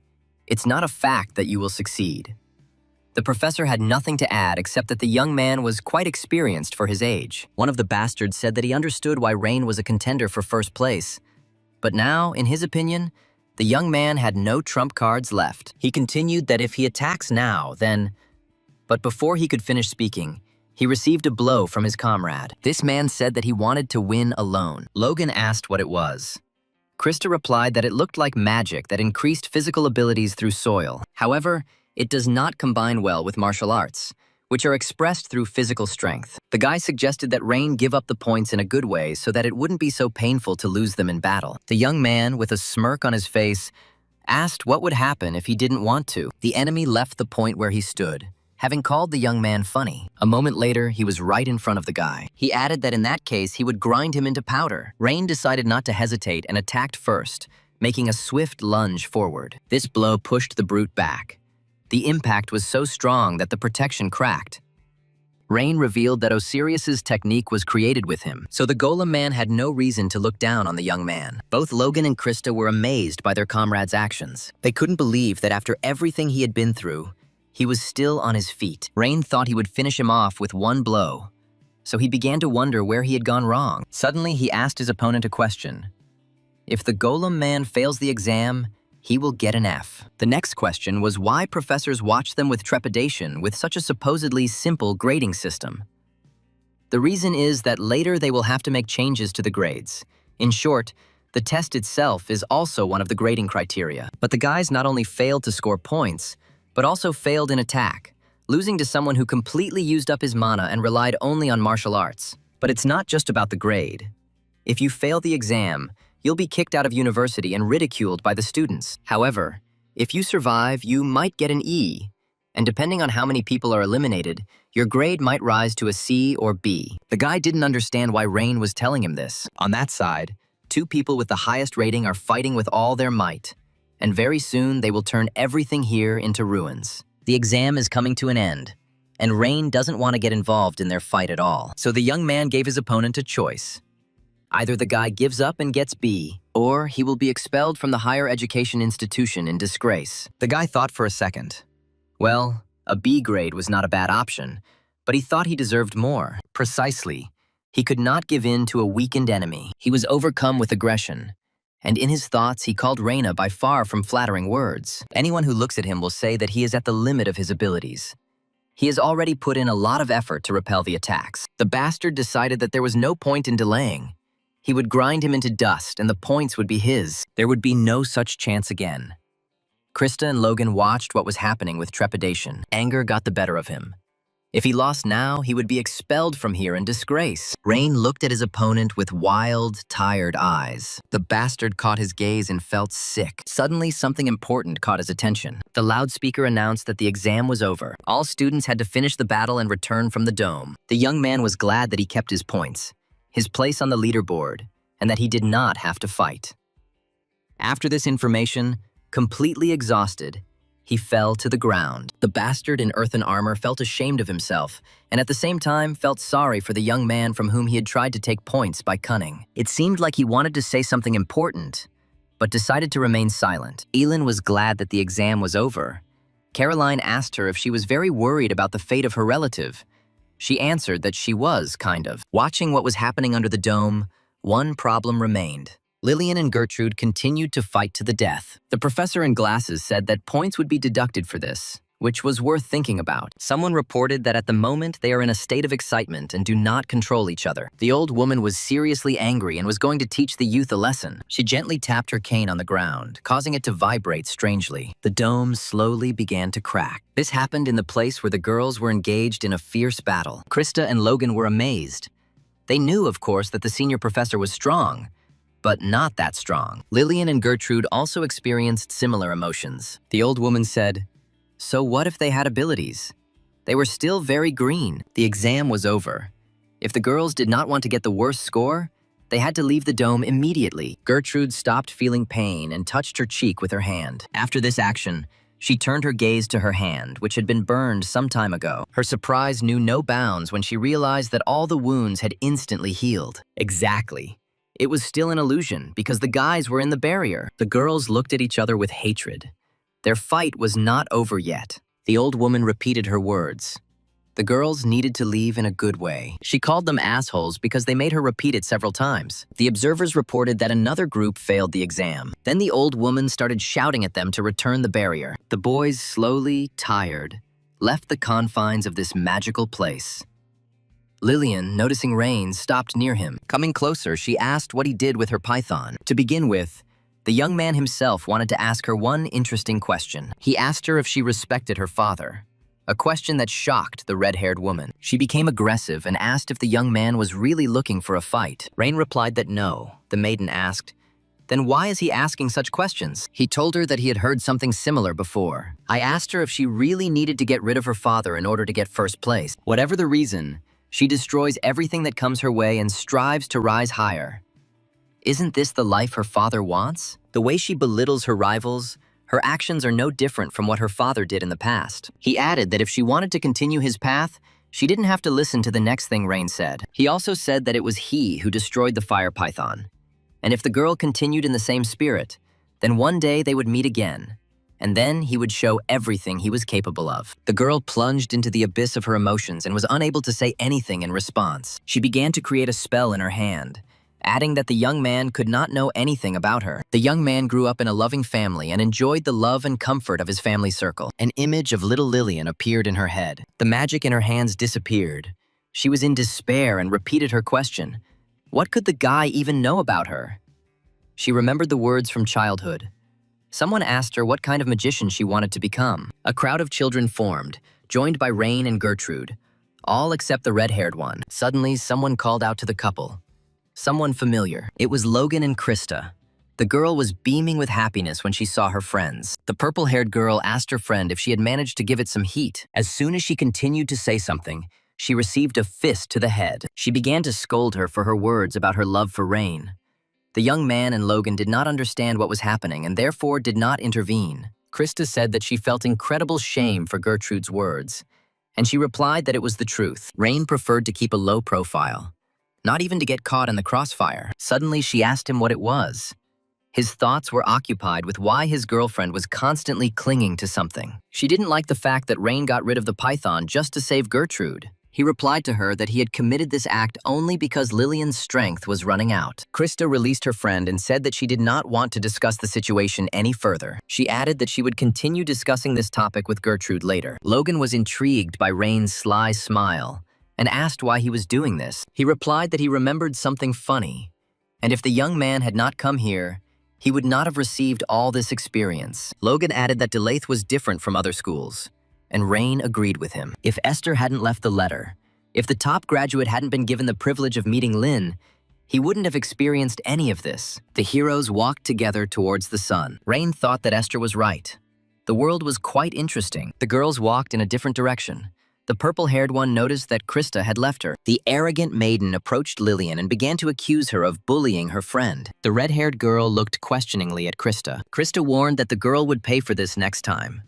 The Varden family does not remain indebted to anyone. The students were completely exhausted, but the exam continued regardless. There was a written exam in the afternoon of the 4th day. It was clear that Logan and Gertrude weren't finding it as easy as the popular couple at the university. Of course, we were talking about Rain and Krista. The first half of the 5th day of the exam was like hell. However, compared to the Battle Royale, this applied exam was easier to pass. In such a whirlwind pace, the intersemester exams came to an end. The man began to post the assessment results on the board. Only 4 people received the highest score in all written exams: Krista Varden, Rain Ludwig, Nora Reeden, and Caden. However, only one student in a class can become the best. Therefore, in order to select a leader, we will conduct an additional evaluation. Professors who are blood relatives of any of the students and who have had close contact with them during their studies will be excluded from the evaluation. Everyone can use 1 point. Deputy Kyle, 2. The lead teacher, in turn, can use as many as 3 points. A discussion began. Someone wanted to give a point to Caden. Someone to Nora, since, in the opinion of one of the professors, she was more talented. Someone asked Caroline how she managed to create such a diamond, and accordingly voted for Krista. Elin listened to all this with difficulty. She wanted the discussion to end as quickly as possible. It was approaching 8 o'clock. The man reported that at the moment the points were distributed as follows. Krista Warden is in first place with 6 points, Nora 4, Caden 3, and in last place is Rain Ludwig. The young man had 2 points. Kyle was asked to vote. He thought for a bit before giving his answer. He started, "Miss Warden is really great. She handled everything perfectly. Nora's precision of magic is truly amazing. And Caden has also demonstrated amazing abilities, harmoniously combining magic with music." After thinking a little more, he said, "For the future of magic, the professor will vote as follows. Rain Ludwig gets 2 points from Kyle." This statement surprised Professor Owen a little. There is no doubt that the young man is ahead of everyone else in his abilities. However, Krista still retains the highest number of points. The last to vote is Professor Morgana, who has never taken part in the distribution of additional points, since there is no candidate worthy of these points for her. Grandma smiled slyly. She knew that most people thought she would give the points to Krista. To everyone's surprise, the old woman laughed. She chided Kyle for thinking about the future of magic when he was flirting with the opposite sex in his younger years. The guy smiled and said that everything was under Morgana's leadership. Grandma, thanks to magic, picked up a piece of paper and a pencil. She added that she would also make her contribution to the future. Putting the sheet of paper on her knee, she began to write the name of the student who, in her opinion, was the best. Everyone was waiting for what she would write. Also, thanks to magic, she gave the manuscript to the man. His hands began to tremble as he took the sheet of paper. He began to read out the highest score, 7 points. This year, first-year student Rain Ludwig is receiving a midterm exam. Meanwhile, the young man had already returned to his room in the dorm. Rudian reported that the study of unique magic in the environment has increased by 0.8%. Rain became extremely curious as to whether battles were the only way to raise the unique level. The young man got dressed, took with him everything he needed, and got ready to set off on his journey. The events are transferred to the past. Frida has drunk all the water from the flask. A moment later, the glass bottle flew from the place where the maiden was sitting. Lin asked her to leave him at least a little. She said there was nothing left. When he suggested that she had something left, she said with displeasure that she had managed to empty all her supplies in 4 days. The girl suggested that Lin go to the temple on the Red Mountain Ridge after the trip. The young man had no choice but to look at her with surprised eyes. There is so much elixir there, which is called Dragon's Breath. From it, magical power increases greatly. Lin was worried that Fried was going to give him something valuable for free. She asked who the young man took her for. She is a witch serving the fire dragon Bel Takidun. Rain came to this place and caught himself thinking that perhaps she had prepared everything for the young man during his lifetime. so it was necessary to get it. To do this, despite the fact that more than 300 years have already passed. But over such a long period of time, he did not forget about Frida or her possible gift. The journey to Snowflower Peak took 18 hours. Since the fire dragon led his legion and sang here for almost 1,000 years, magical power has spread throughout the ridge. Therefore, to this day, this place remains sacred for many believers. The walk up the stairs took a lot of energy, and the young man stopped to catch his breath. Suddenly, someone called him, calling him a kid. Rain turned around to see who it was. A fat man sitting on the ground and eating a piece of bread asked the young man where he was rushing to. He clarified whether Rain was really planning to rob the Snowflower Peak sanctuary. The guy looked at him in bewilderment. The man asked another question about what could have happened to the young man in his life that made him decide to commit this act. He warned the protagonist not to go there, to that place for 300 years. Once having set foot on the threshold of the sanctuary, no one has ever left alive. Rain was puzzled and asked the man why this happened. He said that it was a witch who did this. She put a guard, a demon, who apparently guards this place. Having heard about this creature, the young man became very worried. Rain asked again, "That's what the common people call him. No one really knows who's there." At one point, the man decided to take a risk and go there, but almost died on the spot, something like being one step away from death. The man decided to continue, but Rain no longer listened to him and continued walking up the stairs. He warned him once again that if he didn't want to say goodbye to his life, then he should better not approach the entrance. Rain didn't even turn around, just waved his hand and thanked him for the warning. After all, he had already heard about the monster that lived in the temple. It looked like he would have to defend himself. By the time the guy was walking, it had already become late evening outside. To see at least something in this pitch darkness, Rain took out a flashlight. On the way, he was accompanied by the sounds of nature, birds, and trees. It's very noisy, so this is what nature looks like without human intervention. As he walked, he remembered how Esther introduced him to the future team. The red-haired maiden said that their parrot Bibi would be cuter than Lin. He immediately felt uncomfortable being compared to this dove. So Rain thought it would be nice if it was someone like Bibi. He didn't have much time left to go, he thought at this time. And so it all happened. Around the corner, the entrance to the temple, to which he had been walking for so long, was waiting for him. He couldn't believe that it had taken so much time and effort to get here. For a moment, he was at a loss, wondering what to do next. Having gathered my strength, I decided to go inside. A temple built by a dragon. I wonder if this place has been able to transcend time. The young man remembered the man's words. His story sounded like an ordinary tale. Suddenly, right on the roof of the temple, something exploded, and Rain was frightened by this sound. Out of fear, he decided to look at what was happening above. A creature similar to the one Lillian usually summoned, a red fire phoenix, appeared. To the surprise of the young man, he rose into the air and began to spin. Having gained sufficient speed, he quickly flew towards the guy. With difficulty, he dodged the fiery creature. I noticed my university white coat. The fabric was slightly burnt. Having started to create a spell in both hands, he reported how rudely the creature greeted its guests. When the phoenix was very close, the young man created a stone wall into which the fiery one crashed. The creature screamed in pain from such a blow. This action awakened something in the young man. He felt uneasy. Then, bouncing off the magical wall, it flew upward. What seemed familiar to Rain was the cry of this bird. By the way, the flame also reminded him of someone. Looking again at the flying away creature, he guessed. It was Bibi the parrot, Freed's personal pet. Looking at it again, he realized that there was no doubt. It was definitely the pet of his past best friend. Rain remembered his first meeting with Freed.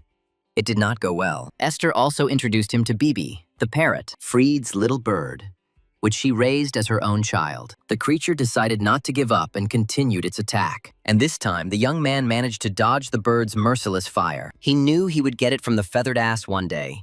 He was sure it was their team's mascot. Even as he continued to dodge, he still couldn't believe it. After all, 300 years have passed since then. A great idea came to the young man's mind. He decided to try to make it a reality. Turning around abruptly, he asked the bird if her name was Bibi, but she didn't care at all. The pet flew in front of Rain. If he hadn't dodged, he would have burned. Then the guy decided to try again and asked Bibi to listen to him. For this, he had to call himself by the name of his past. That is, Lin. Seeing that it wasn't working, he repeated it louder and louder. At some point, the bird finally paid attention to him. She seemed to decide to stop mocking the hero and landed next to him. Opening her mouth, she tried to pronounce his former name, but it didn't work out very well. After some time, She finally managed to call him by the name Lin. In him, she saw that same little boy who once saved this world. Rain reminded her how they competed for the title of team mascot. To the surprise of the young man, she said that he was not Lin. BB's face was unfamiliar. The guy looked different. Then the phoenix became even more aggressive towards the young man. He had no choice but to defend himself from this stupid bird. The bird began to attack Rain with fiery flames, but he tried to defend himself with water flames. He spent a colossal amount of mana to maintain his shield. During this, he realized that it was definitely BB. Even though 300 years have passed, she somehow miraculously managed to survive. He decided to try again, saying that now the face was different, but it was him, Lin. But the bird seemed not to listen to him and continued to attack. Rain began to think about what he should do. He must still have common memories with this bird, something that will immediately make it clear that it is he, that young man. Another idea came to his mind, and to implement it, the guy began to create a spell. It was water magic again that he used to attack the bird. She fell to the ground like a stone from the flow of energy. Then he moved on to creating another spell. After its creation, he addressed the creature by the name BB. He asked her how she could not recognize him, her friend. Showing her something familiar, I asked her how it felt. These were drops of water that fell like snowflakes. It was just ordinary magic. There was no mention of this in any of the grimoires. After all, this is what Lin's ex demonstrated to the bird. It was only in the memories of friends who saved the world and in the memory of a bird. The bird began to understand a little. Seeing how she was no longer trying to attack him, he asked if she liked what he had done. The parrot, as if feeling like that little baby again, began to dance a little. Then, having gotten rid of his attacking and frightening image, the bird began to fly briskly above the young man, and Rain was glad that he was able to return it to its former appearance. While hovering in the air, BB decided to check whether it was really Lin in front of him now. He extended his hand for the bird to sit on, confirming this information. This is how the reunion of old friends took place. She called him the timid magician Lin, BB's friend. Afterwards, having fallen to the ground, he remembered what a long journey he had taken to get here. And for some reason, the bird began to call him a coward. He looked at her closely and realized that she had not changed at all. Of course, over so many years, everyone changes. It would be strange if this did not happen. Suddenly, BB asked how the guy managed to live so long. She added that Lin said he would return, and accordingly, he returned. Clutching his head, he called her a fool for spending so much time here waiting for him. She sat on his head and said that Frida had ordered her to do this. She waited. She really waited for his arrival, because he is her friend. After reuniting after that, the heroes spent the whole night together, talking, enjoying every minute. During this time, BB told what the young man had missed, and then they told everyone what had happened after his revival. Unfortunately, they had little time, so the conversation was brief. Rain apologized to her for making her wait for so long. 300 years. He asked her if he had said it correctly, to which the bird agreed with him and pointed to itself. What he saw was very familiar to him. The bird gave him this gift. It was Frida's ring. The bird did not answer him and flew towards the temple doors. Looking at her, he realized that her only occupation for 3 centuries was guarding this place. Taking the ring in my hands, it suddenly began to shine very brightly. As a result of this action, some of the statues that were near the door came to life. The doors began to open slowly. After they opened completely, the young man went inside. For a moment, he lost sight of the bird, which scared him a little. I feel at home. She began to fly away into the depths of the temple. Rain rushed after her. Quickening his pace, he asked her where she was going. The corridor along which the main character ran was hung with an abundance of torches. The creature led the young man into the bedroom. Looking at the bed, he wondered if it was Frida's bed. The bird sat on a small box, clearly urging Rain to open it. Coming closer and opening it, he saw some kind of bottle. He did not understand what it was and why they gave it to him. Having picked it up, I decided to clarify its use on birds. In the box, besides the bottle, there was something else. It was a letter. Taking it in his hands, he realized that in a little while it would fall apart. Suddenly, what he saw almost reached the depths of his soul. It was the date of its writing. 1168. That is, it was written about 250 years ago. With trembling hands, he pulled the note out of the envelope. Contents of the letter, Lin. I am writing a letter again this year.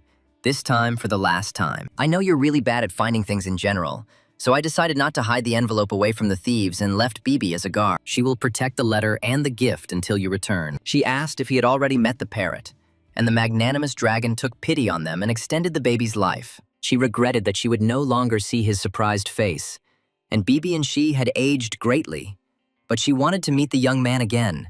Age was taking its toll, so the magician often cried and remembered the old days. I only thought about what I didn't have time to do for my boyfriend. Now she had to leave this place, as she planned to go to the fire of 10,000 Li, located at the South Pole. She would like to write more, but she was forced to finish. Otherwise, Esther and Kays would scold her. The thing that was given as a gift was called Dragon's Breath, and she also congratulated the young man on his 19th birthday. She hoped that her gift would somehow help her overcome all the obstacles on the journey called life. Before leaving, she thanked him for everything, and added that she missed him very much. The last words were, "Your old friend Freedy." Rain noticed that she wrote it almost formally, which was not typical of her. Reading all this, the young man burst into tears as usual. The parrot flew nearby and asked Lin not to cry. The boy said he wasn't crying, and the respectful style made him laugh until he cried. Having thanked his friend for the gift, he opened the lid of the potion. Then he drank it in a flash, without thinking at all about the consequences. After the drink, the hero began to cough heavily. The potion had a powerful effect on him, and he felt seriously ill. His legs were giving way. He could barely stand on his feet. His eyes wanted to jump out of their sockets. The young man asked the bird to take the diaries out of his backpack. While Lin struggled to stand on his feet, Bibi rushed to fulfill his request. The hero frantically took the manuscript in his hands, opened it, and as usual, Rudian flew out of it. The young man looked at his level of magical power. What he saw really shocked him. She was twice his age. The elixirs created by the 8 major schools, which take hundreds of years to produce, only add 5,000 at best, and now his strength has doubled. He didn't think it would be so effective. He realized that before drinking, he needed to increase his strength. The young man caught his breath and smiled heartily. He remembered his hand, looked at it. The mark was already shining brightly. It dawned on him that he could now use the mental barrier to its full potential. Before leaving this place, he turned to the bird and told it that he needed to go. I asked this question in order to find out whether the bird would go with him or not. The answer was negative. She said that she was waiting for Frida. This answer greatly surprised the young man. He didn't know what to say. She added that she was waiting for Lin and now she will wait for her owner. Rain said that the bird could wait with him, but this will have to be done somewhere else. Frida is very famous, so if something is known about her, the guys will definitely find out about it. So Rain had no choice but to look for her together. Taking off, Bibi landed approvingly on his head. When asked whether they were together, he replied that they were together with Lin. Thus, they left the doors of the temple together. When they went outside, the young man was blinded by the sunlight. During all the time of exploring the temple and talking, morning had already arrived. Suddenly, the main character noticed something unusual. The doors of the temple closed by themselves. There was no way back. Taking this as a sign, he intended to leave this place. On the way, I asked Bibi what she would like to eat. Sitting on the boy's head, she repeatedly said that she would like corn. The guy remembered how much she loved her. While Frida was writing this letter 250 years ago, the bird was nearby and was content with the corn. While Bibi was eating, Fried told her that it was time to hit the road. She looked at her pet and asked if she would wait for Lin so that he would not be lonely. Sitting down next to the letter, the cutie replied that yes, she would wait for the young man. Fried warned that it would be hard and lonely. She would be completely alone until the baby was born. Bibi replied that it was okay.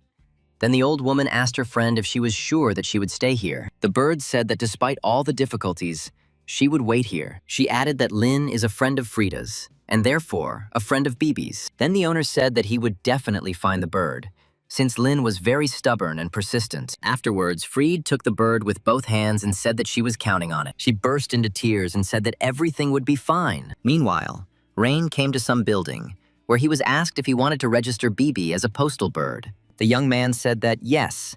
They even arranged water procedures for this. First impressions are deceiving. She is actually incredibly talented. Rain asked the bird to repeat what she was about to be told. She kindly spread her wings, which greatly surprised the girl who worked in this building. Rain looked at her in bewilderment and said that he had not asked for a dance, but for words. Then the bird began to repeat the word corn over and over again. Rain looked at Bibi with bewilderment and asked for the bird without any fuss. The guy tried to catch her, but she started to dodge. Then he began to justify himself to the girl, saying that the bird really was doing well and was just playing. Virgo said that it was up to the guy to decide whether to register or not, but she wouldn't advise it. Because a parrot can be caught and eaten by an owl, there are other dangers besides these. Moreover, Parrots have a rather low sensitivity to magic, so using BB as a messenger bird will be difficult. One of the owls sat down next to the parrot, clearly demonstrating its superiority. Compared to other birds, the cutie is too small, so the girl gave Rain time to think. Catching the owl's contemptuous gaze, BB came up with something. Suddenly, her eyes turned red, just like they had during the battle with her former Lin. BB released flames from her mouth, which frightened the owl. Rain, surprised by this, asked the bird what she was doing. The girl was amazed by the fact that the parrot possessed fire magic. Looking at his shining eyes, the maiden assumed that there was a sun parrot in front of her. She continued that this specimen is rare.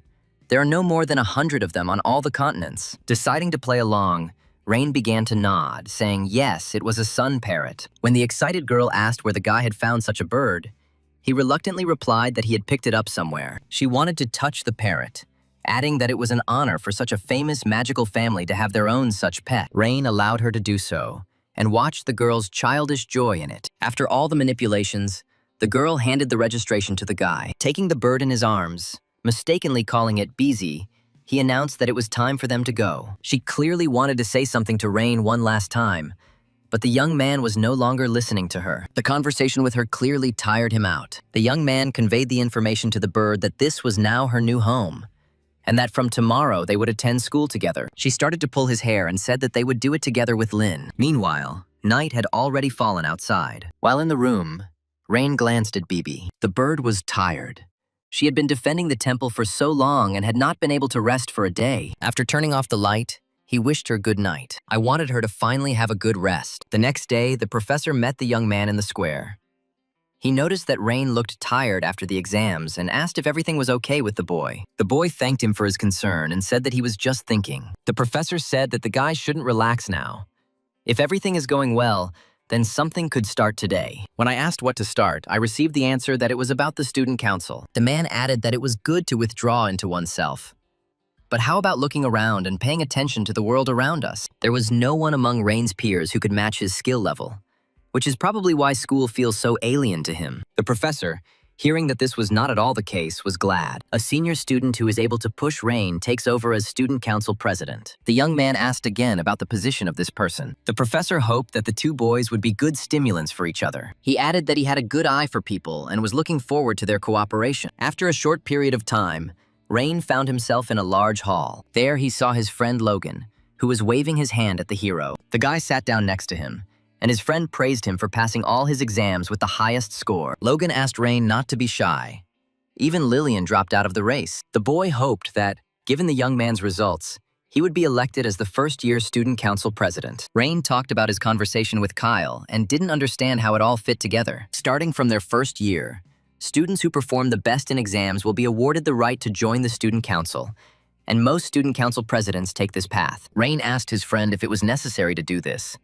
Logan was very surprised to hear this. The guy added that he was already busy, and the student council would take up even more of his time. Logan suddenly snapped at his friend, telling him that he didn't understand how important it was, and that many were ready to tear each other's throats out for a place on the student council. The young man began to make excuses, and his friend told him that he was in his element. Meanwhile, the archmage of this educational institution wanted to show something to the children. When they saw what she presented to them, they were very surprised. In 8th place was Krista's friend Gertrude. In 7th place, oddly enough, was Logan. On the 6th one is the arrogant guy who bothers Krista, Hubert. The girl who was going to take 1st place, Lillian, ended up in 5th place. 33 students were expelled from these exams, and the boys began to whisper among themselves. Rain was surprised that they stopped listing students from 4th place. The archmage asked the hall for silence, as she was about to announce those who took 1st place. First, she named the beautiful smiling girl Nora Leiden. Then Raina, hearing his name,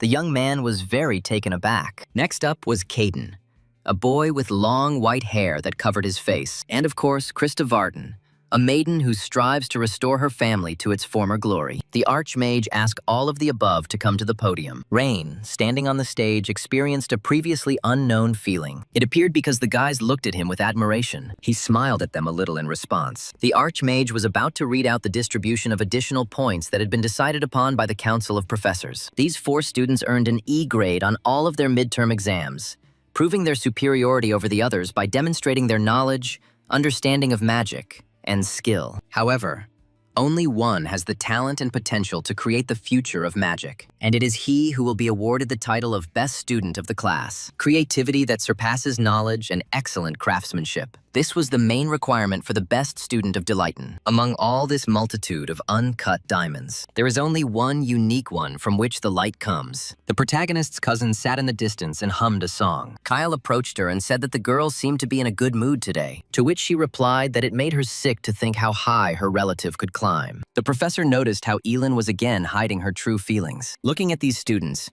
one recalls the days when the boys themselves fought for similar titles. The boy was Marjana's student, and she was Scalzi's student. The professor also said that, unlike her, he was in a great mood today. He believed that at that moment they were witnessing events that would likely go down in history, and he suggested that the maiden begin with these words. On that day, the new future of magic revealed its appearance to the world. The best student of the 1,388th intersemester exams was Rein Ludwig.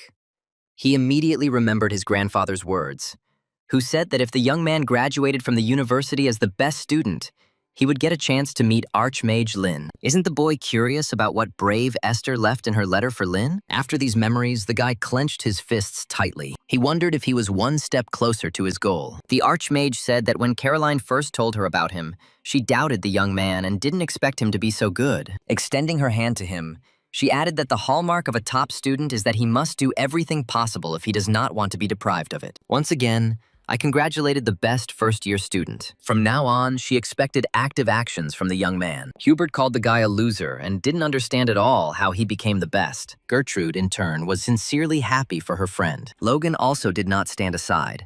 He was glad that his friend managed to get ahead of the best students of 8 schools. Next came Krista, then Nora and Caden. She continued her speech. Delighton is a passing point. Don't relax. Keep developing and moving forward.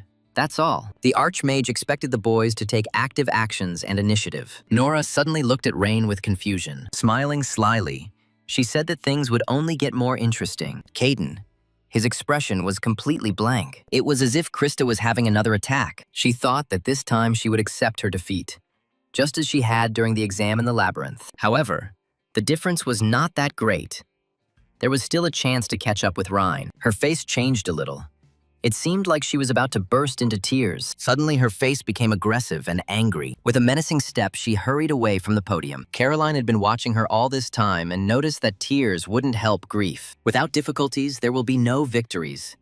And victories breed perseverance. As they say, a fighter is tempered in the fire of defeat. The next day arrived, and it seemed like the kids were about to start their classes. Someone's loud actions attracted the attention of those in the office. Hubert had no time for this. He was deep in thought. Krista sat silently and hid how much Gertrude was annoying her. Suddenly, some girl entered the auditorium. She asked the young man if he remembered her, and also said that he was cool. She added that he was the same one who was staring at him, rooted to the spot. Seeing her, the guy remembered her.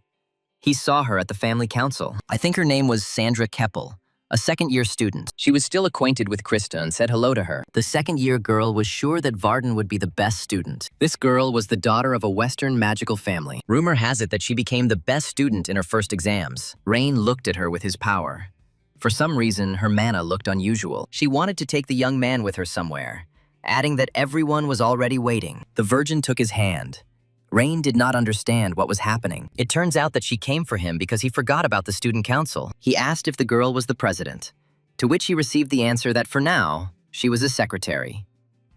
I asked Rain if he really didn't know who the president of the council was. The young man asked her to tell him who it was, and in response received the answer that the guy clearly liked him. He has no family, no school, and is left to his own devices. This is the kind of person he is, and no one can compare to him, a master of his craft.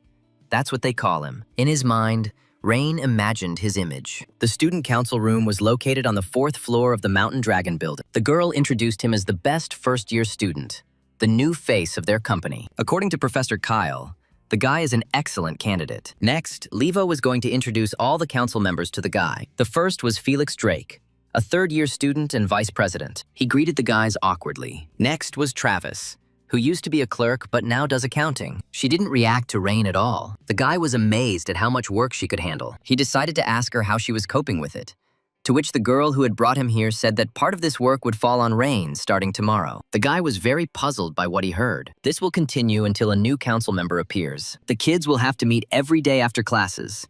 If they have nothing to do, they will only come to the meetings. When there is a lot to do, they stay until they are completely finished. Rain said that he didn't have enough skills and abilities to be part of this team. Simply put, the young man tried to come up with at least one reason why he wouldn't be accepted into the student council. Suddenly, the president turned around and asked if the guy was Rain Ludwig. The girl apologized for forgetting to introduce him. The student council president's name was Valencides. Some strange feeling overtook the main character. He wondered what had made him wary. There was no reason for this at all. Only at that moment, his whole being was screaming. The first thing that came to Rain's mind was that this man was somehow connected with black magic. The girl continued to praise the president, to which he told the girl to take the young man away from there. This was not at all what he expected. Krista Varden, whom she brought last time, turned out to be better. The girl was perplexed. Now the whole school is in an uproar because he surpassed all the other students from the 8 great schools and became the best. The president said that it doesn't matter at all. It's just a matter of attitude towards work. She asked Rain if he really thought he would be loved and cherished here, and the young man replied that he didn't think so. I asked him another question about why he changed his mind so abruptly after hearing about the paperwork. The guy didn't know what to do. If he told everyone that the president was involved with black magic, no one would believe him. Rain replied that it all really irritated him, and he didn't understand why he had to take on so much extra work. The president declared that the young man was hopeless because he was disgusted by the idea of helping his schoolmates and that it would be better to die. Rain said he's been hearing this since he was a child. The president looked at him with a cold, piercing gaze. The young man continued to look at him kindly and good-naturedly. The girls were whispering among themselves at this time. The guy said that Rain should know what to do in order to help the exhausted him, in order to gain the right to stand at the top. Aristocrats are considered the ruling class only because of their good pedigree. But those who can offer a helping hand, regardless of status, deserve to stand at the top of the social pyramid. These were all the president's thoughts, which left Rain perplexed. The student council is a place that teaches exactly this kind of worldview. It immediately makes you realize that you are respected for more than just your grades or skills. The president offered the guy to either take the job or run away, and advised him to choose wisely. Rain didn't understand what was wrong with the white-haired man. All the black magicians the young man knew did everything possible to achieve their own goals. Or he hides his true intentions behind sophistry. Perhaps there is a reason why he came to black magic. Thinking about all this made him imagine the image of an old friend. The young man continued to stand there, lost in thought. He then said that the impassioned speech made him think that the president wanted to see the guy on the council. He agreed, saying that he would start with office work. Rain decided to do this only to observe this mysterious person. The young man stated that he had no experience in this, so problems could arise, and asked if the council was satisfied with this. The president said that the hero need not worry about it. He will correct each mistake, one by one. The events moved to the Bellevin mansion of the Ludwig family. The family sat at the large dining table in complete silence. The darkness of the night enveloped them all. Their faces were not visible, but they were clearly Ludwig's parents. There were also children present. Apparently, Raina's sister was also present. Scalzi asked Bran to read it again. This guy was Ryan Ludwig's younger brother. The boy reported that his brother was chosen as the best student in the mid-semester exams. Then the grandfather asked to read the same thing to Sari. The girl cleared her throat before beginning. She repeated what Bran had told everyone. Grandfather didn't respond to this, but clearly showed positive emotions. Suddenly, to everyone's surprise, he smiled, showing everyone his teeth. The hero's mother and father also did not stand aside and were sincerely happy for their son. Bran decided to cover his smile with his hands. Suddenly, Sari laughed very hard, apparently unable to contain her emotions. All the family members shouted their congratulations to Rain. Scalzi came to the estate when he learned that his grandson had become the best student. He told the unknown man that his participation in the development of Rain as a person was invaluable, and thanked him from the bottom of his heart. The parents sat together with a small smile on their faces, proud of the kind of son they had raised. Bran drank something at this time. His older sister was worried. Scalzi proposed a drink to such a good event. Father said that outstanding students had entered Deleighton this year. He thought that it would be difficult for Rain to become the best, so he was worried in vain. Grandfather added that there was nothing to worry about, except perhaps about Marjana, who organized all these exams. Fortunately, her personal attitude did not affect the grades in any way. The mother joined the conversation, expressing the idea that Scalzi had known the old woman since their school days. For a moment, the former head of the family thought about something. His granddaughter distracted him from his thoughts by announcing that she would also enter university and become the best student. Grandfather praised her, adding that she would bring glory to their family name. Miss Siri became the best student at Leeuwarden Secondary School. She is so talented that everyone started saying that she is following in Krista's footsteps. These brothers and sisters are creepy. The mother of these children was lost in thought and did not hear at all what her relatives were talking about. Suddenly, Scalzi informed her that she had raised amazing children. She invested more in his grandchildren than anyone else. Nothing less could have been expected. She definitely deserved to be the daughter-in-law of the Ludwig family. The woman opened her mouth slightly at her grandfather's words. It seemed to hurt her a little. Suddenly, she stood up and informed everyone that she needed to step away for a moment. Rain's father decided to accompany his wife, so he also decided to leave. The man ran after her, calling her by name. The woman's name was Prim. Having caught up with her, he asked her why she was crying on such a beautiful day, to which he received the answer that Scalzi, for the first time in a long time, had done something for her. Namely, he called her daughter-in-law. Today was the first time, all because Prim was from the family of a fallen baron without status and abilities. There was a huge gap between her and Kevin. Scalzi, who wanted his son to marry a daughter-in-law from the royal family or one of the great families, was categorically against the wedding. But Kevin did not give in. The two people's opinions differed radically from each other. In the end, the old man said that Kevin was no longer his son and left the estate. Because of this situation, guilt and regret became commonplace for the girl. How could a father who loves his son so much do this to him? Scalzi broke off all relations with his son because of a woman. If only the couple hadn't gotten engaged long ago, then Kevin would now be in a higher position, and his relationship with his father would not be so tense. To which the father replied that if everything had been exactly like that, then Rhine would never have been born. And also, Sari and Bran. Children are the best gift that Kevin received from a woman, and his father agrees with this like no one else. Hugging his wife, the head of the family asked her not to cry. He added that their children will still have time to surprise their parents. Meanwhile, Rain got his first job. He was given proposal letters sent by students, from which he had to select the most adequate ones and sort them by topic. When I asked if there were always so many of them, I received the answer that they only accumulate during exam periods and after holidays. The young man asked the girl if she had brought him here just for this reason, and she replied that yes. She added that this is a tradition for newcomers, and she also went through this. Rain will do this until a new top student arrives. An hour later, the main character was already sitting on a bench in the park next to the educational institution and was indignant at what he had to do. The letters he was given to sort were all of absolutely different content. Stupid ones, for example. What kind of guys or girls the student council president liked? He was outraged. Who could send such nonsense? It only adds work to the young man. Finally, he came across something interesting. He noticed that someone was following him at that time. It was the president who told the hero that this was really how he did his job. Rain turned around and looked with displeasure at the one who had been watching him all this time. The white-haired guy with an arrogant look pierced the main character with his gaze. The young man asked whether he had really come only to check whether Rain was slacking off or not. The protagonist told his president that anyone could do the job, to which the white-haired man replied that Rain was absolutely right. He added that this is absolutely opposite to the old aristocratic way of thinking, the image of the main character. This is something that workers have to do anyway, so they don't need the help of apprentices, which makes me wonder if there is any point in magic at all. I asked the young man, "There is no point then, is there? No one cares how hard ordinary workers try, or whether the sacrifice of ordinary workers is the only one for the sake of raising outstanding wizards." Wasn't that de Layton's philosophy? The protagonist agreed with the white-haired man's words. He added that this is the basic philosophy of the Academy and a well-known truth. The magical formulas and figures are very complex, so someone who is not a magician will not even be able to understand what it is.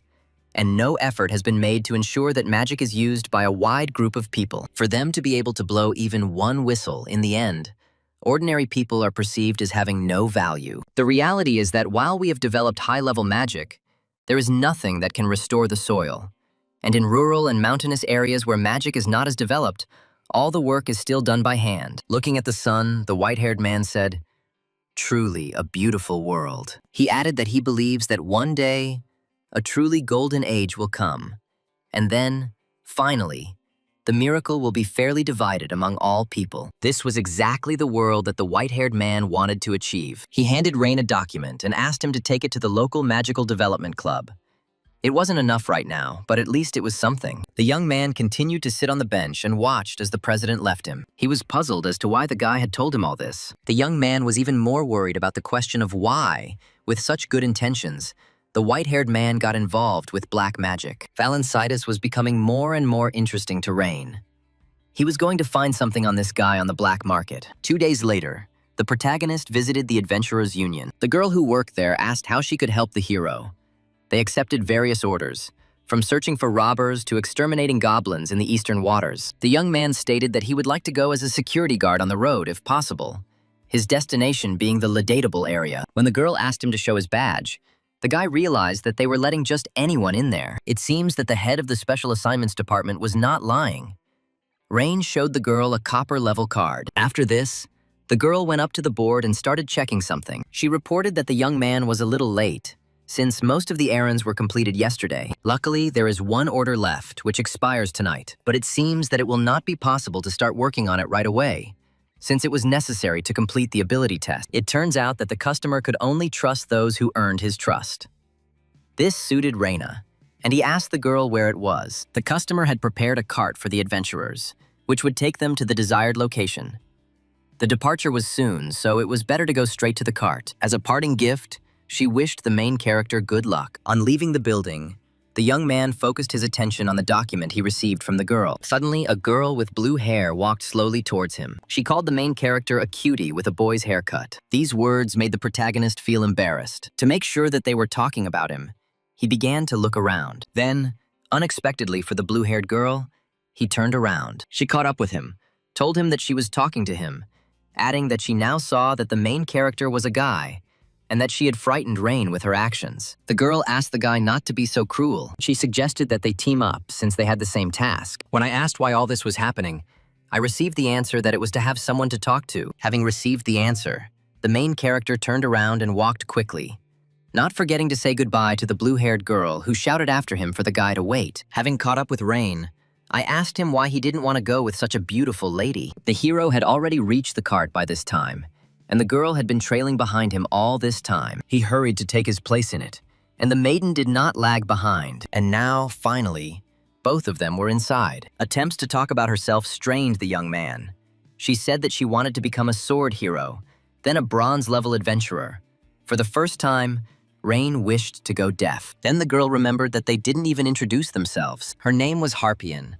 She wanted to know the name of the main character. The young man made a dissatisfied face and stated his name, Rain. She reported that she had already heard this name before.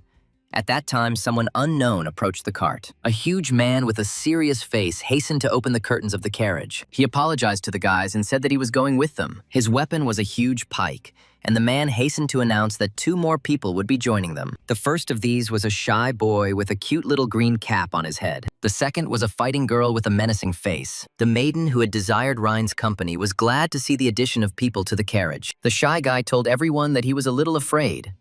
Another guy, with a pike, tried to cheer him up in order to calm him down. Someone unknown opened the curtain and announced that the time had come, and they were leaving.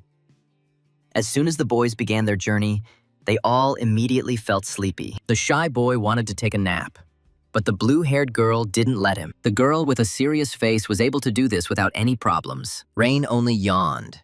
He couldn't sleep during the trip. The guy with the pike asked the coachman where they were heading, to which he replied that they were going to meet the owner. When I asked again how much longer the trip would last, I learned that there was very little time left. After a short period of time, the guys were informed that they were there. The girl with a serious face immediately began to be indignant that they were brought to the forest. The coachman added that whoever hired them would arrive any minute. The girl, having opened the map, became even more furious because they hadn't even left the Golden Rose. When asked why they were brought here, she received the answer that she had not listened to the explanation of the terms of the agreement in the Adventurers Union. If she wanted to be hired as a guard, she would first have to pass an aptitude test. A yellow flash suddenly flashed in the sky. The first person to notice her was the main character, Rain. He hurried to block what was flying at him, and he succeeded very well. The arrow flew off into the nearest tree from the impact. Realizing that something interesting was coming, The serious maiden smiled slyly. Now Rain realized that the ability test had already begun. All the boys tensed up. The blue-haired girl and the shy boy took up fighting stances. Suddenly a strong breeze blew, lifting the leaves into the air. Harpian asked Rain if he was a mage, to which he replied that she was very naive and should not expect help in the future. The guy with the pike decided to make fun of the serious-faced girl, saying that it would be sad if a silver-level adventurer went to the next world because of an arrow that hit him. She hastened to justify herself, saying that she simply reacted later, saying that such things don't happen to her in ordinary life. The shy boy became even more nervous than usual, worried by the fact that it was a real arrow and it was flying straight at his forehead. The driver said that this was how it should be, because this was a test of their fighting skills. Only the one who gets out of the forest without any problems will be hired and will be able to meet the client. The skills assessed are the basic ones used in security work, so the heroes had to think in that vein. Those who were unsure of themselves and their abilities could return to the cart, since it is not subject to attacks. The guys weren't at all bothered by this. They were ready to give it their all. None of them planned to hide or return to the cart. The serious maiden, having taken out her daggers, began to reason. She felt no aggression from the attack carried out in their direction, which meant it was not a human who had attacked. It was something like a booby trap and a summoner. When the target narrowed, it was much easier to react. After her words, she hastened to thrust one of her daggers into the ground. The boys were under surveillance at this time. Suddenly, another arrow flew towards them. The girl came to the conclusion that the customer decided to save money. There were only 5 guys. Trusting gold-level adventurers in such numbers seems to have underestimated the guys. Rain remarked on the maiden's abilities, as she was able to detect traces of someone's presence too easily for such a large space, which was expected of a silver-level adventurer. The guy with the pike asked with a dissatisfied face whether if this test involves killing them, then they also have the right to get rid of someone. The coachman nodded his head in approval. A sly smile appeared on the strong man's face. Spinning his trusty weapon over his head, he decided to let loose. He created a huge whirlwind above himself, which easily reflected the arrows flying at him. What the guy did also affected his teammates, and they covered their faces with their hands to protect them from the wind. The coachman of this cyclone decided to take care of his horse. After he finished, he hurried to hit the ground with his staff. Having demonstratively appeared before his comrades, he announced that everything could now be seen much better. The main character, looking at his comrade, noted that it was quite good. The spearman was about to continue, but Lin asked him to wait. In his hands, he folded the runes, one green, the other orange. He understood what was happening, so he was very surprised. Another comrade, also noticing this, was amazed at how quickly the boy calculated 2-star magic. It turns out that Rain was an Eorkel magician, that is, someone who could perform calculations in his head. Using the power of his eyes, he looked around to assess the situation. He confirmed the girl's information, saying that the shots were not fired by a person, but by something acting with the help of telekinetic magic, and that, in addition, several more traps were set up here. The boy's friend asked him to point out the places where they were. Rain drew a few crosses on the ground and said that he was counting on his assistant. He slowly began to unpack his bag containing the mysterious instrument. The blue-haired girl was surprised that the magician Lingwind appeared before her. He was the one who used sound as a catalyst. This man's performance was not yet perfect. The heroes were amazed by the melody they heard. The sounds of this musical instrument quickly reached all corners of the forest. The monsters that were inside it also heard this melody. Suddenly, something strange started happening to one of them. The green monster, wincing in pain, fell to the ground. The girl who brought the boys here was amazed by their musical abilities. The spearman and the aggressive girl also noticed this. The flow of magical power breaks. While it is not a classic trap that works without magic, so the guys can be safe. Rain noted that his comrade knew his business. There were also outstanding magicians outside the university. The spearman suddenly stated that all the mages he knew were either lazy or cowards. But these guys seemed completely different. He said his name was Wheels, and suggested that the guys join forces and earn some money. The aggressively minded girl also introduced herself. Her name was Brian. Reina's comrade, who possessed sound magic, also did not remain on the sidelines. His name was Yanar. The blue-haired girl asked whether there was any point in meeting with the client. Another maiden asked her what she was even talking about. First, it was necessary to get to the place for the test to be completed. Suddenly, she announced to everyone that she was the organizer of this test. Addressing the coachman by name, Wu Betrep asked if all the traps had been destroyed, to which she received an affirmative answer. She added that she likes the 4 of them. They have good skills, and they are interesting people in themselves. The eldest daughter of the Diao family stood in front of the boys. Everyone was amazed, because this family was an aristocracy, and Rain's comrades were already expecting all sorts of bonuses. Rain assumed that this maiden was from a similar family. In any case, everyone did a great job. There is no better way to test someone's abilities than to personally observe from the front row. From now on, the guys will have to perform security duties. She also called them capable adventurer friends. Meanwhile, the boys were already in the blue-haired family's mansion. It was raining heavily outside. Suddenly, the door swung open. She walked inside the house and asked if everyone had already gotten to know each other. Rain replied that in general, yes, while remembering something. Namely, as he specifies, what rank his comrades have: silver. She also introduced the boys to Badvel, who would accompany them all the way to the Ladatable area. He decided to introduce himself, calling himself the head of security, and added that the guy's job was to protect the lady in any situations that might arise during the journey to Lidakable. The lady plans to visit a black market in the area. He asked if security was aware that it was currently run by a religious order. Recently, there have been rumors that religious order movements have begun. There is a chance that they will appear on the black market, so you need to be prepared. The reason was probably the Children of Gold, who were fighting heresy. It was necessary to be careful because the body for special magical purposes probably also began to dig into this. The warlike maiden asked if they could buy anything on the black market, to which she received the answer that only at her own expense. The blue-haired woman said that if the price of the item was less than the value of the reward, then they could pay for the item instead of the reward. The protagonist decided to clarify the deadline for completion, to which he received the answer that they would return in approximately 9 days. The man said that if there was no question left, then the guy should go to bed. They were leaving tomorrow morning. At sunrise, they set off on a journey. The sound mage offered to teach Rain a little. The young man was not against it, but it was completely useless if the student did not have at least a little knowledge in this area. But Rain didn't care at all. He was interested in the basics. He looked at his comrade with kind, crazy eyes and said that he had never encountered anything like this. Rain's friend was a little embarrassed by this speech. The lyre consisted of 4 strings. The first one was water. The next one was fire. This is how the attribute is determined. Rain listened to her speech for a long time. Everything was absolutely clear to him. Vibrations form a rune, creating a melody. The creator puts together a mathematical formula. The hero wondered if these actions were confusing, to which I received the answer that one does not interfere with the other. The comrade also listed all the possible formulas for creating his magic. At some point, Rain lost all sense of what he had heard, and his friend apologized for explaining the material poorly. She suddenly added that it came from the realm of feelings. Traveling musicians use the expression reading the wind, which is a similar feeling. Suddenly, the blue-haired girl intervened in their conversation. She asked the girl to sing her a lullaby because she couldn't sleep.